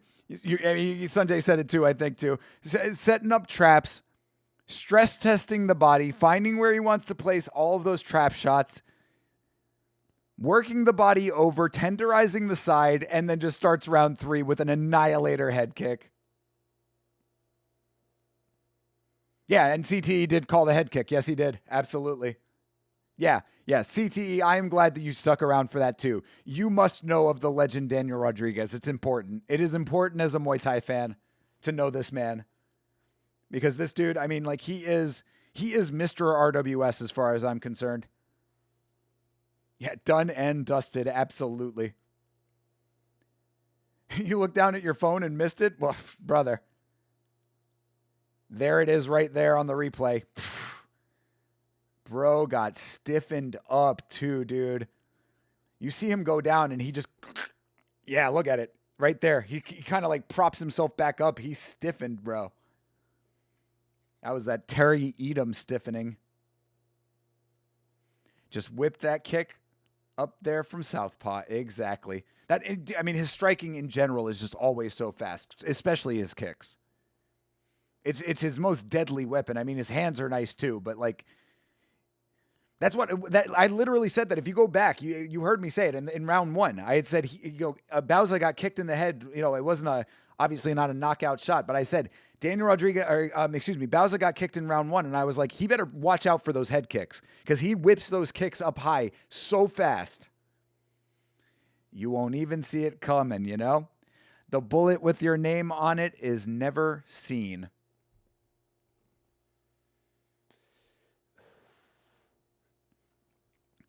L step right into his stance, immediately throws that head kick. Let's go, brother. He woke up in preschool. Mom, can I have a juice box? Bauza, wake up. Is it time for recess? That looked very similar to the kick of Leon Edwards' kick to Usman. Yeah, true. D-Rod didn't need 5 rounds, though. He didn't need 4.5 rounds. I saw his opponent block a body kick with 2 arms in the second, and from there, the head kick was open. True. Again, bro, that's exactly what I was talking about with the stress testing. That's why. It's like he starts off a little bit slower. It's just a matter of time. And that's why I said, to the untrained eye, it's like, okay, that was a fine round. Whatever, you know. Sure, that's obviously a technically proficient fighter, but I'm not seeing the vision yet. You will. You will see the vision. The body kicks that set up that up. He dropped his guard to block the body kick. Yes, yeah. There you go. Exactly. Just barely snuck over the hands, dude. I mean, this is it is everything that you need in a fighter. It is the precision, the power, and the speed. You know, it's what I always say about knockouts in general. It is the 3-part combination of power of the shot, placement of the shot, and speed of the shot. You have all 3 of those, you got yourself a knockout. He's the Piotr Jan of RWS. I love it. Yeah, 1.5 mil. Bro, it's RWS 200, brother. 1.5 million bot, baby. 1.5 milli. Of course, that equals up to about, $1,700. I'm kidding. I don't know what the actual conversion is. Let's see what the actual conversion is. 1.7 mil bot to USD.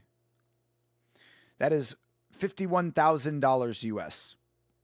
1.5 million baht, $51,000.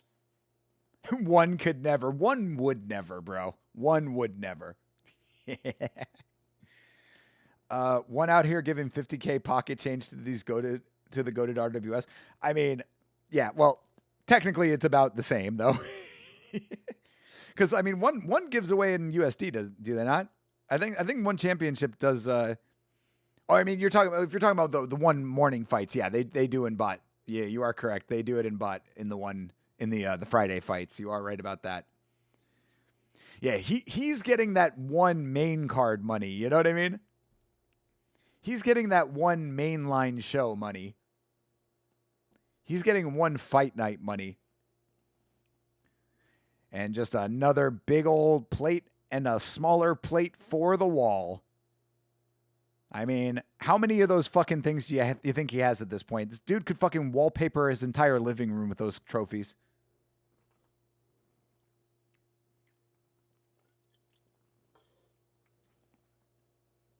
All right. Of course, that is not the final fight, though, people. Even if it was amazing, we still have the banger fight coming up, even though all of these fights have literally been banger fights. Fuck one inner circle. They put all the good fighters there now. Yeah, what inner circle is the biggest crime against fighting. I really hope that one is getting what they want out of that, you know? I really hope that those numbers are justifying it, because we are being denied every great one championship fighter at this point. It really sucks. Not only does it really suck that they do that, but it also sucks when they do that. Because you know me, guys. You know I would pay for some pay-per-views. But I can't stream at fucking 7 o'clock in the morning on a Friday. As much as I would like to. Maybe when we go full time. But that's a long way away. And it is really a crime that every one championship fighter that you want to see fight is on the inner circle. On Friday morning when the United States is off working their respective jobs generally. Don't forget he got a big chunk of real gold and silver as well. Yeah, true. Very nice. Put those plates on a belt. It would be better than the ones they have.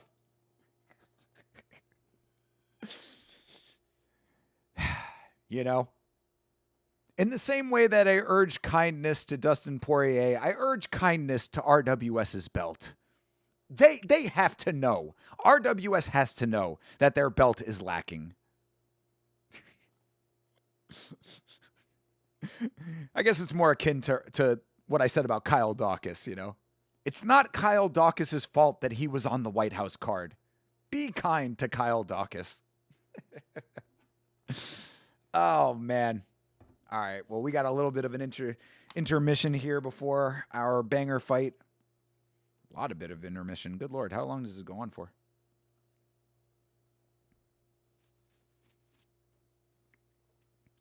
This has been a long one, but it has been a worth one, guys. The RWS belt is a piece of history. Show some respect. Exactly. There you go, CTE. There you go with the actual grounded opinion. What was that movie, Knight's Tale, when he would melt his trophies to sell the gold? Was it? Is that the one with the Martin Lawrence? Or is that the one with Heath Ledger? Which was the one with Heath Ledger? I know that Heath Ledger was in a night movie. Oh, never mind. I thought we were going to have more of an intermission, but apparently we are getting into the banger fight.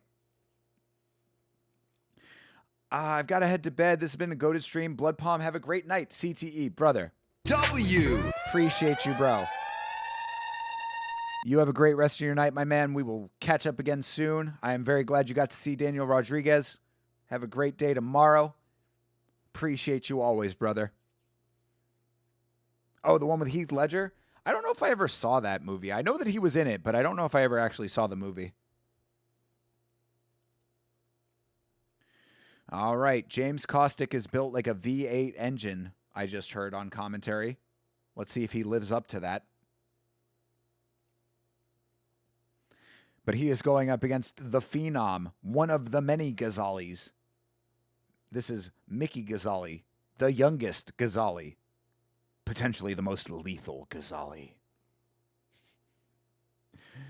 We literally just saw Mickey Ghazali get a mean body in his last fight. This little fucking twig over here, this little bean sprout, Mickey Ghazali. He's like 17 years old or some shit. Caught a mean body in his last fight. Oh, they call him the truck? Okay. Fair enough. Well, you know what I call Mickey Ghazali? Goat in waiting. I mean, no lie. I mean, Mickey Ghazali is like, he caught a mean body in his last fight. He was in one of the other banger fights recently. Quality back piece on this kid over here, on James Caustic. Also, James Caustic is a great name, by the way. This is the V8 engine? Absolutely. Hopefully it's a Chevy 350. I think I would go for a Toyota Tacoma personally, but either way. What do they have in Australia? Didgeridoo Dave needs to let us know. What is the national truck of Australia? Is it the Combi? Combi? Those caravan trucks that they got out there? Maybe that's what he is. Shout out to Toro y Moi, by the way. Great musician. Makes great music and has a documentary video that he made to correspond with one of his albums where he is driving around in one of those combi trucks. I think he's with Eric Andre, actually, in that video. Anyway, Toro y Moi. Listen to his music. He's really good. Makes some really, really cool, funky soul music. Almost reminds me a little bit of Jamiroquai, if that rings a bell. Like a modern Jamiroquai with a little bit more jam to it. In fact, if you go to my personal Instagram, at Thinker St. James, you can see one of his albums on there. I took a picture of it at my friend's house. We were listening to Toro y Moi for Christmas one year.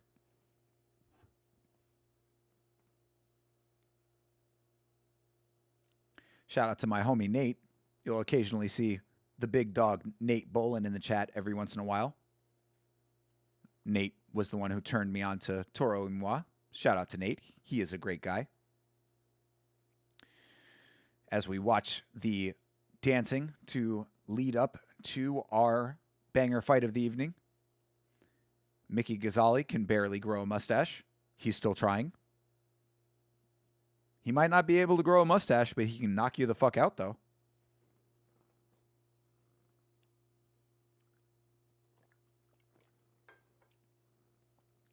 A lot of fans on YouTube are waiting to see Mickey Ghazali. Yep. Here we are. Even if it's on the replay, we're waiting.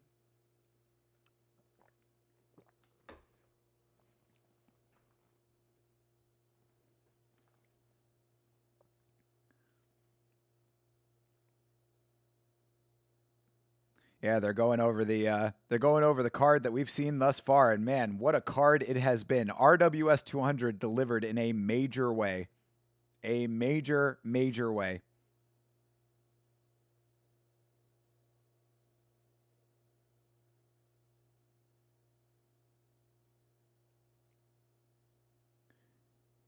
Fans, you mean classmates? Mickey, you better win your fight. You better win your fight or I'm not letting you have my homework. You can't copy my homework if you don't win. Mickey thinks he's so cool because he knocks people out in RWS. But really, he's not going to be able to get a date to the prom. So I don't care. Mickey thinks he's so cool because he goes into RWS and he knocks people out. But he's flunking science, though. Hater-ass high school kids. I heard that Mickey Ghazali got a C- on his English paper.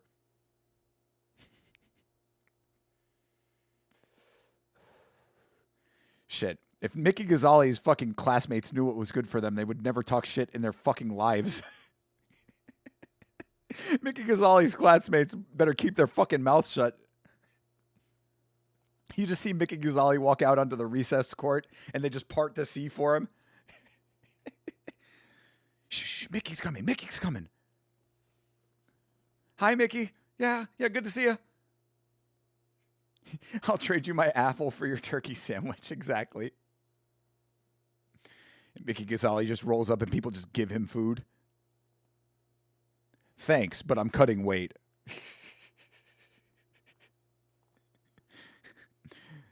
Thanks, Bill, but I'm in camp right now. You understand.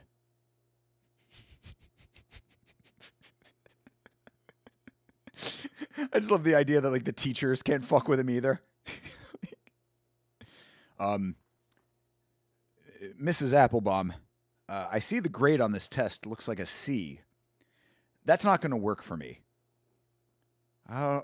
Okay, Mickey, but you didn't get enough answers right. Yes, I did. You don't seem to understand, Mrs. Applebaum. I got every answer right. Now, I know that this isn't math class, but if I'm not wrong, every answer right is 100%, and that's an A. Okay, Mickey. Whatever you say, Mickey. Yeah. Just throws it in her face. Clean it up. Mickey Ghazali is just a fucking menace. Just a menace to his high school. Sad we did not get to see Thinker's future wife tonight. Yes, that is the only unfortunate part about RWS 200 is no Wimbledon. Yeah, that's okay though. That's okay. That is a sacrifice that I am willing to make for the betterment of Muay Thai in general. There will be plenty of time for me and Wimmel in the future. We're going to have our whole lives ahead of us. But for tonight is for the boys. Also, no women's fights on the card, by the way. Purely a coincidence. It's been a bit of a boys' club today.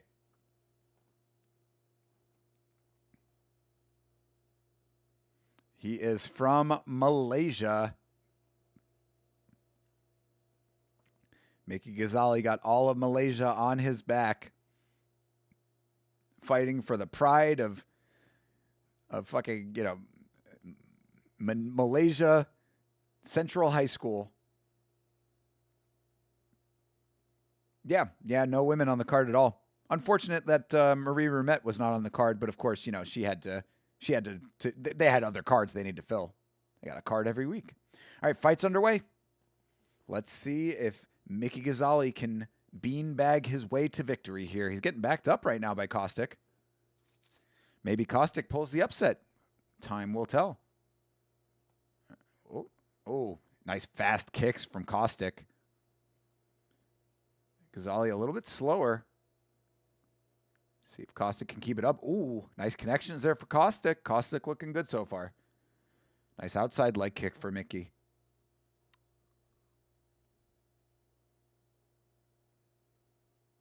Yeah, Caustic's back piece is almost complete, and it is pretty fucking cool.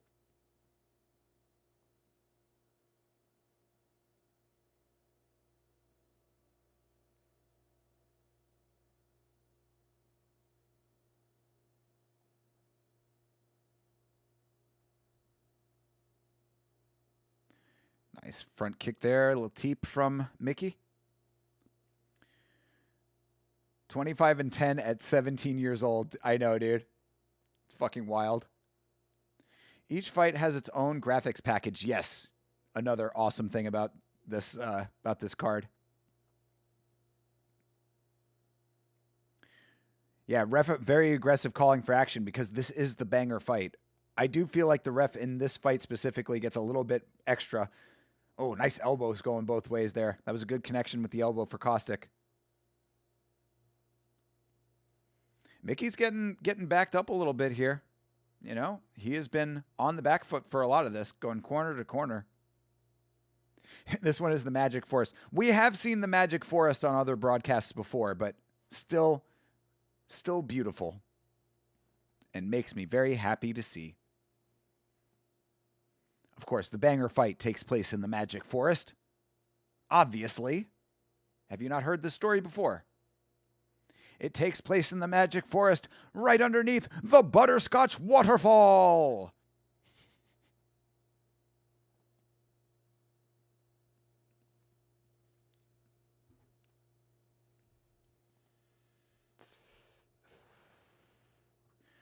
Nice body kick there for Mickey. Oh, nice high kick lands for Mickey. Off the back foot. Very nice placement of that. Teep pushes Caustic back. Good deal. Little paw out teep for Caustic. He could have put some pepper on that. Yeah, I guess see the commentary is right. He was measuring distance with it, even though he had the distance. Nice trip for Caustic. Yeah. Got the trip. It's a good first round for Caustic, I would say. A couple nice connections for Ghazali, but I would probably give this first round to Caustic personally.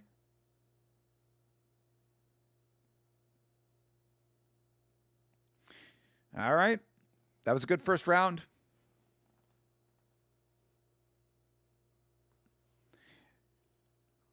Yeah, I don't know. I mean, I guess, you know, it's a pressure counts differently in Muay Thai, you know? People fight off the back foot a little bit more consistently. I mean, yeah, you know, if we're talking about strictly damage, you think Caustic, but hard to score. I know, yeah, because I mean, they're saying, you know, you're looking at the damage that Mickey landed. I mean, he did redden him up a little bit. You see it in the eye. There you go. That's a good shot of it right there in the replay. You know, so Mickey did get some good shots in. That was a beautiful up elbow. Holy shit. We didn't get a good angle of that on the initial land of it. But yeah, look at that. Look at the elbow into the follow-up shot. Beautiful from Mickey in the corner. I don't know. Weird Muay Thai scoring makes me think Mickey won. There, split decision. There you go. Okay, so 2 judges for Caustic and 1 for Mickey. Interesting. Interesting indeed. Yeah, I gave it to Caustic personally, but, you know, it's hard to know what these judges see sometimes. Sometimes it feels like we do, you know, like any other promotion, there are times where it does feel like the judging is not exactly correct, but, you know, it's just one of those things, I suppose. I don't like it. I would always prefer, you know, the correct judging all the time, but it is the way that it goes, and that was a close round, so a split decision on that round does not bother me. Also, look at that Magic Forest in the background there. It is so beautiful. 2-1 from judges shows hard to score round. Exactly. Very, very true. Yeah, split decision on the judges' cards. But yeah, I mean, he is Caustic is fighting for his record right now.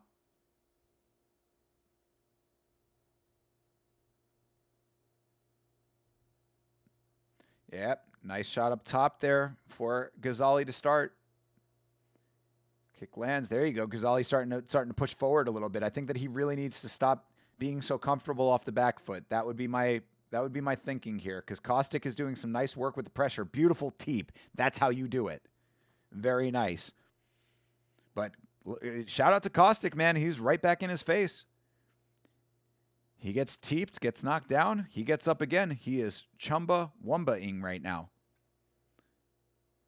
We call that the Chumba-Wumba technique. Oh, geez. Big takedown. Big takedown for Caustic.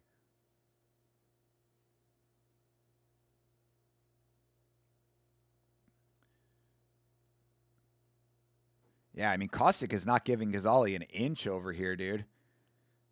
Ghazali, like, he really should just keep hitting that teep because with all this pressure that Caustic is putting on him, like, the teep is always there. Oof, that was a really nice right hand by Caustic. Mickey needs to commit to the jab and not paw it. Yeah, I mean, I feel like a lot of this fighting that he's doing off the back foot, it's like, if you're going to be on the back foot, you really need to be throwing appropriate power from the position. It's either advance and put the power on the advancing shots or throw the power off the back foot, but you got to pick one of the two. That's why I like the teeps, because the teeps are there. So if you want to put the power on the teeps, not going to finish you the fight necessarily, but it certainly gives you a better shot, at least of creating distance. And he just missed on that high kick. That was nice, but a couple nice hands there for Caustic coming back. Oh, another nice elbow lands for Mickey. Inside leg kick lands. Another nice elbow. Mickey reaching with a shot. Surprised he didn't get reprimanded for the takedown. I agree. I kind of thought the same thing, but I guess that takedowns may be somewhat legal if you take them down and don't hit on the ground.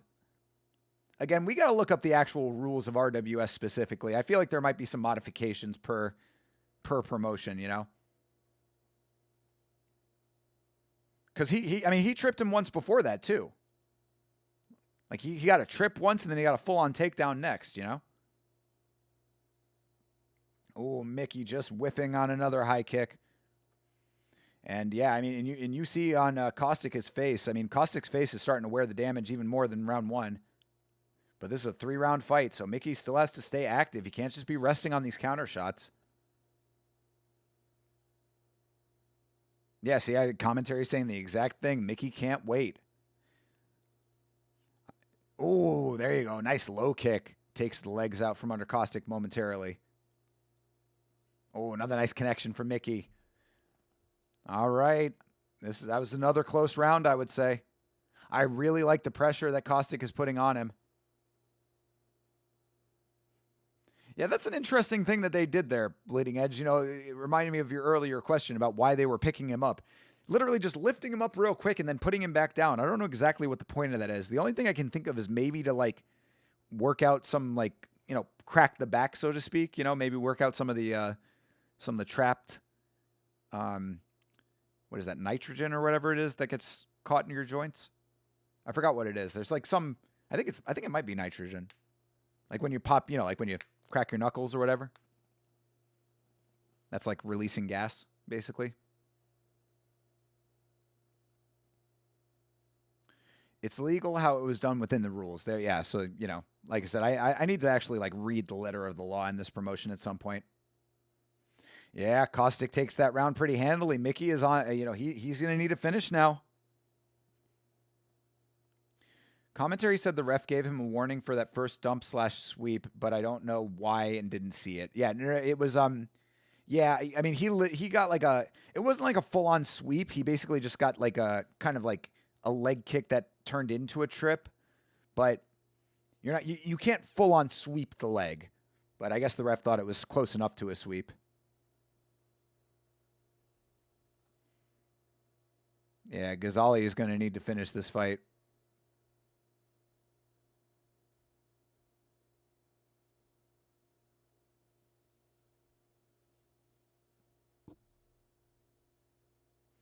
Well said, commentary man.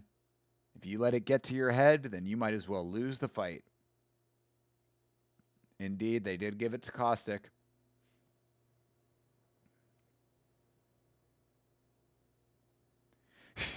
Whatever the results of the fights, let's not forget Mickey Ghazali is 17 years old. Brother, we can definitely not forget that.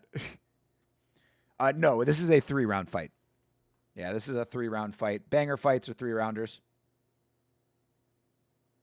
Because this is also a non-title fight. That's just how they do in RWS, brother. They just tack on an extra fight they think is going to be fireworks for you at the very end to leave you out on a good big high note. You thought for sure Mickey won that round? I mean, yeah, he was teeping, but again, I think it's optics, bro. I think it's the pressure. It's the fact that Caustic is in his face. And see, now you see Mickey is actually starting to push forward a little bit, but Caustic is right there. Oh, and again, sweep in the leg. See, that has to be that. Come on, man. Ref didn't say anything about that. Yeah, Mickey definitely needs a finish. But yeah, I mean, come on. That was a legitimate sweep of the leg, and the ref didn't say anything about it. Yeah, I need to read the rule set here. And then we also just have to come to the conclusion that these referees don't really give a fuck about, they value entertainment over enforcement of rules. And that's just a referee trait, I think. I mean, Mickey is not putting enough out there still, man. Like, this is where you need to empty the tank, bro. Like, you need to go balls to the wall here, bro.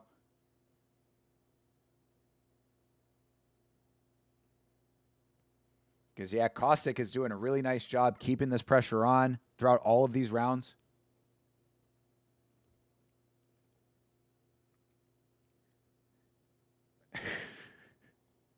Rwand, you're now blame Poetan? Oh, my God. Oh, good Lord. Hello, Rwand. Good to see you, brother.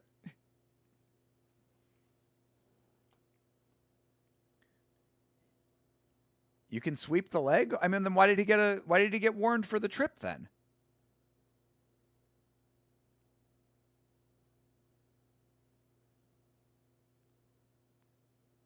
It's you, the Fraud Check King? All right, well, we are in the presence of the Fraud Check King, people. Appreciate you, Rwand. Hope you are well, brother. Thank you for checking in. Love the new name. Yeah, I think Mickey Ghazali is going to be out of this one, man. I think Mickey Ghazali's taking the L on this one. Unfortunate no beanbag in the banger fight of the evening, unfortunately, of course, but it's frowned upon like dick kicks. Yeah, well, okay. Well, frowned upon means unenforced in my lingo. Oh, there you go. Nice spinning elbow attempt by Mickey, but too little too late, sadly. Oof. Nice body kick there for Mr. Caustic. Not knocked out, though. Not knocked out. 17 years old, not knocked out by this much older guy. He's getting bullied on Monday for sure. Yeah, for real. That same teacher I was talking about earlier just hands back the test with a D- on it. Yeah, about that 100%, Mickey. All right, yeah, good performance by Caustic. Didn't get the finish, but won that fight pretty handily. Took some damage, too. You see it on the eyes. I just came home from work. I got to sleep all day, but I said, let's check in on Yama first. Brother, I appreciate you doing so, man. You are awesome, Rwand. I love the new name. You came in right at the very end. We're about to wrap this thing up in just a few minutes, but you are always appreciated, Rwand, and I'm glad that I know that you have a new name now, so I will keep my eye open for it next time you are around.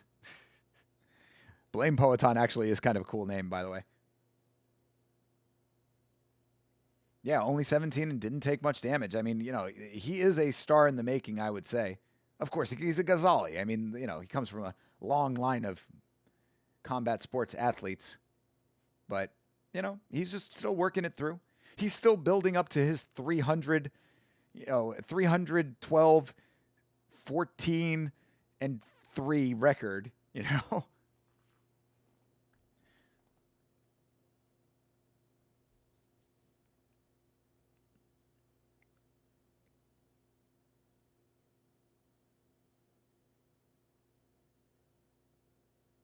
29-28.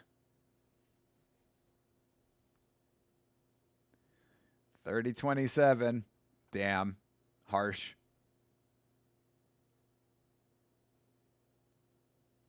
Maybe you should connect with D-Rod. That would be a very wise move.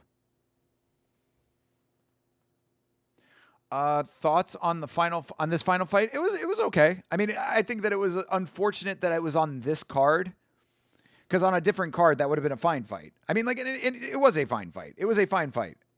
But, on RWS 200, it wasn't exactly the fireworks show that you would want to end the card with necessarily. But again, bro, we saw so many good fights. I'm not letting it take my mood down in any way. I had a fine fight. I had a fine time watching the fight.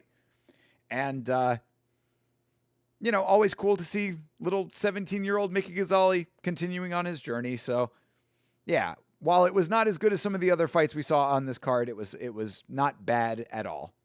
And a fine way to end this otherwise amazing card. I thought that this was so good. I'm so glad that we did this.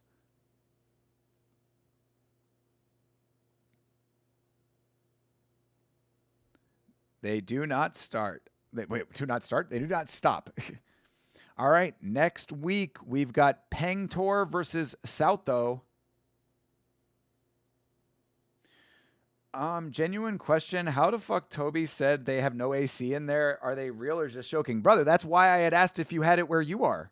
They are not joking, bro. There's no AC in Europe. There is no air conditioning in Europe. At least most of Europe. This should have been switched with the D-Rod fight, so it could have been a 5-rounder. I think Mickey would have pulled out 4 and 5. Yeah, I mean, non-title fight.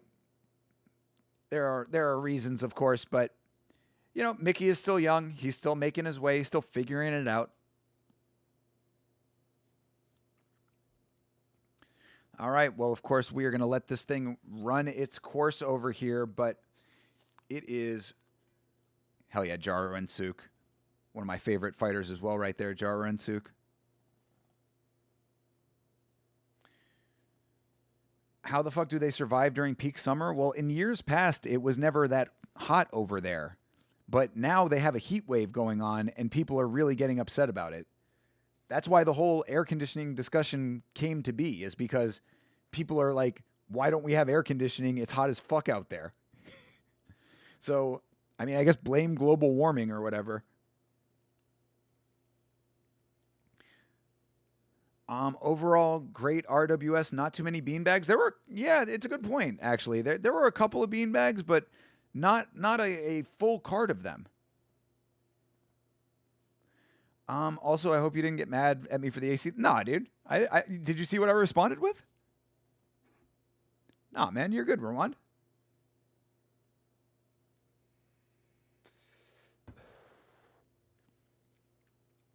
Yeah, not as many beanbags as I would have liked, but honestly, all of the quality of the fights were really good. So, I mean, really, I'm not complaining all that much about it. It is very rare that I complain about an RWS card. I think, like, in the time that we've been watching RWS, I think we've watched RWS probably maybe 10 times at this point. I think maybe one time I was like, yeah, that wasn't the greatest card. They're cooked right now, brother. They are literally cooking over there, for real. It's bad, bro. We don't use AC here unless my brother-in-law is in town. Well, at least you have access to it. That's a choice, bro. You're not using AC by choice. You're the man, Rwand. You get hot and humid there? Brother, why do you not use your AC? Trying to save money? I mean, trust me, I understand being frugal, but bro, there are certain quality of life things that, are necessary, at least for your boy. AC certainly one of them.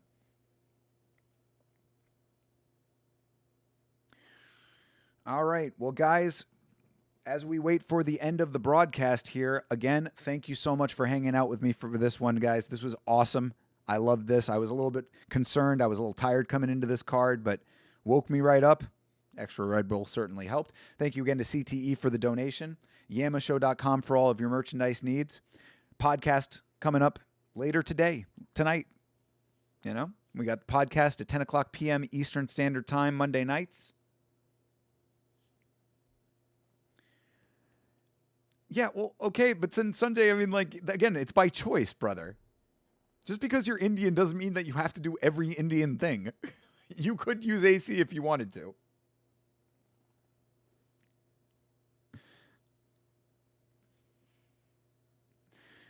The main event was a decent fight, but it wasn't a barn burner like the other fights we witnessed was great. Well, the main event was technically the D-Rod fight was the main event. That's why I call it the banger fight. The last fight is its own thing. In my city, almost every single house plus barbershop stores everywhere has AC. Yeah, anywhere that's hot should have it. Your car doesn't have AC? Bro, Sanjay, You're killing me right now, bro. And you say that you don't wear deodorant, brother. Okay, dude. I have to open the doors for like 10 minutes as it can get up to 140 in it before I drive. Bro, Sanjay, do yourself a favor, brother. Especially if you're going to be doing long haul trucking.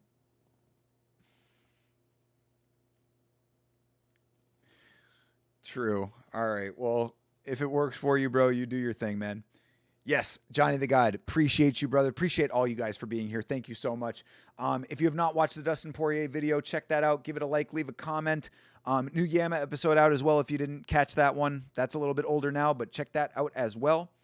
And yeah, podcast tomorrow. More stuff. We'll probably do Ultimate Fighter on Tuesday.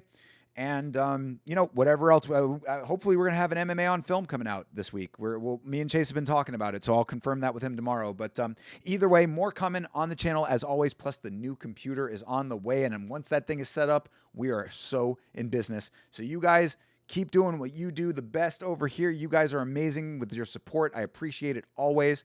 And I will keep doing what I do over here. And we will continue blood palming together. So until next time, everybody, you have a great rest of your night, a great rest of your weekend, whatever's left of it. And as always, fight on.